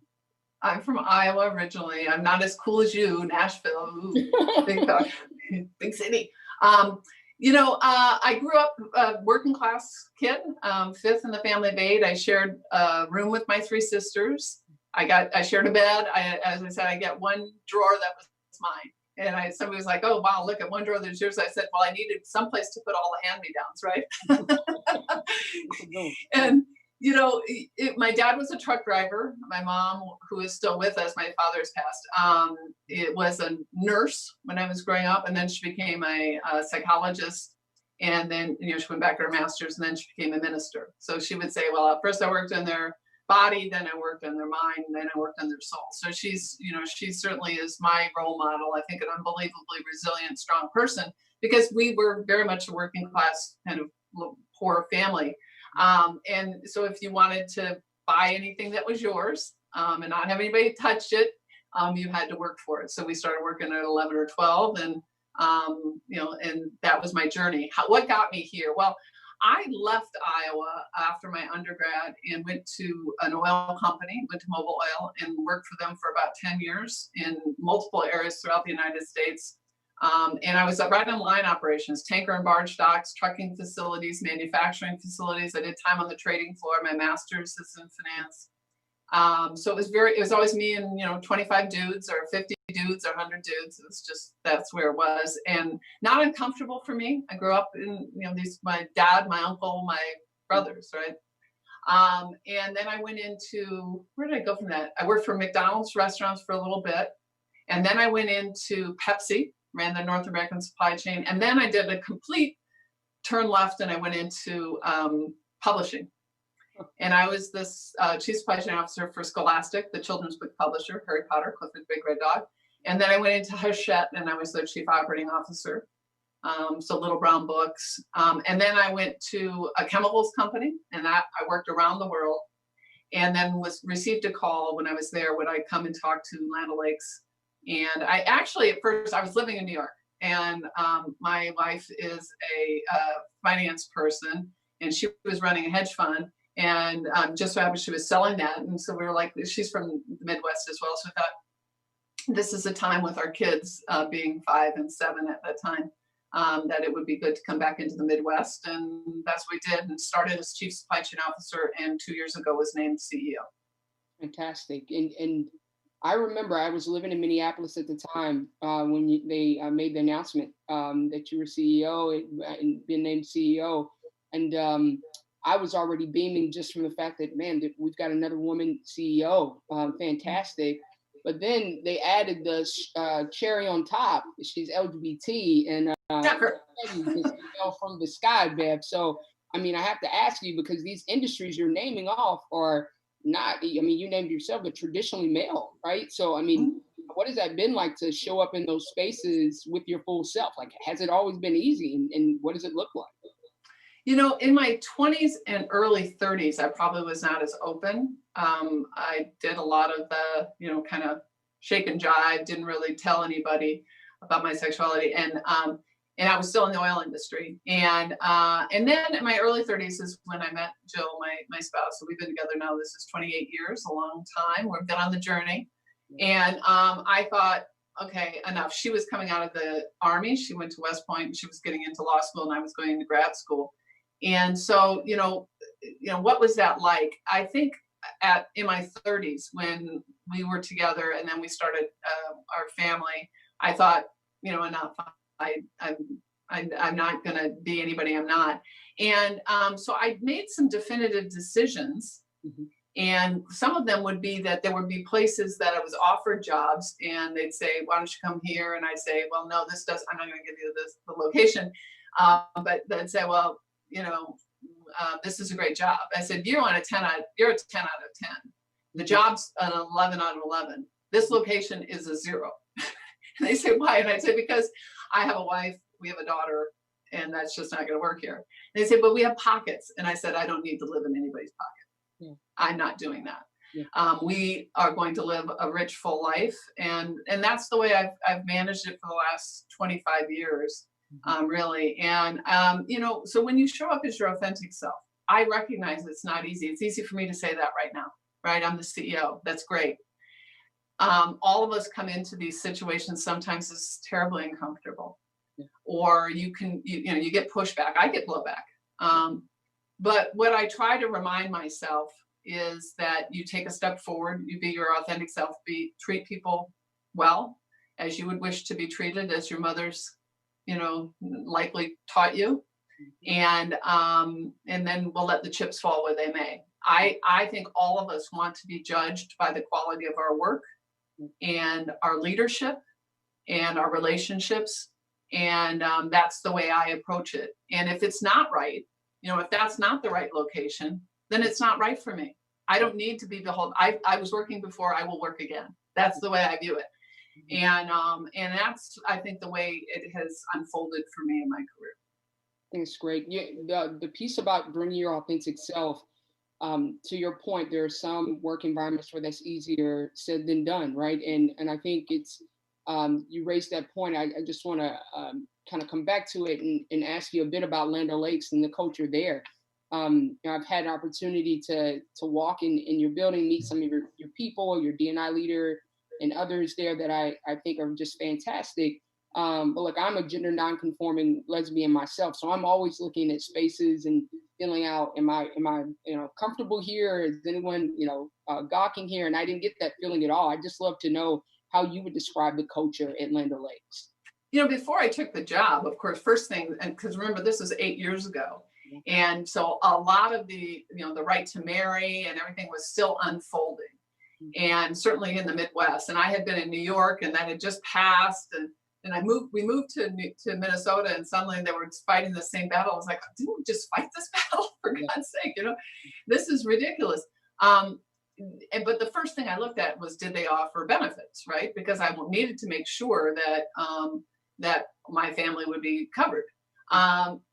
What would I say the culture is? You know, the culture is collaborative.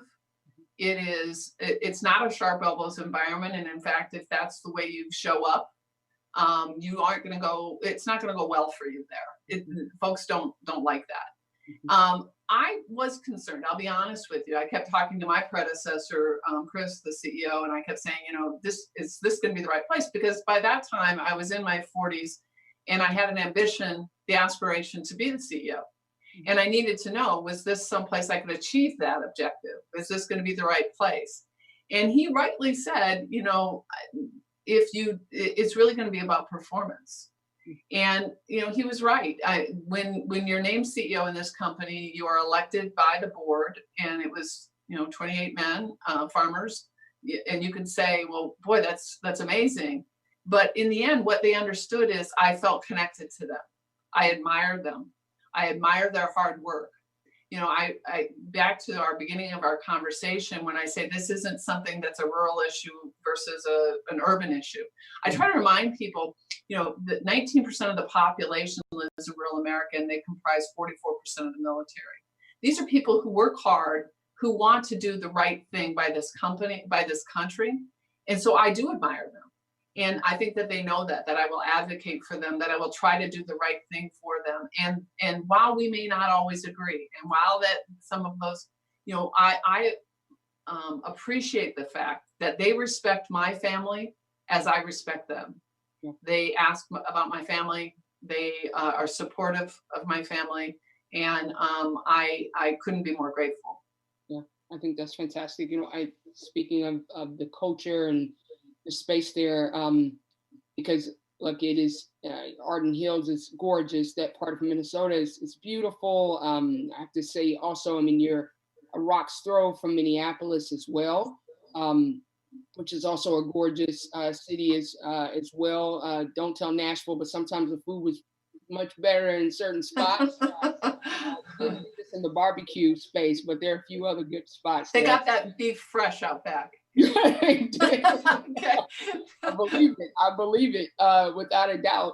But I want to ask you, you spoke about COVID and how that's been such a dramatic impact on this decade. But there's also, I mean, there's an awakening happening in this country right now. And I have to say, Minneapolis is quite frankly ground zero of the movement taking place. And following the death of George Floyd, in the current racial demonstrations, racial justice demonstrations, I just wonder, how do you think about being a leader in this time, approaching the issue from Land O'Lakes? I mean, Land O'Lakes has made some headlines earlier this year by leading without a big press. You just did what you thought was right for the future of the company. I just wonder what kind of conversations you all are having internally. Well, I just want to say a couple of things. First of all, what happened there, his death, his murder was just horrible. I mean, just horrific. And nobody should die that way. Nobody should go through that. It's just unbelievably painful. You know, because you lived here, there are some, you know, we can all say, well, they're well-meaning people, right? Everybody's well-meaning, but clearly we are not making progress because there are disparate outcomes for minorities versus Caucasians in this city, educational, job opportunities.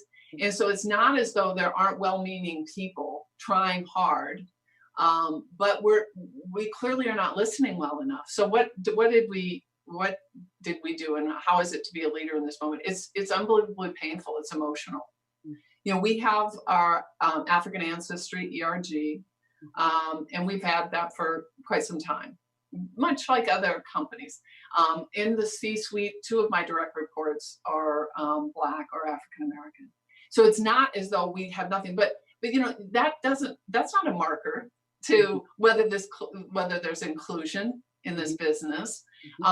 Because what we found is after these listening sessions, or during these listening sessions, there was just so much pain and fear. And I don't know that journey of being afraid to, you know, hey, I go out of my house in this suburb and I always bring my license with me because I got to show, you know, where I live. Or I never go over here, or no, I can't let my 10-year-old son or 12-year-old son go ride his bike. I don't know that journey, that fear. But it's heartbreaking and it is incredibly painful. We're trying to do a number of things to say we want to invest in the community, but within the 4 walls, it's one thing to say we've made progress on diversity. It's not enough. It's another thing to say that there's inclusion, that people feel connected to the mission. And a lot of times the people that are with us believe in working hard for rural communities, working hard for the farmers, American farmers. They come from rural communities. We also have an NGO. We work around the world with smallholder farmers. They believe in that mission. This has been an eye-opener because in this town hall, it was, you know, thousands of our employees connecting and asking questions. And then our African ancestry group saying, please talk to your children, you know, don't avoid the topic. And them sharing, you know, we tell our kids, when a gun from a police officer is pointed at you, you know, what you do. And, you know, to me, I'm like, what? what do you mean? You know, of course, again, I haven't been on that journey. And what I'd say is it's not a lack of commitment. What we have to do is start by listening, because clearly, you know, there's so much pain that is present in the Twin Cities, everywhere around this nation. And I believe that there is a commitment to make change, but we all know that that's not an instantaneous thing. And it's not a commitment. It's about what is the action? What are the actions you're taking? That's I think the primary issue for us. I think it's important. I love what you said about the difference between intent and impact, right? That this subject specifically, it's not enough to just say you intended well, that you intended to not be harmful or not to commit that microaggression. Your impact matters just as much. And I'm glad to hear your leadership is falling silent so that other voices can be heard. I hope that other businesses and companies follow suit too, because I don't think we've even reached the crest or the middle point of this. I think there's a lot more work to be done here. I agree with you. There too. When we think about, and I know we're running a little bit out of time, but I do want to come back here on the just the strategies that you all have in place for the future. And I know you can't let us into the lab or into the back room and tell us what's next, but for all that I'm hearing about Land O'Lakes in the ag tech space, it's really clear that you're thinking about tomorrow, about how do we feed the world that's growing and bursting at the seams. Is there anything you think just that we should be aware of, you know, technology that might be leading the world in the next couple of years? Well, first of all, one of the things that I think all of us want is sustainable production, right? Better for the environment. So we do have a Truterra Insight Engine that has over 12 trillion data points. Somebody that you know, Jason Weller, who used to run the USDA, you know, on that side of the house, is with us. And we've created this analytics tool that helps the farmer understand how they can improve their sustainable production at the same time, balancing that with a level of profitability, because you can't have the farmer reinvesting in their land or changing their strategies if they cannot make money. So the Truterra Insight Engine, but go back to why we need broadband. It's got 1 trillion data points. You cannot gather the data that you need real time for each acre that you have on a farm unless you have access to technology. We're partnering with different government agencies, state agencies, for instance, in California. They funded a $90 million investment for a pipeline connection, and our dairy farmers there put in biodigesters that allowed us to get methane capture and clean that and then ship it down and turn it into gas to ship it down into Los Angeles and run city buses. It's that kind of thinking where you're using technology and analytics to improve production that I think is going to be a central piece for the future of agriculture and the way that we have more of a virtuous circle.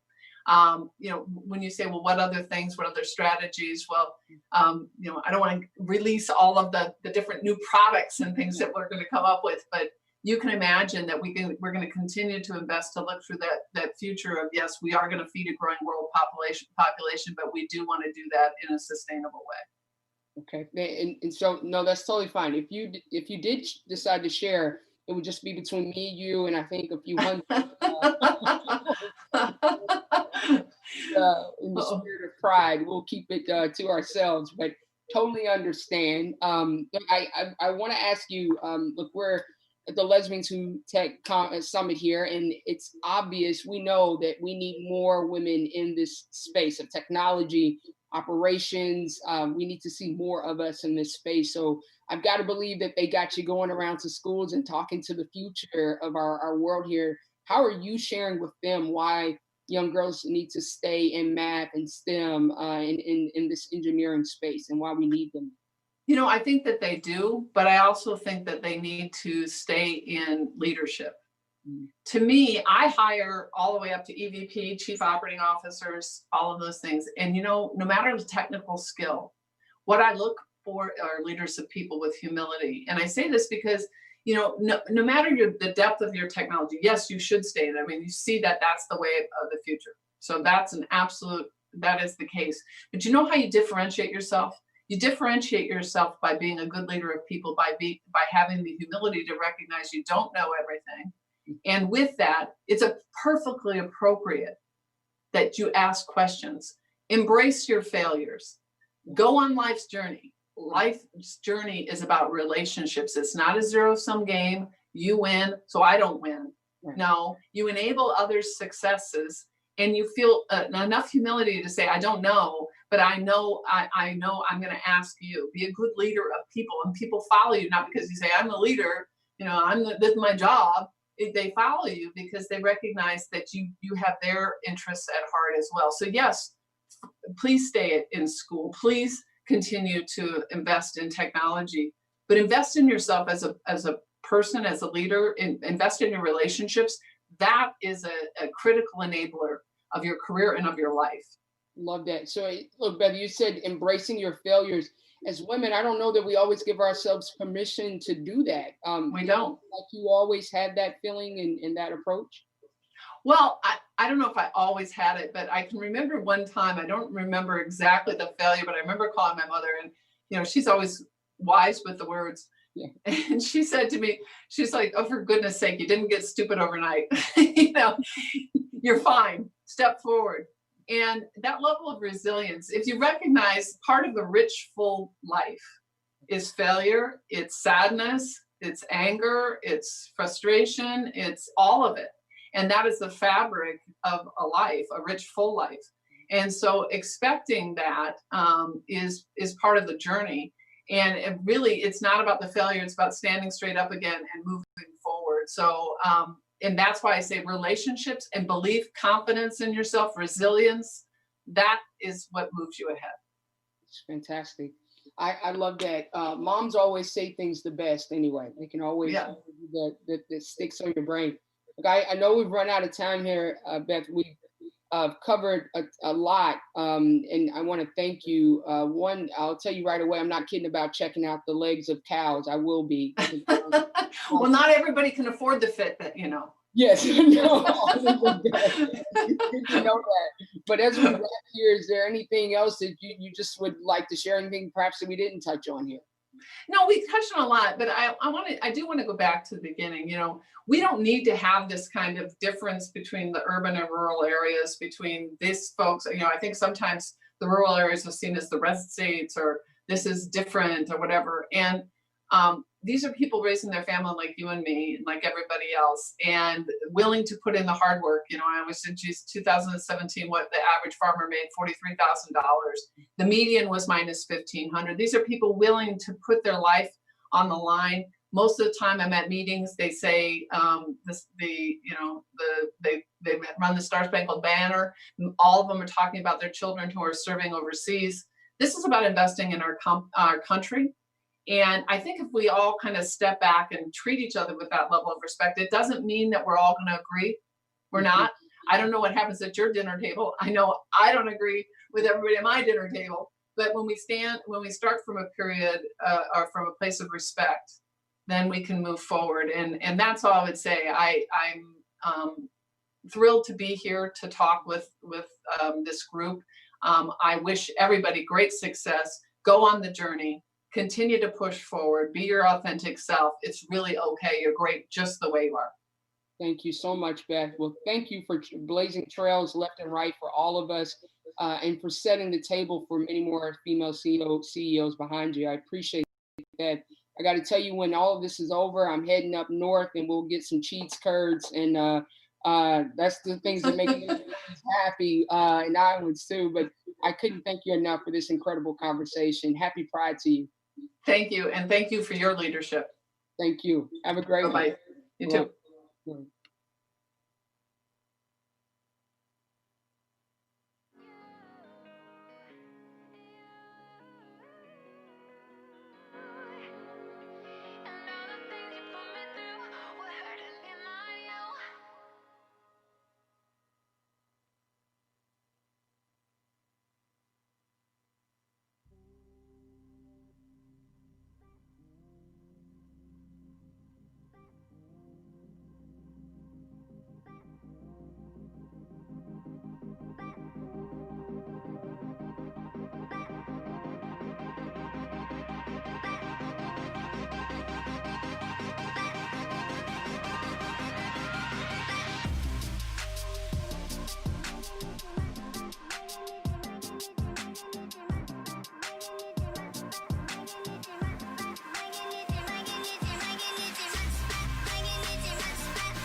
To their chart. Each human that uses the system of astrology is going to use it through the lens in which they see the world. You can pull up your chart on our website, and it's a companion to the book. There are keys to your chart. You can have a much deeper relationship with astrology in and of itself. I'm sitting down with people on this book tour to show people how accessible it actually is. Through the lens of the book, it's really quite fun. This book changed my life.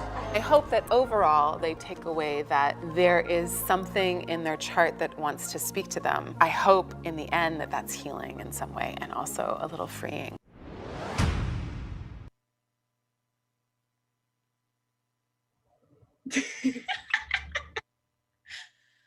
everyone. Apparently we're live when I was making faces.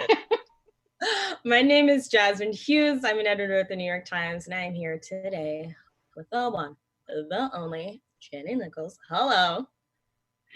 Hello. Can you hear me? Yeah. Okay, good. Don't you love Zoom? Don't you Love it. Like, can you hear me? Oh my God, everyone can see all the closets I have in my background today. Oh, what a time. Okay. Before we begin, I just want to take a moment and consider the quote unquote moment we're in and just take some space to talk about the anti-Black, sexist, transphobic violence that we have seen on behalf of the state and various individuals over the past particular weeks, but throughout history. And Jenny, I thank you for spending this time with me today. And I'm just sending out good vibes to everyone who is watching. Thank you. It's an honor to be with you. So last time I saw you, so I wrote a story about Jenny for a little paper called the New York Times. Ever heard of it? And we hung out in LA in December, and one we talked about is how 2020 is when my Saturn return would happen.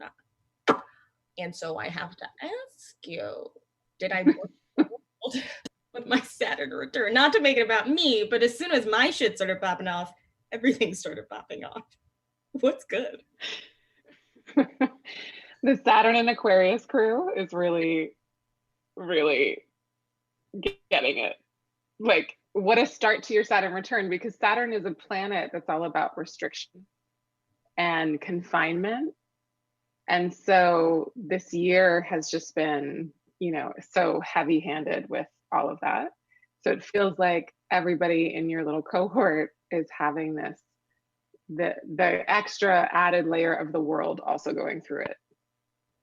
So yeah, I think collectively you all, are responsible for the. I ask because one of our friends, Faria Rosen, had this incredible tweet that I'm going to read. She said, my condolences to anybody going through Saturn return right now. All I can say is let the fire that burns you become a beacon for the future. There's a reason it's happening during a pandemic and a global revolution. So I wonder how we can sort of use this chaotic, disruptive energy to the best of our abilities right now. For folks with Saturn return specifically? Yeah. Well, I think that it's about, Saturn teaches us about self-control, and wherever that is really hard for us, and also where it's damaging for us. So we all, the process of maturation is what the Saturn return is all about. And so it's all about the kind of restriction, but that's also has to do with boundaries. And so Saturn is also about isolation. And I think the ways in which we're confronting feelings of loneliness and isolation, even when we're on the streets and in a protest, there's still this need to remember to have a boundary that we've never had before. And so it's a time that we're in and we're not through, and we don't have any idea how it's actually going to impact us or where it's going to leave us. And so it feels there's a lot of fear on a lot of different levels and for a lot of different reasons. One of them is that we don't actually know when any of this will end or how we'll be shaped by it on the other side. And so it's calling on all of us to show up in the most mature way that we can, so we can take care of each other and also take care of obviously ourselves, and show up to the moment, which is also an uprising, in a way that is the most mature and thoughtful that we can. I think what we're seeing in so much is the incredible work that organizers have done over decades and centuries and lifetimes, and especially over the last 7 years since Black Lives Matter began, and the ways in which we have access to information because of the people that have been on the ground this whole time, and the ways in which things are organized now feel structurally so sound and accessible, and it was like the infrastructure was, it has been there and it had been there. And I think that's so Saturnian. So I think your generation, or not generation, but your little, the 2.5 year period where people were born with Saturn and Aquarius, are coming into your Saturn return at a time where so many really important structures for actual structural change have been put in place and are being put in place as we speak. And so your, group of folks is able to, I think, recognize that. You hear Cardi B tweet about politics. That's her Saturn, and that's not only her Saturn Aquarius, it's her being, it's the work that she's done. But as an astrologer, I'm like, that's the Saturn and Aquarius mark. It's like, this is the structure and this is why it doesn't work. This is the system and this is how it needs to be updated and innovated. And Saturn loves structure, and Aquarius is also a structure queen, but it's only about structures that make sense for the masses. And so your Saturn and Aquarius folks and your Saturn and Aquarius Saturn return is like, okay, we really get to come in and be like, this structure makes sense. This one does not. This is archaic. This is outdated. This is cruel. This actually can hold some kind of new world that we're thinking of, that we're dreaming of, that we're wanting to create. That's how I'm seeing it. But emotionally and personally, it's really hard. Yeah. I'm really glad that we're recording this, because I want to play this back and listen to it over and over and be like, take that, Zoomers. You're not the only ones changing the world.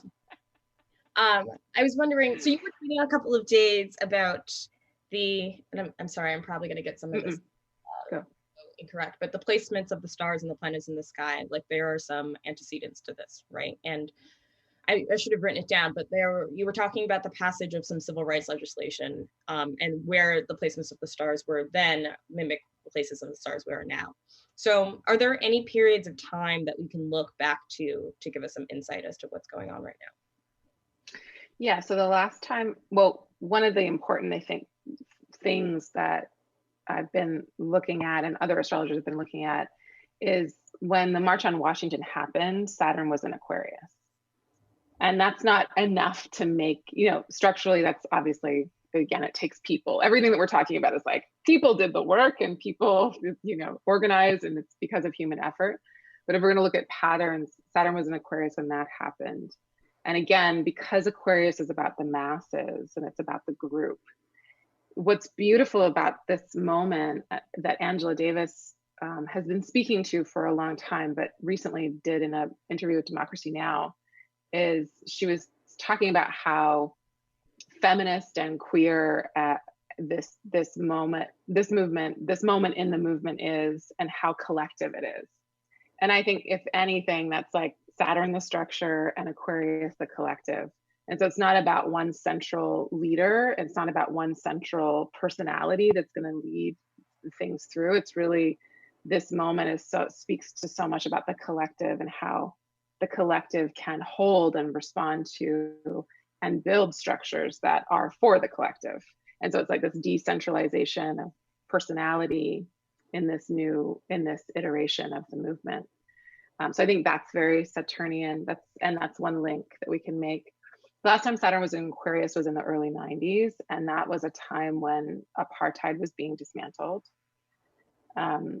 And so the actual election that got Nelson Mandela elected, Saturn had moved into Pisces, but leading up to that, Saturn was in Aquarius. And so we can look back to those times. Also in the early 90s, when Saturn was Aquarius, there was an uprising in LA after the tapes with Rodney King came out. So there's a similar kind of note there. And again, you don't want to hang everything on just one planet and one sign. So there's a lot of different ways we can kind of parse it out and look at it. There was also, there's a connection between this Venus retrograde that we just experienced and the Civil Rights Act being signed. So that happened, and in the exact same Venus retrograde that we're ending right now. So there's like different things you can kind of look at, and in terms of being like, when was the last time this happened, or what what happened within the last couple times this astrological signature happened. But I think with Saturn in Aquarius, and it's about to leave Aquarius for the last 6 months of 2020, it'll go back into Capricorn. So as of like the end of 2020, Jupiter and Saturn will move into Aquarius, and there'll be such a huge emphasis on the collective and on a new beginning. And I don't want to be, I'm not being Pollyanna about it. I don't think that everything's going to work out in December, but I do feel there is this kind of refresh button or a new kind of energy, collective kind of imprint that's a really big one that we're moving into 2021 with. One thing that or maybe my favorite thing about you and your work, that because there's so many, is that you use astrology as a tool of analysis, right? Like, you're not a fortune teller, you're not a psychic, you're not trying to like mine someone's future. But can you ever turn that off? Like, I wonder what it's like to be able to contextualize everything and to process everything at such high speeds, like what you just talked about. Like, how do you get your brain to rest? Well, I try to, like, I don't want to be the person with all of the Post-it notes on their wall and like the strings, because you can go there really easily. And it also dehumanizes what we're with the moment too. So I never want to use astrology to detract from the really human impact of the moment and effort and work and all of that. So I try not to stay there all the time, because you can start to see patterns with everything, and then you can, it just becomes like, well, who cares? Like, what's actually happening? I'm a very also practical person, so I'm like, okay, well, what can actually be done today, and what are we actually doing? Like, all of that's happening, and that will happen, and it would happen whether I or anybody else paid attention to it or not. So the most important thing to me is like human beings and human relationships and all of that. So yeah. You fold current events and your various values and ideologies into your work as well. I mean, I've never before received a horoscope that's told me to like hex the patriarchy. So I was just wearing that t-shirt. I almost wore it for our talk. But how do you balance that out? Because I also know that there actually, maybe I won't assume, have you ever gotten pushback for, espousing your own ideas and your own values in your horoscopes as well? Oh. oh, pushback. Yeah, white people get really offended, and it's changing a little bit now, I think, but when you write the words white supremacy or white privilege and you send it in an email, white folks get really upset, and have for a long time. Also, a lot of folks are really happy to have that be part of their astrological, input. But I mean, I have had scores of very upset Margarets and Karens and Susans and everybody, like, I've had a lot of pushback. Yeah, but it's fine. It's like, great. I'm here for it. Let's do it. And on the other side, what have been some of like the good responses that you're hearing, especially now? Well, I think to me, again, it's just the most important thing is that the work is useful. I don't want to take up, as a white person, I don't want to take up space that isn't mine to take up. And I don't want to put anything out, right? Like, there's so much happening right now that it's like, I really want to be specific and precise about what it is I'm doing, because there's so much that needs to be talked about. And so it's always like riding that wave. So if someone finds it useful, then when people find it helpful, I guess, helpful to hold and digest some of the feelings that the moment is bringing up, all the feelings. How do I formulate this question? I'm curious if astrology has helped you in your anti-racism work, right? And personal work, professional work. Because like you said, as a white person, you don't want to take up space. And I feel as if, even in just knowing you for the past couple of years, like you have an elevated consciousness of what that might mean to be a person in your position. especially a person who has, you know, like such a following with the LGBTQ community. So I wonder, and I could be totally like barking up the wrong tree, if those two things are interconnected. I think astrology and astrologers for in a lot needs to be interrogated in a lot of ways. It, like any other system or profession, needs to be. So, like the what? The media, like this one over here. Interrogate me. Interrogate us all. Yeah, it's like, I mean, I think, you know, I think Black feminist and Black feminism has informed me the most out of any kind of like construct of wisdom. Astrology hasn't really. It's always really precarious to talk to use astrology to frame people's lives, because we live multi-issue lives, and it's like, how do I use this in a way that's going to be helpful and affirmative and not further pathologizing some system that I am ignorant to being to upholding. So it's always going back to like the work that activists and thought leaders and stuff are putting out, and it's not they're not usually astrologers. So I'm always trying to interrogate myself, like what am I missing? And I think this moment is like so astrologically what's happened is we have eclipses in two signs for a number of years, and then they switch. And that's all because this thing called a node, north node or south node, changes signs. And that's just a point where the axis of the earth and the sun line up. So the north node just entered Gemini, and Gemini is all about information, and the south node just entered Sagittarius, and Sagittarius is all about truth. And so as the north node has entered Gemini and we're going through this moment, it feels like this kind of, all of a sudden, everything you see on Instagram and everything else is like, this is what it is. This is what it means. This is a list. This is a, you know, like all these memes are like educational memes all of a sudden, and like educational posts. And it's incredible. It feels like everything's gone back to school and gone back to the basics of where the frameworks of all this work has come from. And so I feel that I feel like I want to go back and hit refresh on everything, on all the books and all the courses and really being able to understand. Like I was reading something today from it was like a resource for from Showing Up for Racial Justice, and it's a resource for the characteristics of white supremacy culture.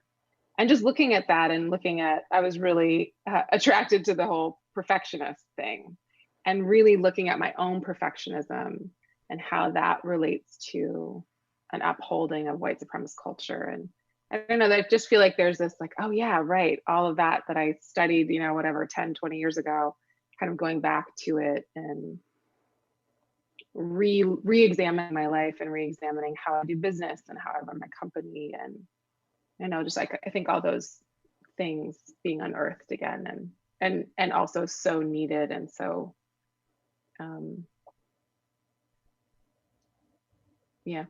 poignantly appropriate for the moment. That's so interesting. Can you tell us, I feel like I like jumped in. Can you tell us how you got started in astrology in the first place? I love the anecdote in your book.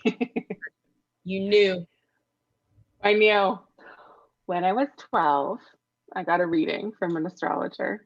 And I was with my dad and my stepmom and my stepbrother and sister, and we're a new family formation. And this astrologer gave us all a reading, just read all of our charts and really distinguished us from one another in a really specific way that I found really clarifying. And I think that when you're a kid in different family systems, if you've had a lot of different families, it was really important. It was really eye-opening for me, because I think at 12, you're also trying to be like, who am I? And what's my role and what's my personality and all that kind of stuff. And so astrology, I think naturally there's an affinity with like that 12 preteen kind of thing. Also like magic and power and, you know, like all the occult stuff, all the unseen realms of life. And so I was just really drawn to it. And I just felt like I understood what she was saying. I could take it all in, whereas everyone else was kind of overwhelmed with it. She had a book, I got that book, and that was it. That was my intro and to astrology, and it's never relented. And how did you start practicing? Because you originally were sending out horoscopes just on email and then on like Blogspot, right? Blogspot. Sorry to date you. Well, kids, back in the day, I started giving readings to people. So back in the day, like we had computers, but there wasn't just like, you couldn't just go online and pull up a chart. Right. That didn't exist at that point.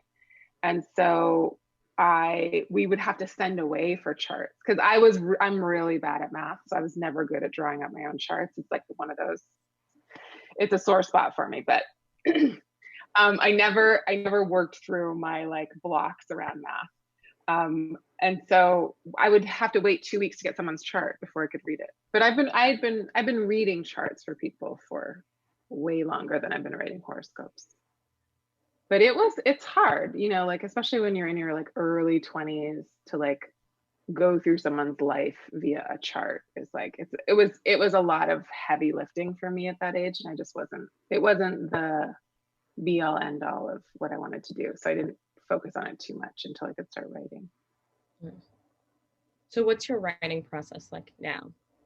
And what's your your total work process like right now? My writing process is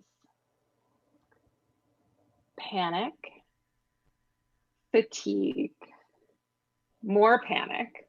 Sounds right. Existential crisis. Maybe I'll quit. Maybe I'll move. You're on Craigslist. Like maybe I could just have a new life. I don't know. And then intense pressure. And then writing something that ultimately I won't use except for maybe a sentence. So like writing like an essay that's not that good, but that I might take like a sentence. So it's like a lot of processing how I'm thinking about the timing of things and how it might correlate to a different time in history and if that's valuable and like what to say. And then it's also because you know, when you write like this, when it's immediate, there's like I don't know how you feel about this, but I'm like soaking up everyone's thoughts and also articles, and like you're trying to be like what the fuck is this moment? Sorry, I shouldn't swear.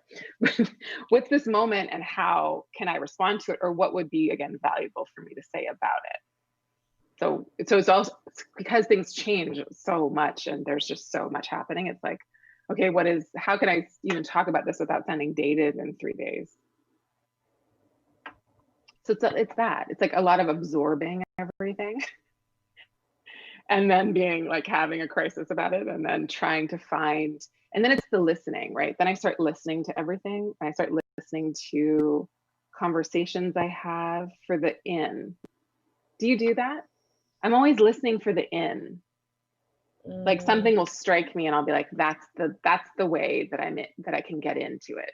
I'm looking for the doorway in to being able to even talk about it. Well, that's interesting. And that makes sense because you're so like focused on connecting with people that it almost makes like other conversations are a vehicle back to yourself. Whereas in order to write, I sort of have to like get away from the noise and like wash dishes or go for a walk or go for a run, and then the sentences just start popping into my head. Mm-hmm. You're such an intellectual sponge, and I wonder if you can give us some recommendations of just like things you're reading, watching, listening to, talking about right now, past week. Oof. You know, I found it hard to like sit and read anything that's lengthy right now. Yeah. Because I feel so distracted by everything. So I haven't been that, like I'll read like, you know, this article or that article. Oh my God, have you seen Disclosure? No, not yet. Oh my God. It's so good. It's so good. And then there's things that are coming out like that you're like, this is, it's an incredible piece of work.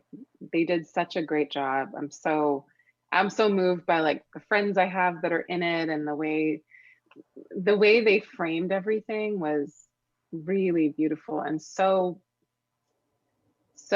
it speaks so much to this moment and to the ways in which we're talking about talking about people having humanity and not being boiled down to all the stereotypes and tropes. And so it's looking at the history of trans representation in film. It's incredible. So that was really beautiful to watch over the past week. And the article that I said today that I just read, I also listened to the podcast with Laverne Cox and Brene Brown because I had just watched the documentary. So I wanted to listen to that, which was beautiful. But I was in the beginning of quarantine, I was listening to tons of podcasts and like going for walks and like, you know, zoning out like that. But I haven't been able to do that lately. Have you lost any other like habits from the beginning of quarantine? At the beginning, where so many of us, like overly ambitious, like we're like, oh, I'm gonna learn how to do this and this and this, and then like a slug. Has that also been your experience? Please tell. Yeah, I was really good at working out for 30 minutes a day because it's not too much to bear. Good for you. I love that for you. And it totally fell to shit last week. Like I was like, I can't do it. Oh, but that's good. That's very impressive. Thanks. It didn't, I mean, you know, I don't know. It feels like nothing helps anything anymore. You're just doing it because you're like, this is supposed to be good for me and I think it's good for me, but it's not like, nothing's good enough. It's just like, it's like minor. But I was doing morning pages for a little while there, and that's now in and out. Like I might scribble down one page instead of like 3. But yeah, I think those were really my only habits that it wasn't like I was like deciding to like, you know, learn how to build a solar panel or something. I was like, I'm going to try to move my body a little bit and I'm going to write in my diary a couple pages every day. Incredible goals. Those are Thanks, Justin. You know what about you? I picked up a skateboard before I knew Betty was coming out on HBO. I just want to say, can we talk about Betty? A good way to meet girls. So I'm just trying to teach myself to skateboard. And then I saw Betty, and then I was like, oh, I'm clearly. But we'll talk about that offline. Anyway, if anybody has skateboarding tips, let me know. I'm really bad. Okay, I have a good. Watching Betty didn't give you any tips? Watching Betty gave me mad fashion tips.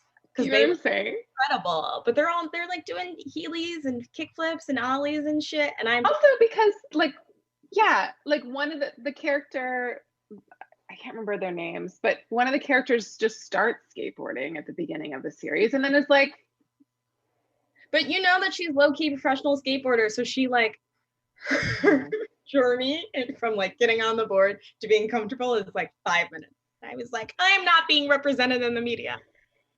I remember skateboarding when I was a teenager, and I grew up in a really, I grew up on a side of a mountain in British Columbia, so like super steep hills, like straight up and down, San Francisco style.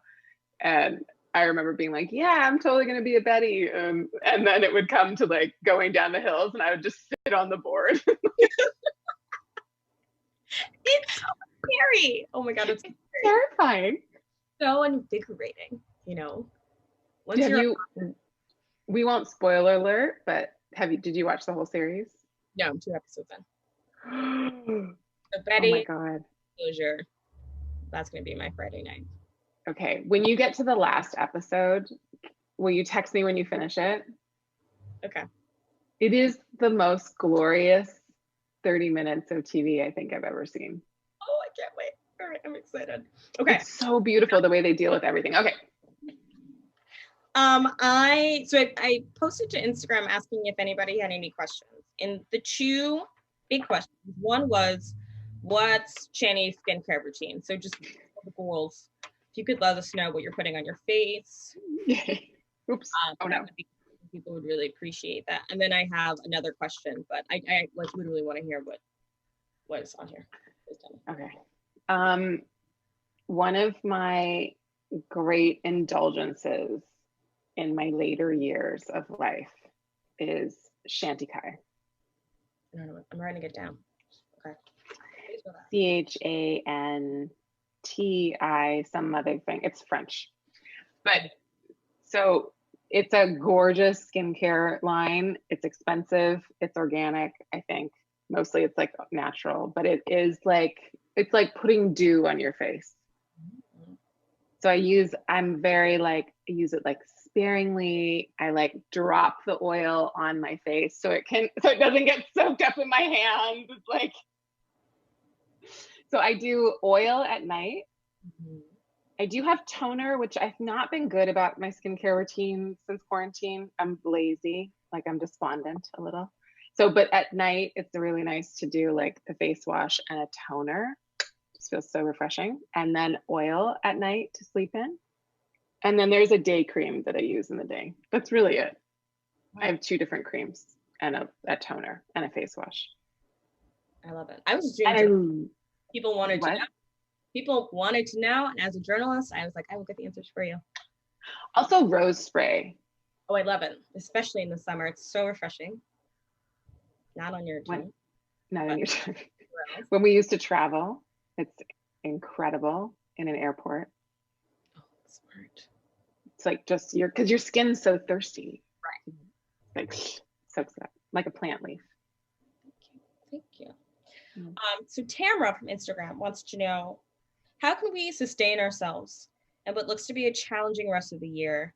And are there periods of respite on the horizon that we need to take advantage of?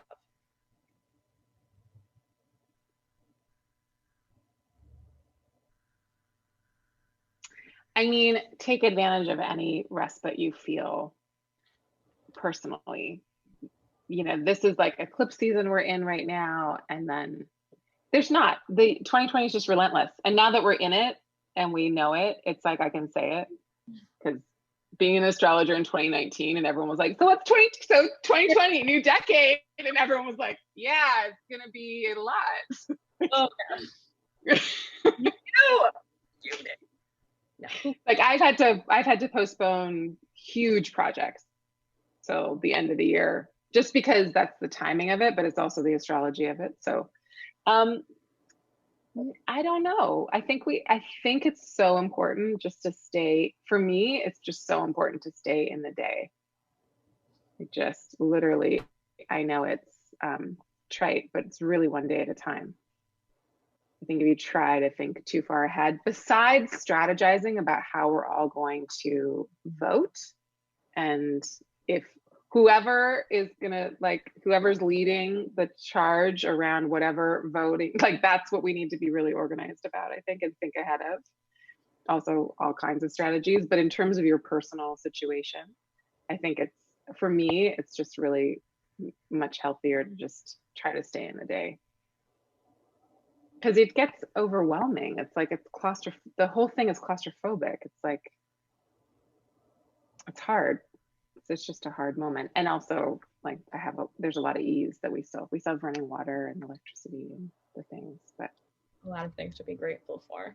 You just mentioned that you had to cancel a bunch of events. And I imagine a lot of them are around the book of yours that recently came out. There was some of that. I feel like I really feel for folks that are putting books out in this. I feel like I can't believe that we got to put the book out right before everything hit. Like right before COVID. I'm like, yeah, it was amazing. So I had really done a lot of book stuff. I wasn't planning on like a huge year-long thing. There's other things that are in the works behind the scenes that were supposed to be out already, and then they were going to be out in July, and then we just kept pushing it. And as things unfolded, we're like, oh, thank God we're not doing that right now. So I think it's really good just to trust the rhythm of the year in the ways in which it's like, oh, it's not going to be about me personally, it's going to be about us. And it's, if there's things that get kind of knocked off the agenda, it's like, just trust it, I think, is the best thing to go with. Okay. I'm getting the 5-minute warning. So my last question to you Okay. Is that I believe before you fully committed yourself to your astrology practice, you were training to be a yoga teacher, or you were an active yoga teacher. I was, yeah, for like 6 years. And that's how you met your wife. It's so cool. But I wonder, just in thinking about all the ways that we are responding to everything in the news, violence, public health pandemics, inequality crises, if you have a tip or two for what to do with like the trauma and the pain we might be feeling in our bodies right now, breathing, stretching, anything. You know, I haven't been able to do yoga. I've been doing like bar classes. And Really? I think, yeah, because, and I don't usually, that's not usually my jam, but I think going too deep in to the somatic work for me lately has been, it's felt like I don't want to do that actually. I just want to exert some energy and feel in my body, or I'll just go for a walk. Like sometimes for me, those deep practices aren't always helpful in moments where there's too much going on. So I think really just trust your body. Like whatever it is that you know, you feel like having to be more in tune with, like, what do I actually need today? Not some idea of like self-care, but like, what does my actual body need right now? Because if you have a lot of anxiety, meditating isn't always the go-to, as in sitting still and not talking or doing anything. Like there might be a better way for you to work with your anxiety or with your trauma than getting too quiet. Sometimes too quiet, I think, is too hard. So depending on like the day and the tone, and I don't know if there's fireworks going off everywhere, like, you know, we have to like really, I think, adjust to daily life, how it shows up in the moment, and not have, just divest from your idea of what it's supposed to be or look like, and go with what your body intuitively is asking for. I love that. Divest from your idea of what it's supposed to be or look like. Yeah. Thank you. All right. I think that is it. Thank you so much for speaking with me today. Thank you to all of you who got to see the wonderful Channy Nicholas and my disgusting background apartment. Everyone take it easy. Black trans lives matter. Thank you. Always. Bye. Thanks for having me.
You call me a sinner, I call myself a saint.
to be committed to what we know we have to do when we have been attacked and when our ideals and fundamental values are being attacked? Do we retreat or do we fight? I say we fight. Have you discussed Mueller or his investigation with anyone at the law firm founded by Mark Kasowitz, President Trump's personal lawyer? Well, it's a really specific question. Well, there's an old saying, judge me by my actions, not my words. And his actions have been to divide, to vilify, to do what is contrary to who we are as Americans.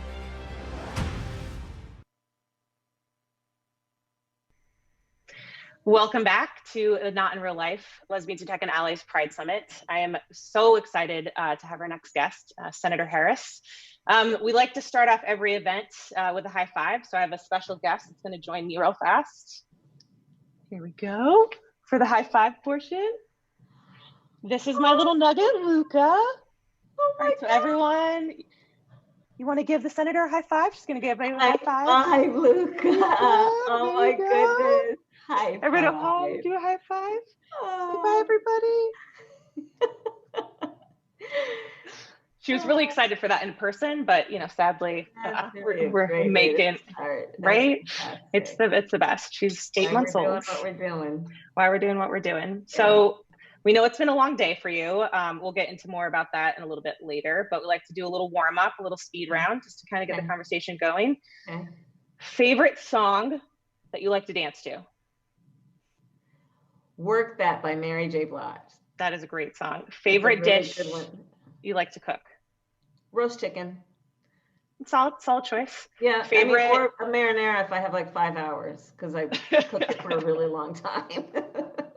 Probably don't have 5 hours right now. Favorite children's book? Oh, favorite children's. You know what? I'm gonna go with Superheroes Are Everywhere and Kamala and Maya's Big Idea. That was so self-serving. I just, wanted to give a shout out. We just got it. Luca's, it's a little above her age, but she's gonna get there. Oakland or DC? Oakland. That's fair. Soul Cycle or Peloton? Soul Cycle, although I stopped going. I don't know if it's cool to go back. Is it? I don't think so. Right, I don't either. Yeah, the Peloton is definitely is on the rise. Although I think Soul Cycle is they're making their own bike soon, so. But no, but remember the whole controversy? Yes, the Trump part. Like, yeah, like that's what I'm not yeah, sure. I think you gotta tell me, is it okay for us to go back to Soul Cycle? I think probably it's still an issue. I think probably it's still, sadly. Right.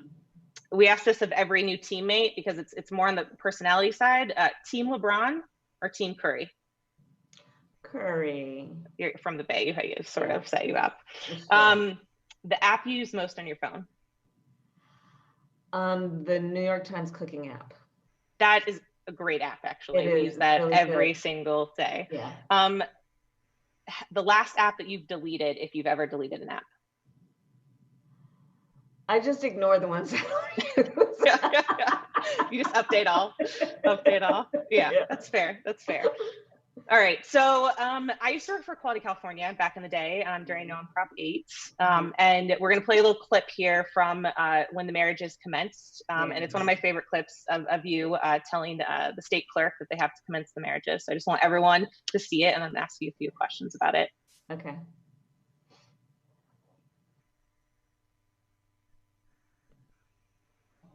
We're getting a directive from our director that we cannot do anything until we hear from the state. We haven't heard from the state. Who do we need to call to make that happen? They're going to have to call the state because they're going to have to issue something from the court. Can we have you guys step aside and let us handle the customers until you get? Yeah. Okay. Do you want me to call them? Yeah. Hi, I've got the Attorney General on the phone right here. Is there someone who can speak? So we're going to sit down. Are you the director? I am. Hi, I'm Elizabeth Real with AFER. These are our plaintiffs. Hi. Nice to meet you. Thank you so much. I have the Attorney General on the phone right here. Can you take a call from her? Sure. Okay, Felix, here we go. Hi, this is Dean. You You must start the marriages immediately. All right, I will take that as a notice and license there. Okay, that's wonderful. Thank you. Have a good day and enjoy it. It's going to be fun. I'm looking forward to it. That was the clerk of LA. Los Angeles, and I just told them that they have to start marriages right away.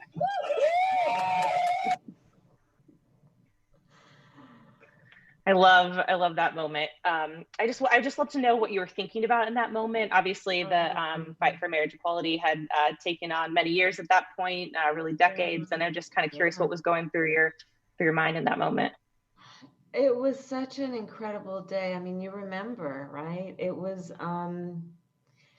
and you know, like with so many of what we, in our ongoing fight for civil rights, the victories that we have personally experienced are victories where we stand on the shoulders of so many who came before us, right?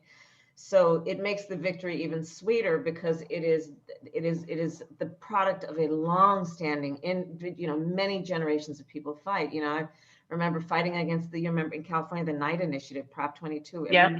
We had so many fights where we were fighting for constitutional rights and for equality and freedom. And I'll never forget that day. I actually got a call from Chad. And because I had been, so you remember when I ran for Attorney General, one of the big differences between me and my opponent is I said I would not defend Prop 8, and he said he would. I remember. And it was so hotly contested that on election night, you know, and that was one of the big differences between he and I. On election night, and this tells you how close the issue was, and so the fight is still real, right? He declared his victory. As did some newspapers declared his victory. That's how close our election was. Now, of course, I won, but we were fighting. So I refused to defend Prop 8 as Attorney General, and then we took it to court on the standing issue.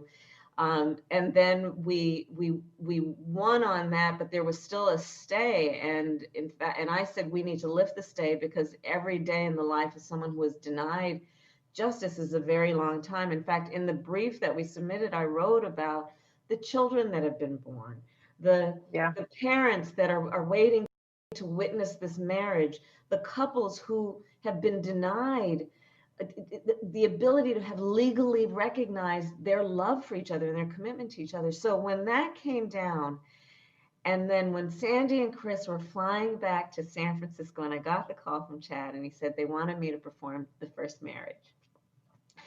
And so I couldn't believe that it had happened. The stay had been lifted, and I was with my team in my office, and we walked from my office up on Golden Gate Avenue in San Francisco. And you know, when people are like, "Oh, you should drive; it'll be safer," I was like, "No, we're walking. We're walking to City Hall." And a bunch of us just started walking down, and I felt like, you know, it was that really iconic photograph of Thurgood Marshall and those guys. Yeah. Like we all felt that way. And we walked to City Hall, and we arrived in the clerk's office. And of course, the clerks didn't have any notice that this was going to happen, so they weren't really ready for what ended up happening. Right. And I'll never forget, the streets were really quiet because a lot of people still hadn't heard. And City Hall was kind of quiet. And then all of a sudden, you started hearing like this bustle. And then all of a sudden, you started hearing the gay men's chorus start to practice.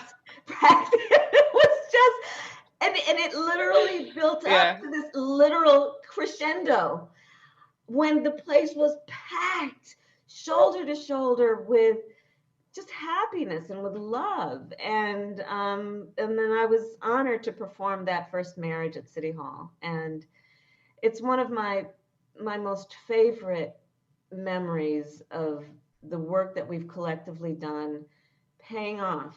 You know, and in these days, there's so much that can tend to dampen our spirits, but we have to hold on in our heart to those days moments to remind us that the fight is worthwhile. It's a good fight. Yeah, and it wasn't easy. I mean, there was so much back and forth. We had it, we lost it, and then to have it again, having that full circle moment.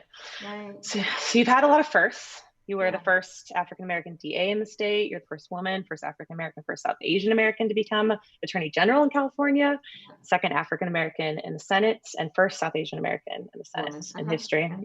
Yeah. One of the things you talk about a lot is a quote from your mom, which I think is really beautiful. And she said, you may be the first to do many things, but make sure you are not the last. Exactly. What are some of the things I think people would want to hear that you're doing or that you see other people doing to make sure that you're, even if you're the first, you're not the last?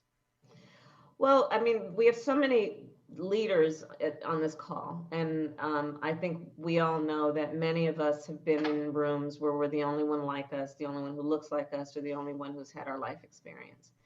And part of my mother's admonishment was make sure you're not the last. And for me, the interpretation of that was that part of that includes mentorship, right? Bringing people along, and in mentoring people, and in particular young women and young professional women, reminding them that when they are in those rooms, even though they are seemingly the only one like them, that they should never feel alone, that we are all in those rooms with them, and therefore, you know, chin up, shoulders back, use your voice, because yours is the voice of all of the others who are in that room with you, who you may not see, but we're there through your voice and your leadership. And then it's, you know, the work that we need to do about having the laws more represent what it means to create pathways and to break barriers. It means the fight that we're having consistently and ongoing about the fight for civil rights and equality, and marching in the streets to make it happen. Do you, one of the greatest strengths that you have, I think, is your ability to ask questions. Do you feel that when you're in, you know, the judiciary hearings, do you feel the sort of other people with you in those rooms? Like, is that part of your sort of process in your work? Absolutely, absolutely. I feel a very strong sense of responsibility. It is something that it weighs on me as part of the reason that I'm there. And yeah, I mean, like you said, I'm only the second Black woman in the history of the United States Senate to be elected, and the first one was elected, you know, I think in the 90s. So I'm sitting in these rooms, such as judiciary, where we're talking, or we should be, frankly, we haven't been, talking about issues that are about fundamental issues of equality and fairness and injustice, and trying to compel the group, and we don't run the majority, so we don't get to dictate the agenda, but to compel the group to realize that the whole reason for being is to make sure justice in America is occurring. And when we're playing political games and they're trying to, you know, subpoena political operatives instead of dealing with the fact that people are marching in the streets because of systemic racism and the need to have a policing reform, you know, yeah. So I'm in the minority in many ways, but there are a couple of us, you know, and we just keep fighting, knowing that we may not get the kind of feedback in that room, but you got to just know, you got to know where it's coming from, and it usually is the people who aren't in those fancy rooms, right? Who have most at stake, and it is they that you should, you know, that, and then I try to carry in my heart and in my voice. Well, you do. As someone who, you know, you're watching you, and it's almost like you're a professional athlete, right? There's this focus, and you know, when you watch people work and they're sort of in their that moment, right? Are there things that you do, like routines, or, you know, before these sort of big days where, you know, you have this weight on your shoulders, and sort of, you know, I just think for people as they're sort of going through their work and, you know, rising the ranks, you know, having those little things that you do that kind of keep you, you in those moments. Do you have any of those rituals or processes you do? I mean, I work out every morning. And I find that is about body, mind, and spirit. Like, it's just, and so since we've been in these stay-at-home situations, the gym, I'm in DC right now, the gym in the apartment building shut down. So we got this little bike that my husband put together, came in 100 pieces. It's a stationary bike. And I'm like, what, I'm just going to sit here and pedal? Like, so then I wanted to do something with my arms and couldn't get weights anywhere, like tried online, nobody. So I realized that a 1 liter bottle of water is actually 2 pounds. So I filled up 2 bottles, and that was like, so I work out. I have an incredible team. And when it comes to preparing for those big days, Yeah. the preparation starts before that day. I roundtable, especially when we're meeting in person, but now, by phone or Zoom. And I want to hear from every person who is involved in my team on the subject. I want to get their opinions. They know that I invite them to be direct and honest and respectfully with each other, disagree, so that I can take into account every permutation and angle and perspective on the subject at hand in that hearing. And it's very Socratic, where I will ask questions. I'll say, well, okay, unpack that. Where's the false choice in this? Because I see some.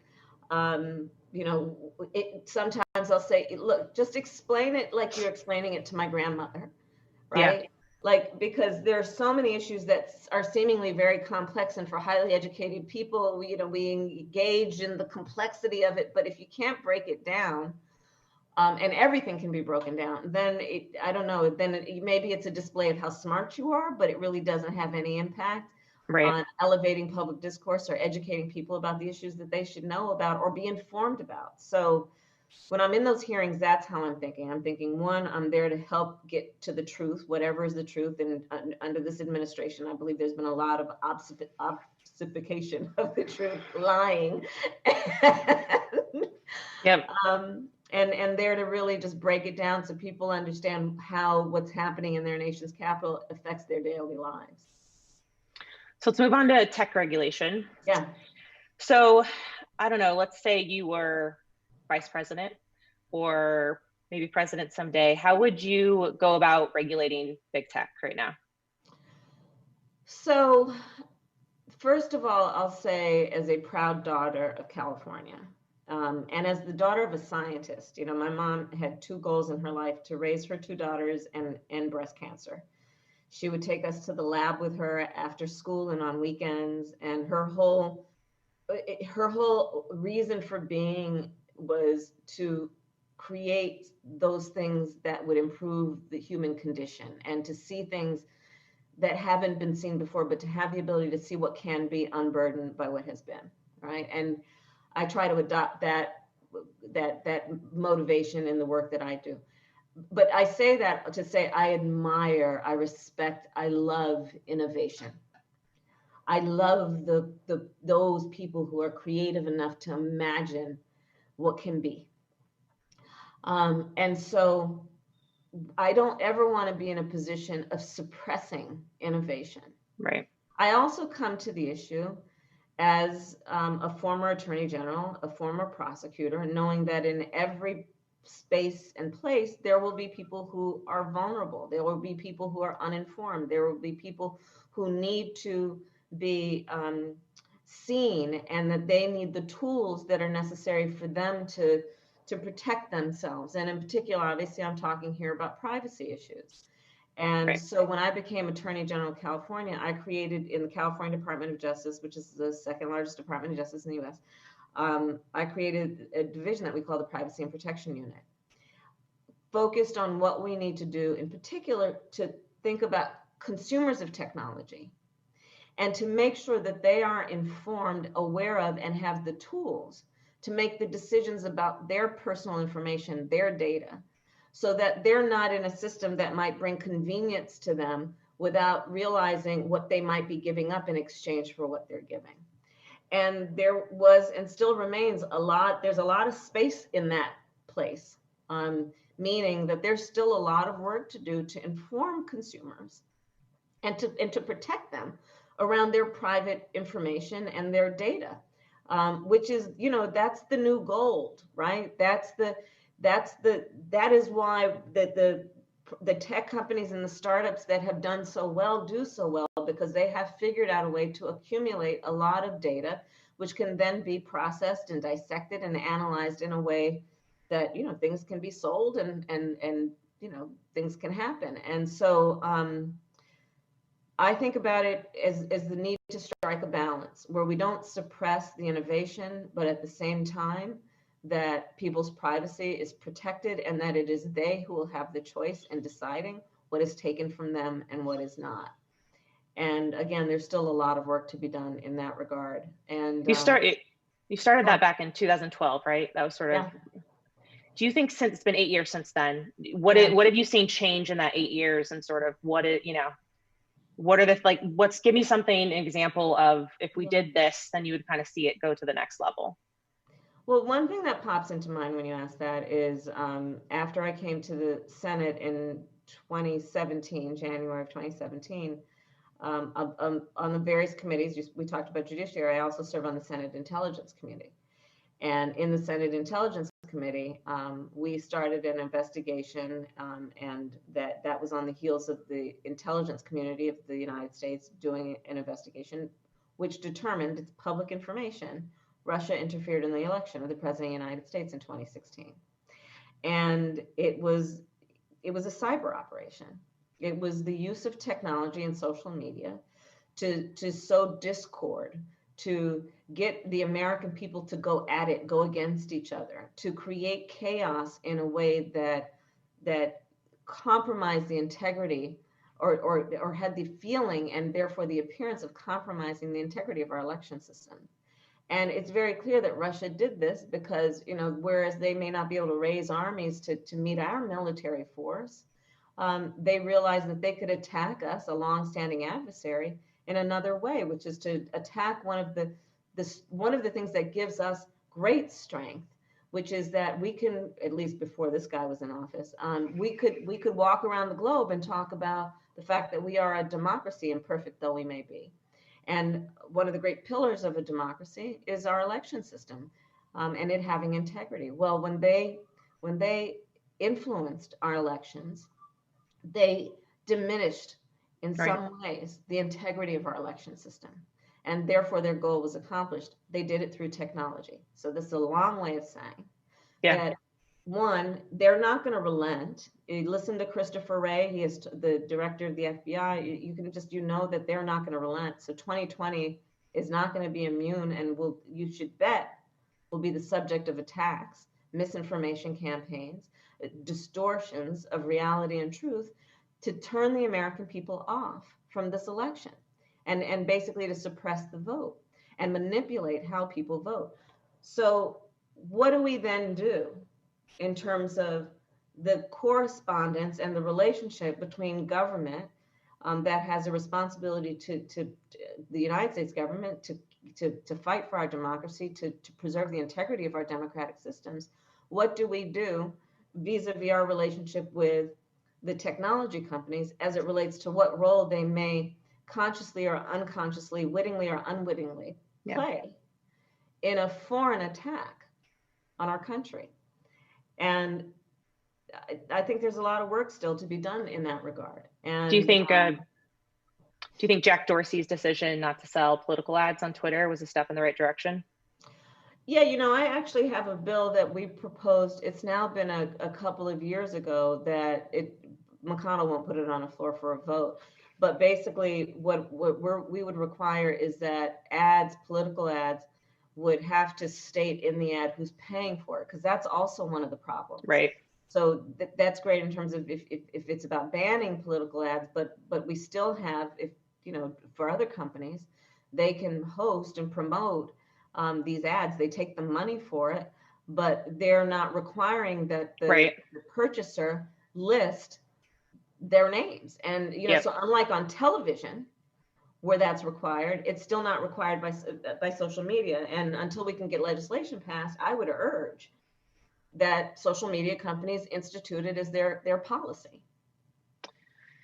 So I know you grew up with activist parents. Yeah. I think you said you had a front row view from your stroller to many marches. Obviously, we're currently, in a moment with civil rights, with Black Lives Matter movement. I'm curious to hear from you, your experience as a child. How is it the same today? How is it different? I feel like there's so many lessons to be learned from our history, and I'm just curious to see if you're feeling or seeing anything that's helpful for the community. One of the things that I remember, and a lot of my memories as a child are through the stories my mother told me later about my childhood, the earliest years. But one of the points of pride that I think many people who are engaged in that movement those decades ago had was that they understood part of the strength of any movement for civil rights is the coalition. Yeah. Bringing folks together who seemingly have nothing in common, but have everything in common, especially when we're talking about struggle, when we're talking about discrimination, when we're talking about injustices that have been targeted at those groups. And it did happen in the 60s and 70s, but it is really happening in 2020. And it is so great to see. It is so great to see, and I've attended the marches. I went out to Black Lives Matter Plaza. Thank you, DC Mayor Muriel Bowser. And to see the coalition and it's, of every race, every gender, every age, 50 states around the country. I think that this movement, it's not a moment, it's a movement, in large part, back to the point of technology, that one of the differences now than before is that everyone is seeing what certain communities have known for generations. Right. And they can't therefore turn a blind eye in a way previous generations did, because maybe they didn't want to deal with it or they just didn't believe it. And so what we are seeing is this unity among people who seemingly have nothing in common. And I find that so exciting and so necessary. And it's, who knows what the historians will say about this moment in terms of the confluence of a pandemic and an economic crisis where over 40 million people lost their jobs in just the less than 100 days. And then this moment around a social justice movement that has been long standing, but has reached and I think a very critical stage. So I feel very hopeful. I mean, what I say is that keep marching. We all need to keep marching. I made a conscious decision to become a prosecutor. I grew up in a community that did not benefit from great interactions with law enforcement. And so when I made a decision to become a prosecutor, it was a very conscious decision. And basically, I remember saying to my family, if we want to change these systems, yes, there is a role for us on the outside, but also shouldn't there be a role for us on the inside? So I decided to go in the inside. But what I'll say is this, having been in the inside, I am acutely aware that status quo is powerful. It is deeply entrenched. Its roots are just in the ground. And, there's an interesting thing about the term status quo. It makes it sound like it's static, but it's actually quite dynamic, meaning it will put everything it's got into holding on to status quo. So it resists change, if not hostile to change. Yeah. But what has been happening on the issue of criminal justice policy, especially thankfully to Black Lives Matter and the genius of that movement and those leaders, is that there's been a counterforce. So that against the force of status quo, there's been this counterforce, which has caused the status quo to yield, if not bend, if not really relent on issues that should be abandoned, frankly. And after all, isn't that always with all of the movements, right? What we were collectively able to do around Prop 8, it wasn't because anyone was passive. It's because there was a fight and there was activism and there was energy and there was organizing and mobilizing. And that's what always will create change. It is people. It is the people demanding their government be responsive. It's the people demanding their government put its money where its mouth is on what we say to be our ideals. Right. And so I feel very optimistic and hopeful. But look, we got a lot of fights ahead, and it will not be easy. But there is a movement at play. So I think so many people with privilege, we look around and we might say, oh, it's going to happen. Like, just be patient. right? The sort of, and I think that that's just sort of the issue with privilege, is that there's a lack of awareness around how many people are putting their lives at stake, putting their family at stake, putting their money at stake to make this change happen. And I hope that's what's happening, more awareness of those facts. So I love that you talk about an inside-outside game. I think I'm very pragmatic at heart, and I think that's what's always drawn me to sort of both the activist side and government, and sort of seeing that sort of yin and yang and having those forces play together. I'm curious specifically with your recent Justice and Policing Act. Were you able to work with the activists, or are there other examples sort of how we're coming together to create change in this movement? Absolutely. And in fact, not just work with advocates and activists, but sitting down, listening to them with pad and pen. That is critically important. And they have been leading this movement in a profound way. And at the point that we sit down and listen, I think that's the point at which we really begin the change that is necessary, as opposed to resist or rebut. We have to listen. I will say this, though. I will say that part of the frustration I've been experiencing in this process, and there have been many components of that, at some point, I'm losing patience with self-professed innocence about what's been going on in America as an excuse for inaction. Yeah. And maybe that gets back to your point about privilege, but one cannot say they are innocent if people around them are suffering in such an incredible way, and their cries have been audible for generations and decades. I just think that this moment and this movement, I think, is highlighting also that this is America's history. Yeah. And one cannot walk around being proud of how well informed they are about everything else and not be informed about race in America. Right? And and so but again, I am hopeful in that I think that a component of this movement has been that people are acknowledging that they have not, like this whole thing about Juneteenth. Yeah. So it's great and it's wonderful. People are informing themselves. One must ask, what if we've been teaching at school that people didn't know about it? One must ask, are we really that informed and educated and enlightened if we don't know about major components of America's history? How can that be? How can that be? Well, and if there's just this, how many other things, right? It's just. And that's right. But again, the great thing is that people are taking it upon themselves to become informed. They are allowing themselves to be vulnerable enough to admit that they are not informed or were not informed.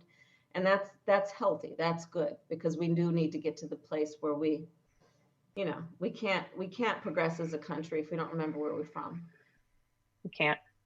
Many people are obviously advocating for defunding of the police, some abolishing it. I'd love to hear from you. What is your vision of safety for Black Americans? That's great. So I strongly believe that we have to reimagine safety in America and how we achieve it. And by that, I mean this. Healthy communities are safe communities, period. But for too long, again, status quo thinking has been to say, if you put more police officers on the street, more police officers mean more safety. Well, that's just wrong. It's wrong.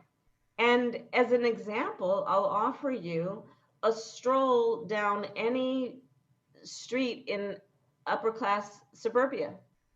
You will not see the police presence that you see in other communities. But what you will see, you'll see really well-funded schools. What you will see is you will see families that have jobs and an income that allow them to get through the end of the month without worrying about whether they can feed their children. What you will see are high rates of home ownership and affordable housing. What you will see are people who can afford health care and mental health care. What you will see are small businesses that have access to capital. Healthy communities are safe communities.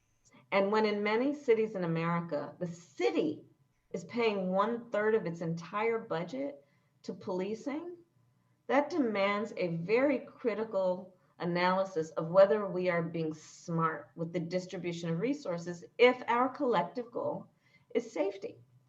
And so let's look at the fact that, if we're talking about defunding, we've been defunding public education in America for generations. For a long time. Yeah. And so I think we should all embrace this conversation around the fact that safe communities are safe because they're healthy communities. Right. And of course, we're not trying to get rid of the police, but let us embrace the fact that when you invest in the education and the economic health and well-being of communities and the infrastructure of those communities, you will have safe communities. So we have an election coming up. I think Yes. a lot of us are nervous about the election for many reasons. Good. One, Good. Be nervous. should be. Good. Yes. Stay in Don't that take it for feeling. granted at all. Yes. Uh-huh. One of them is COVID-19. And Yeah. I know you're working on an act to make it possible for everyone to vote safer. Right. No one should have to choose between their civic duty and their health or even their life. Okay. So I'd love to just hear a little bit about the act and where it is, and if you think we're going to be able to make some movements on that. Thanks, Leanne. So it's called the Vote Safe Act. And what it would do, I'll just give you a little bit of detail, but it would be $5 billion that would go to states to create incentives for them to put in place three things.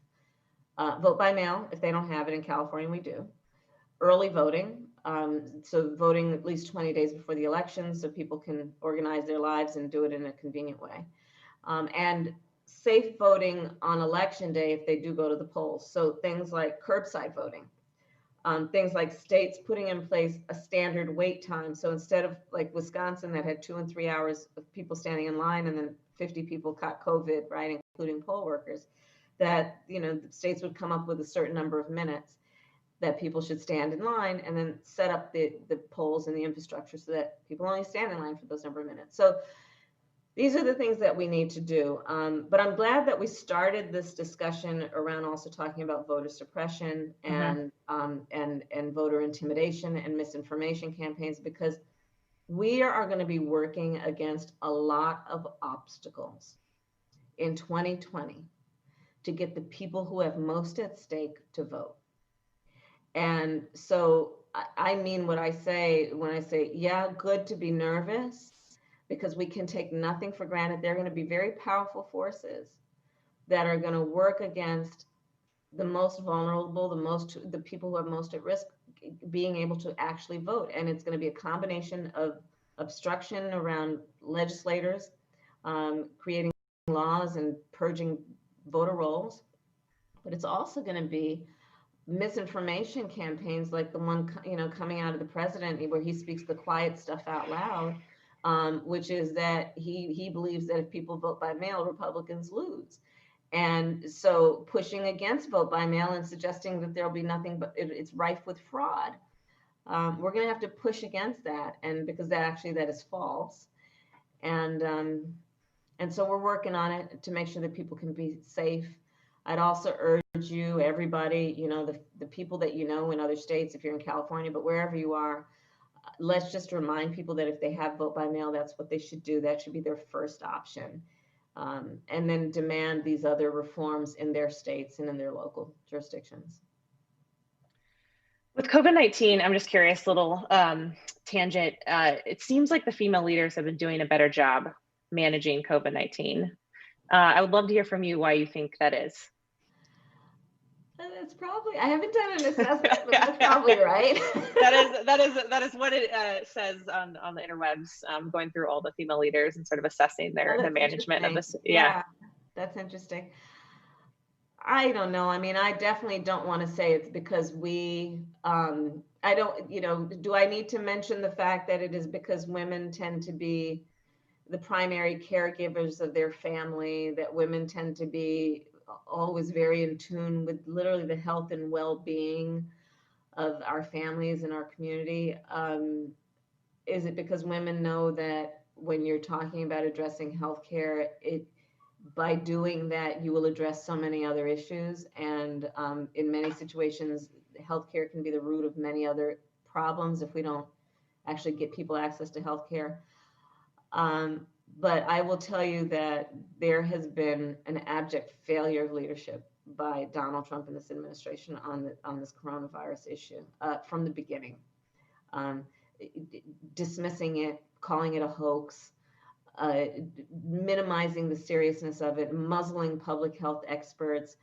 And what we are seeing now, of course, is that those states and those local leaders, and many of them are in California, I say with pride, who took it seriously at the beginning, are not seeing the kind of the inflammation and the increase, similar to what some who are treating it as a political issue are experiencing. So it's still here, and we don't have treatment yet for it in adequate form. We certainly don't have a vaccine. One of my concerns is that, and I've actually I have a bill that's about the need to collect racial and demographic data around which populations are most affected by COVID, because when we do have a vaccine, I am certain that it will not be in mass production for 320,000 million people. And so we want to make sure that those communities that are most in need are the priority in terms of distribution of the vaccine when we get it.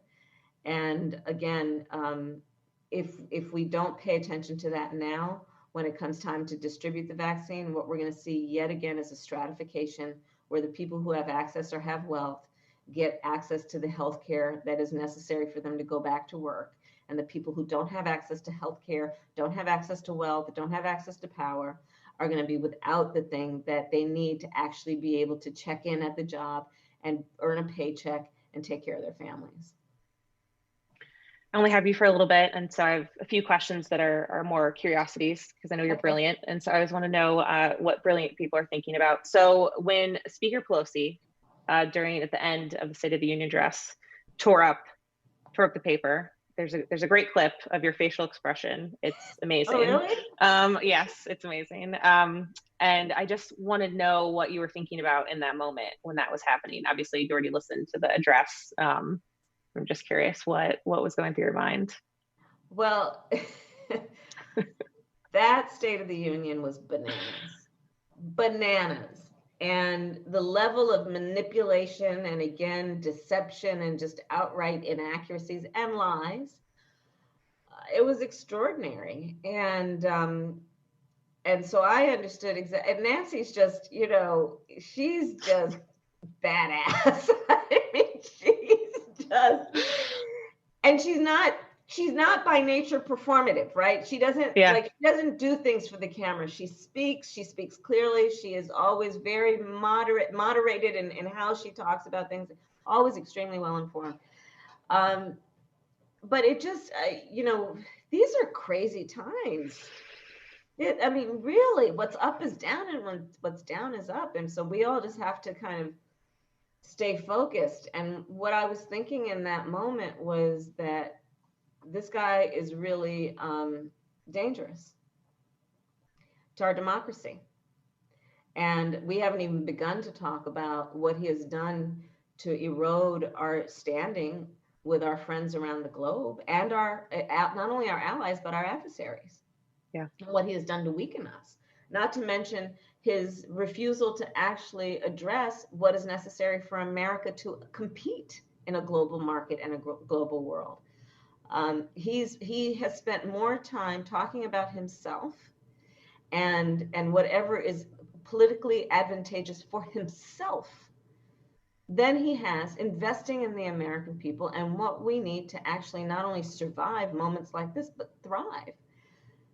So those are the thoughts that I was having as I was sitting in that chamber, watching all of it. So you ran for president, which obviously I'm from California. I was very happy to see. I think for many of our women or women of color, or non-binary folks or trans folks, I think those moments are just so important. And I want you to know that regardless of who anyone picks as their person, that we're behind you in that moment. And I would love to know you know, what you learned from that. Cause I feel like that's, you know, I think these moments of taking that jump, right, and then not getting quite there, or, you know, when Hillary lost the election, right, so many, it was, you know, sense of grief that people hadn't felt, and these sort of moments of, you know, making the next crack and moving forward. It's so important to hold on to the lessons, right, instead of thinking that as failures. It's not, it's just another lesson that helps us get to that next step. And I'd love to hear from you. You know, is there one lesson that really stuck with you in that process? Well, I'll tell you that maybe I've not thought of it this way, but yeah, meaning I haven't, you know, maybe processed it in the form of the question you're asking. But I will tell you that probably one of the things is go for it. Go for it. And you will be shocked, surprised, and maybe not, because we've now just had this conversation, how many people who never imagined that they could do something that they've never seen before will believe they are capable of doing something that maybe no one thought they could do or were capable of doing. That you will inspire people. You know, and by that I mean, I can't tell you the number of girls and young women from high school, college, or not, or just college age, you know, their fathers who would bring them, their mothers who would bring them, and young men and boys, right, who felt inspired because we weren't hearing that it can't be done. Right. And so they were saying that, yeah, don't just sit back when someone says it can't be done and take it. Go for it. And I think that's one of the lessons that I came away with, which is, you know, I eat no for breakfast. When you eat breakfast. When I eat breakfast, I eat no for breakfast. You yeah, know? I love that. I love that. Okay, so we're gonna do last quick speed round, and then we'll wrap up. So you can eat dinner. Okay. I know you've had a very long day. What is the thing you miss most post COVID-19 world? Oh, being with my family. I mean, I've got like 2 baby nieces. One just turned 4, and we did a whole Zoom birthday party, and we tried to make it as best as it could be. But that there's nothing like hugging and cuddling, and, right? And you know, yeah. and I one of my guilty pleasures is Sunday family dinner, where I'll just cook, and whoever's around or in town, you know. So I'm looking forward to, you know, kind of getting back to the backyard barbecue days. I had a dream the other night that I just hugged a friend, and it was just like, I almost like woke up in tears, and it was just sort of that moment. Right? It's just, it's hard to go through all of these things right now with all of this confluence of moments and movements that we're having, and not have human connection, you know, the real thing. That's right. But this is the thing, though, that we have to be conscious of that. And then realize that even though we are physically isolated, that one, we're not going to allow ourselves to be emotionally isolated. And, you know, we have to remember, and this moment of the COVID piece of this should remind us even more. Don't ever let anybody or anything make you feel alone. Yeah. Don't ever, because that is a way of a situation or a thing or a person taking our power from us. We are not alone. We are not alone. We are not alone. Even if you're looking around the room and, well, but I kind of am. No, you're not. We're not alone. And there are a lot of us, and we are in this together. And at the end of this, we will get through this, and everybody will have just a massive hug. But don't let anything about this moment dampen your spirits and your sense of the collective. We're all in this together. I love that. If you could change one thing about our democracy, what would it be? Mine, just give you a head start. Mine would be the Electoral College. What would be yours? I'm going to be really basic. Elect Joe Biden. That's true. That's a fair point. So, all right, last question. So, the work our community does, the work that you do is really hard, obviously. And I think it's important to have a North Star, something that sort of keeps you going and motivated, but also pragmatically, if this happens, my work would be close to done or maybe done, or I'd sort of feel like that change happened, because I think things can be so big and we can be so far away that it's just important to have, what would be the one thing, right? So I have two, I'd like women to make more money than men, sort of like if that happened, with how many, things that, more expenses we have, I think it's fair. I could go on and on about that, but, and the second thing is that if there was a Black lesbian president, I feel like if the country of America elected a Black lesbian president, I just feel like the world that we're all where we are. Yeah, exactly. So those are my two North Stars. I don't really end with have yours. a North Star, meaning I don't have just one goal, and maybe because I just, I tend to, once we've accomplished one thing, and this is probably a bad thing or a fault, but I, instead of like sitting around and, oh, but that was great, clap, clap, cling, cling on the champagne, I'm like, okay, let's get to the next thing. And there's so many things. I mean, to your point, right? We haven't even in this conversation begun to talk about pay equity issues. We haven't even begun to talk about, the issue of equity in terms of the workplace, the issue. I mean, there's so many things that we need to address. So I don't have any one thing that if that's done, I'm gonna, go on a cruise, and nobody should go on a cruise anyway. Cruises are over.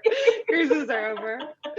But we'll come up with something better than that together. All right. Well, I appreciate you so much, and just know that we are here, and we are supporting you, and we are excited to keep going in this work together. So Leanne, thank you for bringing everyone together and what you've created with this. It's really incredible, and it's very visionary that you're able to know that this is what people are going to need at any moment in time, and in particular at this moment in time. So thank you for that.